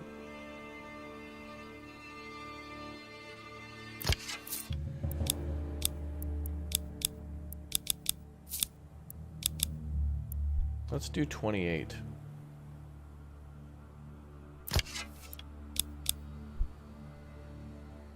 $13. We're at 9, I think. 22, 9, yep. I'll put 1 in the tannery. How are we doing on pelts? Pelts are set 103. So we'll be alright. Could you build the mine to make tools for veggie farms? Yeah, you can do an iron mine, but then you got to do a bloomery, and then you've got to do a blacksmith. So that takes like tons of materials, and I think you might need tools to make those. You need tools to build those buildings, I think. No. But I think it should. I like how it works in Farthest Frontier, where you need heavy tools in order to make tools. Kind of makes sense. Like you import from somebody else to build your own industry.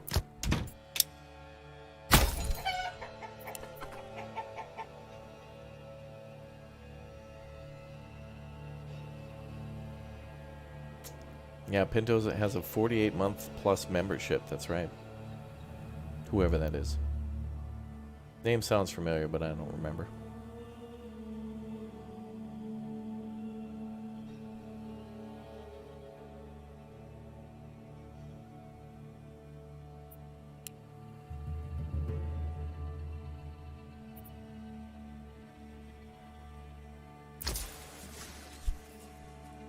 Okay, we should be fine.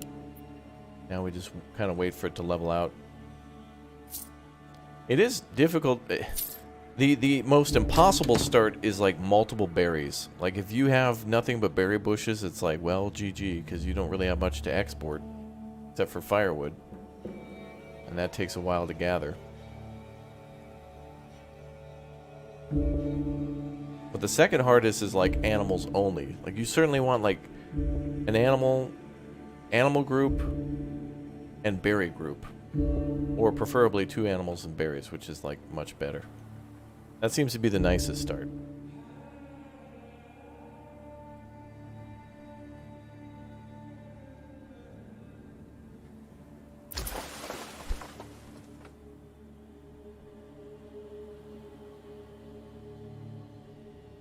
Nick Fury, thanks for becoming a Raptor Egg. Appreciate the support. Thank you very much. The 4 families doing nothing are just a death buffer.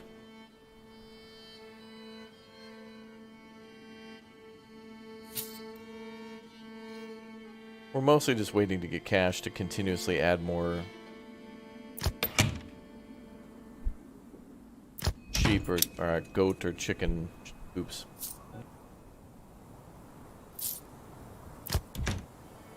Well, let's go goats.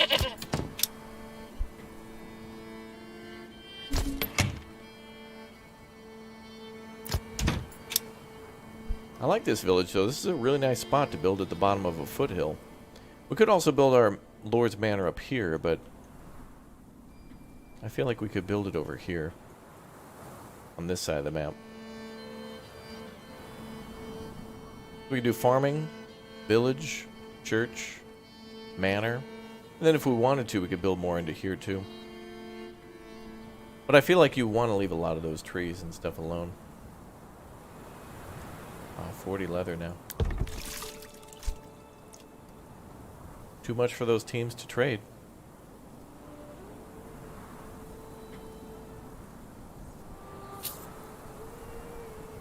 Alright. Well, if that happens, that's the way to buff it out. Yeah, I agree. This is how a stronghold should look. How things should have went with stronghold. Alright, let's get back on logging again.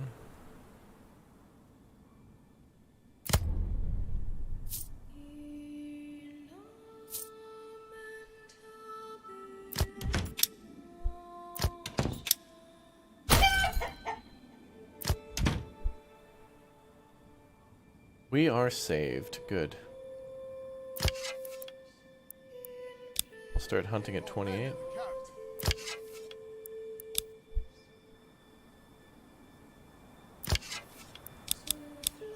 Bring those numbers up a bit.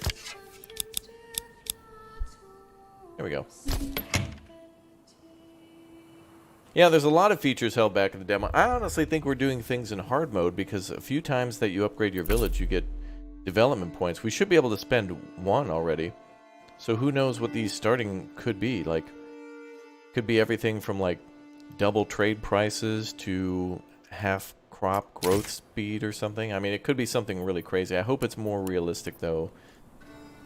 Something along the lines of, like, something to, I don't know, maybe activate something extra in the plots. Maybe, like, maybe to change one of the recipes or something, where, it, like, instead of it costing tools, it costs money, or vice versa.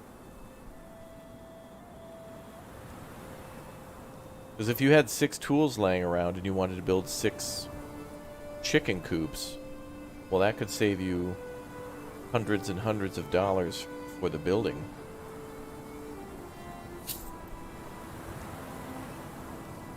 Although I don't know what... at the moment, there's not really much else to spend your money on anyway.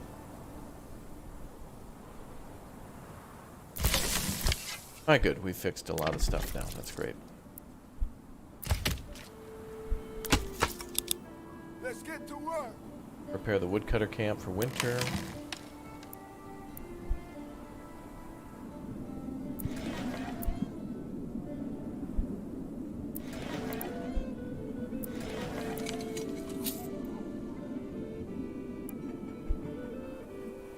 Nice.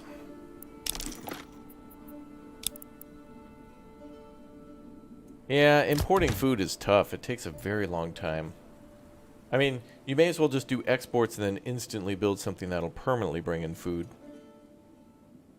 Like a chicken coop.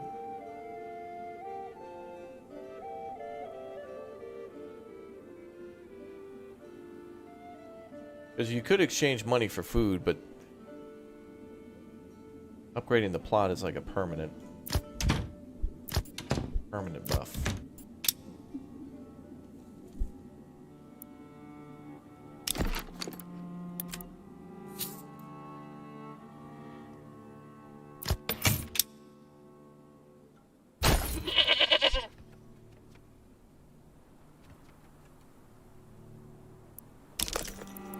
And then by building more houses, we're essentially making more mini farmland. Mini farms.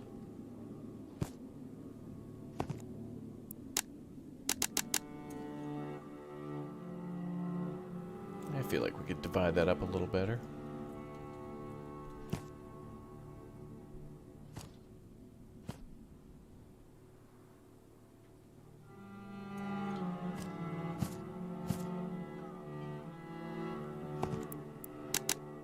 That's good.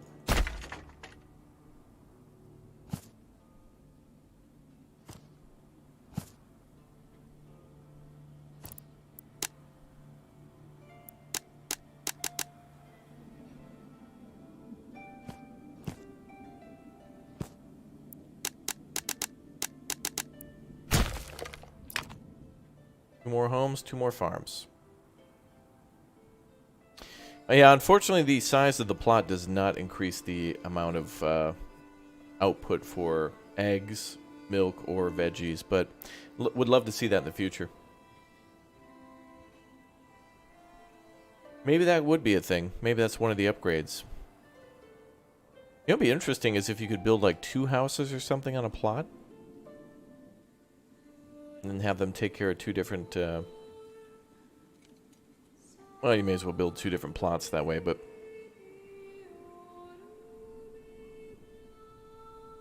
Cool.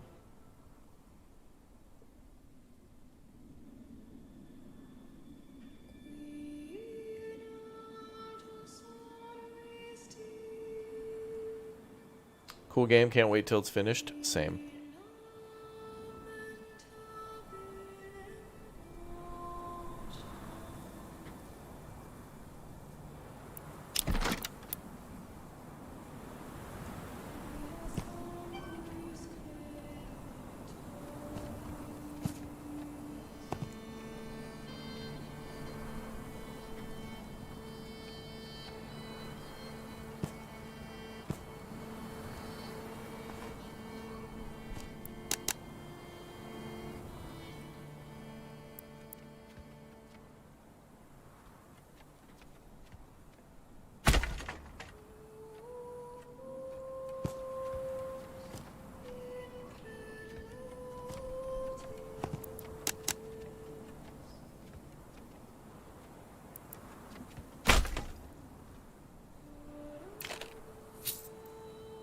Favorite city builder? A lot of them.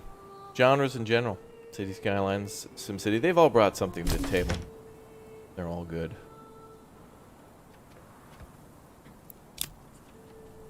But I think whenever I have a new favorite, whenever we do a stream that says like new favorite, it's because they're bringing some new mechanic that I feel like should be present in future games. A lot of RTSs, you know, have been around a long time, do a lot of the same things, but every once in a while there'll be a new game that brings something new overall that I'd love to see in every game. So it'd be really, you know, it's like with, you know, Tarkov bringing that whole actual looting mechanic to the game. Kind of cool that, like, you can find things out in the world or kill other players to take stuff to then play in your next, like, a run. Rather than it just being, like, mindless shooting, like in Call of Duty to unlock guns. Which is fine. But it's enjoyable to do it where there's some sort of a permanent, well,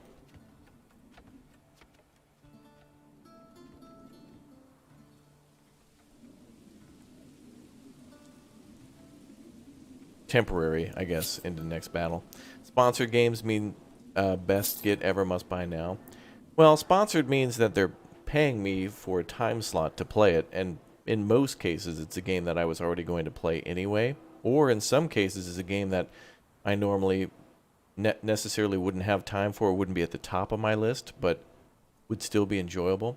Like, for example, if Manor Lords was like, hey, Raptor, do you like Manor Lords? Yeah. Okay, well, we want to pay you to play Manor Lords. It's literally like Wendy's being like, hey, do you like Wendy's? Yeah. Okay, well, here's a gift card for more Wendy's. It's like, well, I have to take that.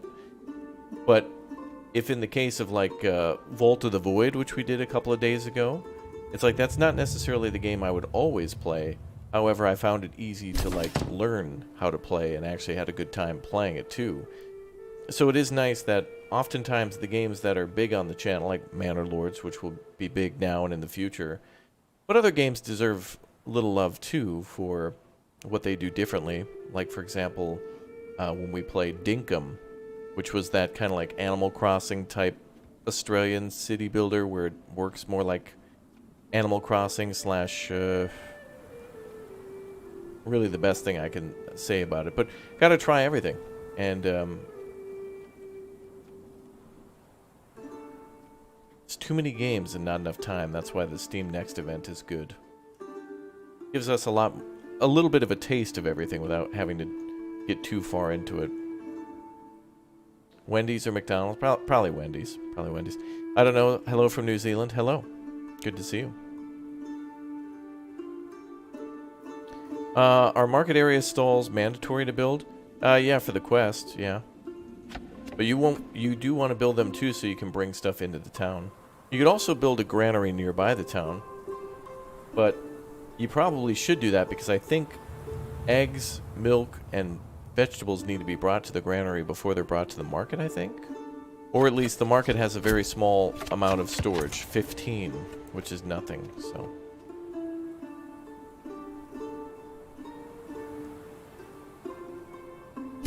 Oh, dude, we're doing great on money now. Finally, the food problem's resolved. I'm not gonna lie, they got us in the first round, but now we're good. Okay, so now we can pump out a ton of leather, which means a ton of money for a ton of trade. Good. You had a house disappear in your game? Wow. That's interesting. Let's build another trade depot so we can double down on the trade.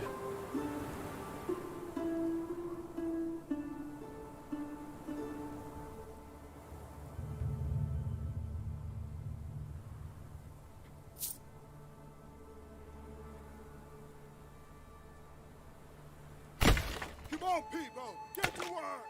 So we'll build another trade depot, and then the people should be able to sell more leather, which means we can then try to get more... I would like to get at least another oxen. We had some setbacks today with an earlier crash, but still. It's a very nice map to build in this one. Hello from Brazil? Well, hello. Okay, we got more workers. keep one more person for the tannery. Storehouse.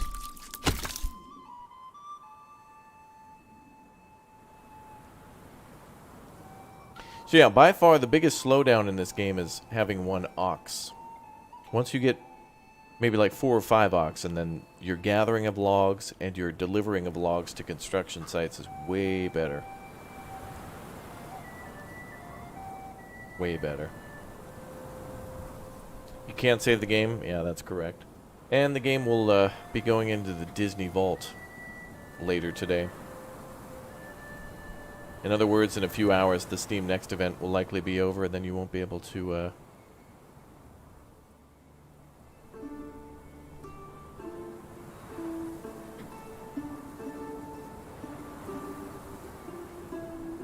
won't be able to play anymore.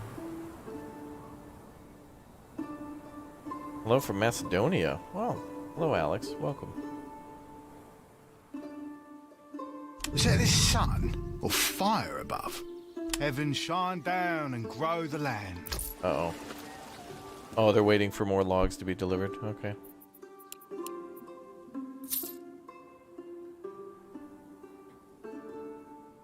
I like Farthest Frontier and Manor Lords. Both of them very, very much. I like the ability in Farthest Frontier to build walls and defensive structures and gates and barracks and be firing off crossbows and arrows, but this game I haven't been able to do that yet, so I certainly want to experience more. Belgium's in the chat? Well, hello. We got a lot of cash now.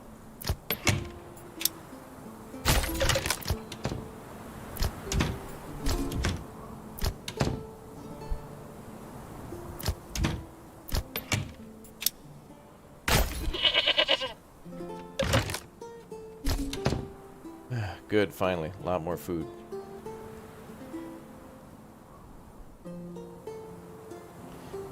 Where in the game do I think there's room for improvement? Well, later today I'll talk all about the demo and talk a lot more about what I think about the demo, what I think should happen for future demos, and what I would like to see in the full release of the game, and when I would like to see it. So our next stream will be... we'll talk a little bit about Manor Lords for maybe a half hour or so, and then we'll go into some other Steam demos too. We're going to mostly be talking about like Manor Lords because it was like the #1 hit, best demo on the Steam Next event, and then we'll try out some other games that are available too. Hopefully they'll still be available in the next event. If not, we'll figure it out. We'll make it work.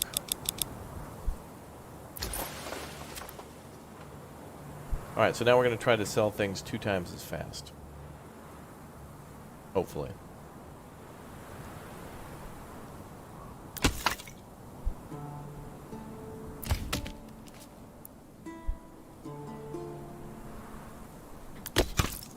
I think we need a little bit of extra firewood. We can shut down the... we can shut down the tannery for a while.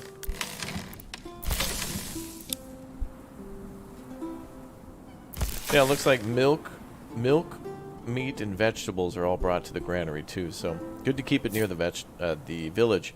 Last time when we played, I kind of built it on the not even that far away, but oh wow, the amount of money we're making, great.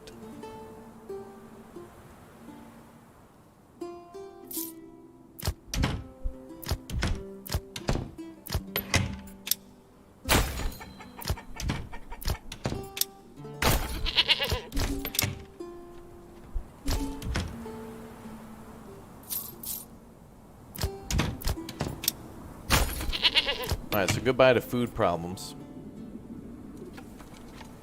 Goodbye food problems.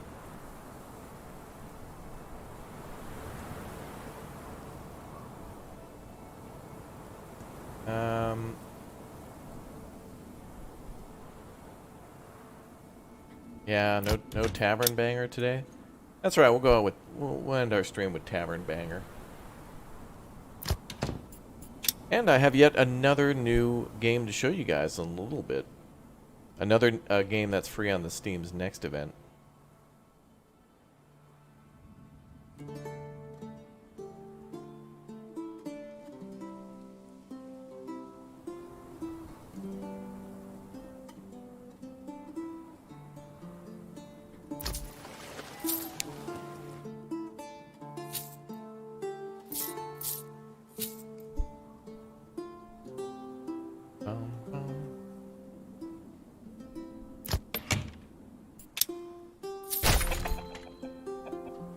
Nice.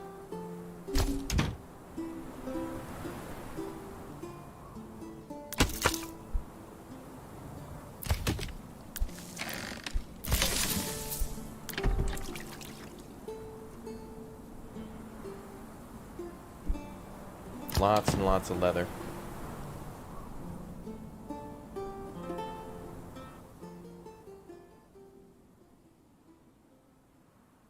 Also, in the future of the game, there's going to be more random weather events, so much more brutal winters can happen, where they'll probably take up a lot more firewood and possibly need to give your people better clothing than just the typical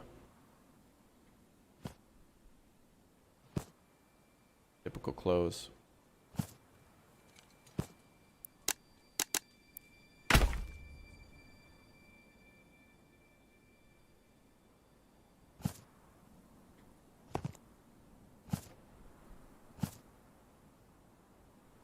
Ooh, the corner lot, fancy. The envy of the town.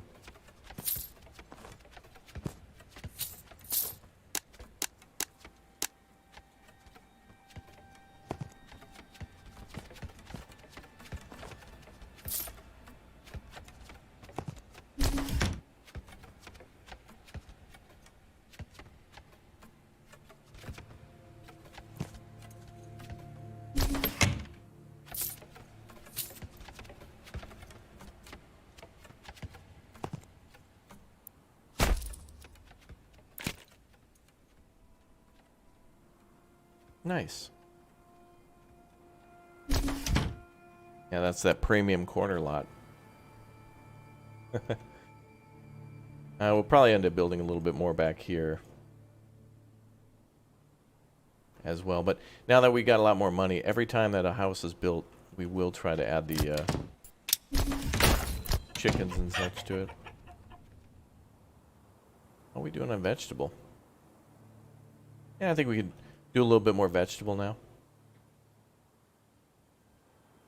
So we'll do a little bit more exporting, then we'll change to import hammers, and then we'll do a few more vegetable plots.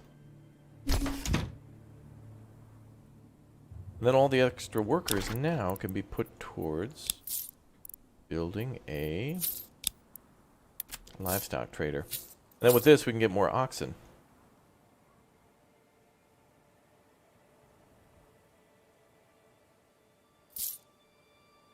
Yeah, but we need more logs.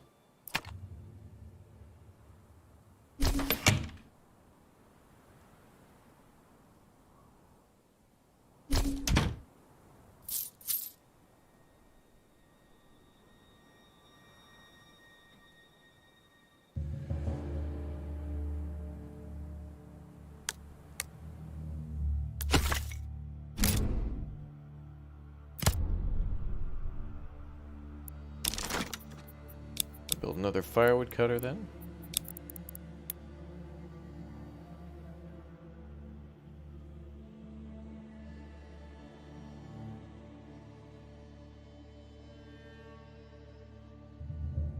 Let's go, people!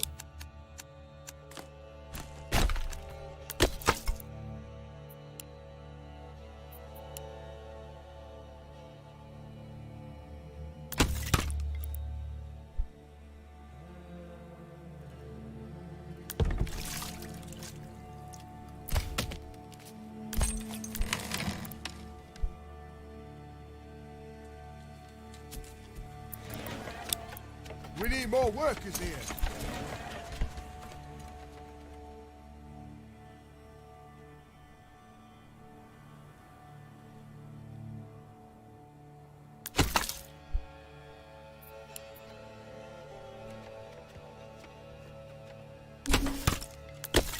And it's almost March, so thus won't have to worry too much about that. Firewood.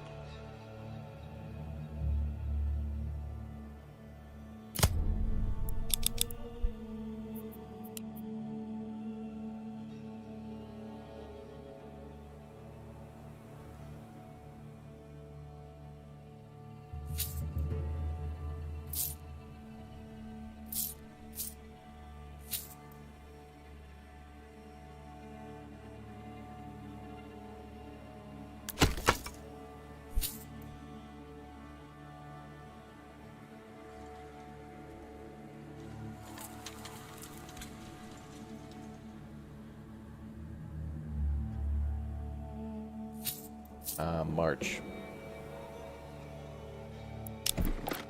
Okay, let's make a animal trader.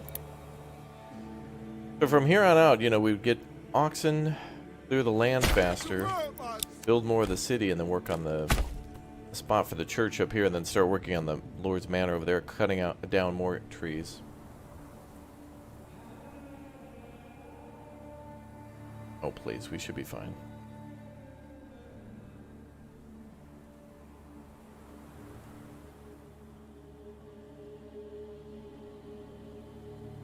Yeah, the transition between winter, spring, and then between autumn and winter is pretty damn good.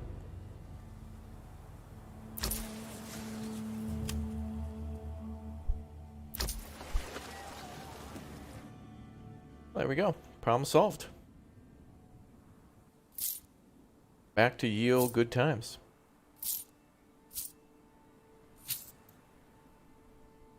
$32, $34. Lots of great food, man. Wow. Good amounts of meat, too. Glad someone tipped me off to that replenishment rate. Like, you should probably set it to, like, usually about 40 animals. If you set it to 28 or 32, somewhere between there, you can get a lot more animals dropping in.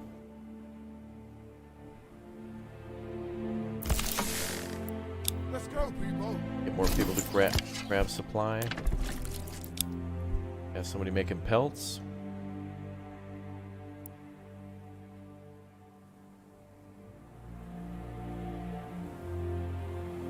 Alright, let's convert to buying tools now.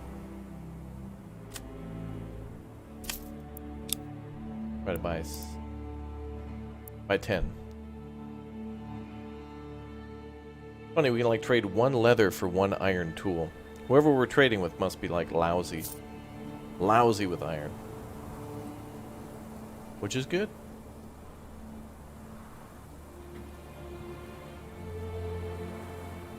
Yeah, so we're going to clear the land up here and build a church.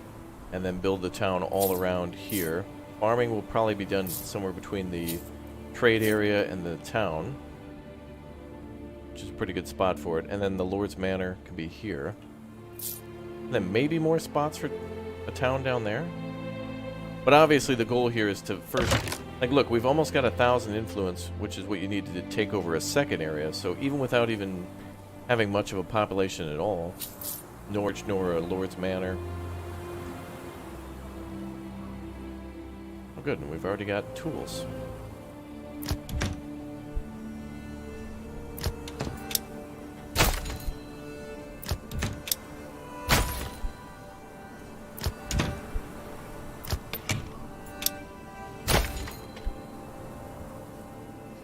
Lots of vegetables now, too.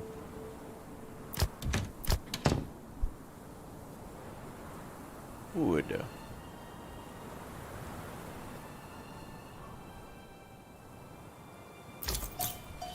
Would you prefer this game over Banished in terms of gameplay? Well, Banished has basically kind of ended its development, and it's supported by mods, but Banished is a game from, what, 2010 or so? 12 years ago. Banished will never be forgotten as a game that has absolutely permanently changed how these types of survival city builders will be played. A phenomenal, phenomenal title. So Banished should get credit in more solidifying these types of games. Really just taking the second foot through... I think we already had a foot through the door before, like, you know, with games like Tropico, where you could build farms and had to feed your people and worry about reputation and things like that. Banished brought it all the way down to its like basic parts of like firewood, food, and slow progression with the risk of disease and having to manage each year very slowly. So this game has certainly done a lot of that. Man, we are burning through the firewood. And it is just spring. Alright, let's get people to trade animals. And we will have ourselves another Fritz. Good enough.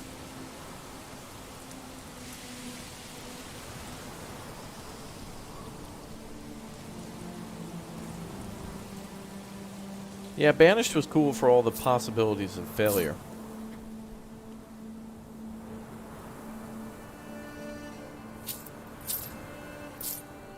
It is a milestone in gaming. Great, 123 firewood, we've got over 100 meat, tons of timber. Things are going really well now. Very well indeed. Alright. Well, I know that building the church will trigger the tax event, but let's build it as a little bit of a monument for our fight with winter.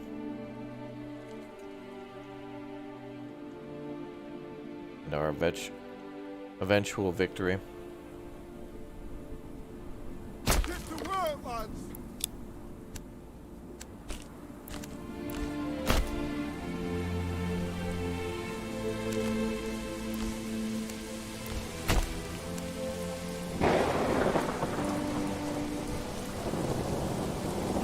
That shall be our shrine for now. Ashes of Creation? I've never heard of that. Send me a DM on the Discord. You guys can all follow me, by the way, on Instagram, too, if you'd like to see a lot of the cool other things that I do and places I go. Exclamation point Instagram. Also, exclamation point Twitter, too, to follow me there for more news regarding Manor Lords and a lot of cool photos and stuff that we've been taking of this game, too. Wow, look at that. We've already got 3 oxen, so now we're already, just within a matter of days, we're now pumping out 3 times as many logs, or at least now we can haul 3 times as many. Crazy. We got a good amount of tools coming in, great amount of money going out. Beautiful. Let's finish that church.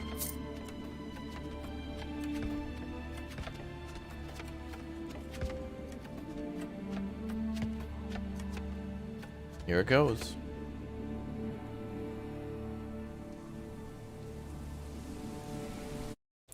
Let's see him build it.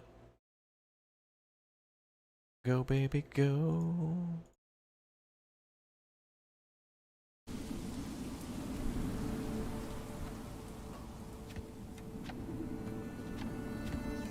Yeah, we'll talk more about Manor Lords in our PM stream, so make sure you're around. We'll cover everything about information regarding the game in the future and our thoughts on the current demo, which will be coming to an end here shortly. Last couple of logs get delivered to the church.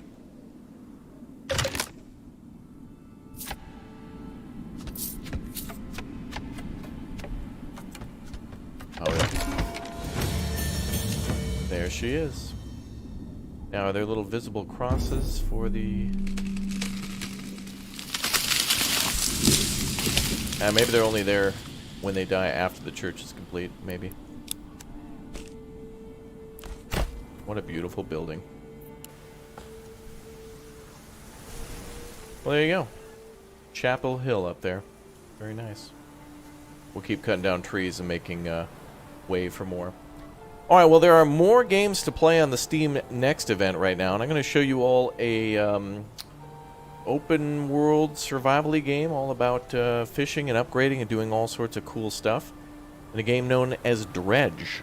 We're going to go take our live look at that right now. So we're going to jump over to that premiere right now. And I will be back a little bit later tonight for more Manor Lords. We'll talk a little bit more about Manor Lords. So enjoy this new video, everybody, and we'll talk more about Manor Lords a little bit later tonight. So make sure you're here for the next stream.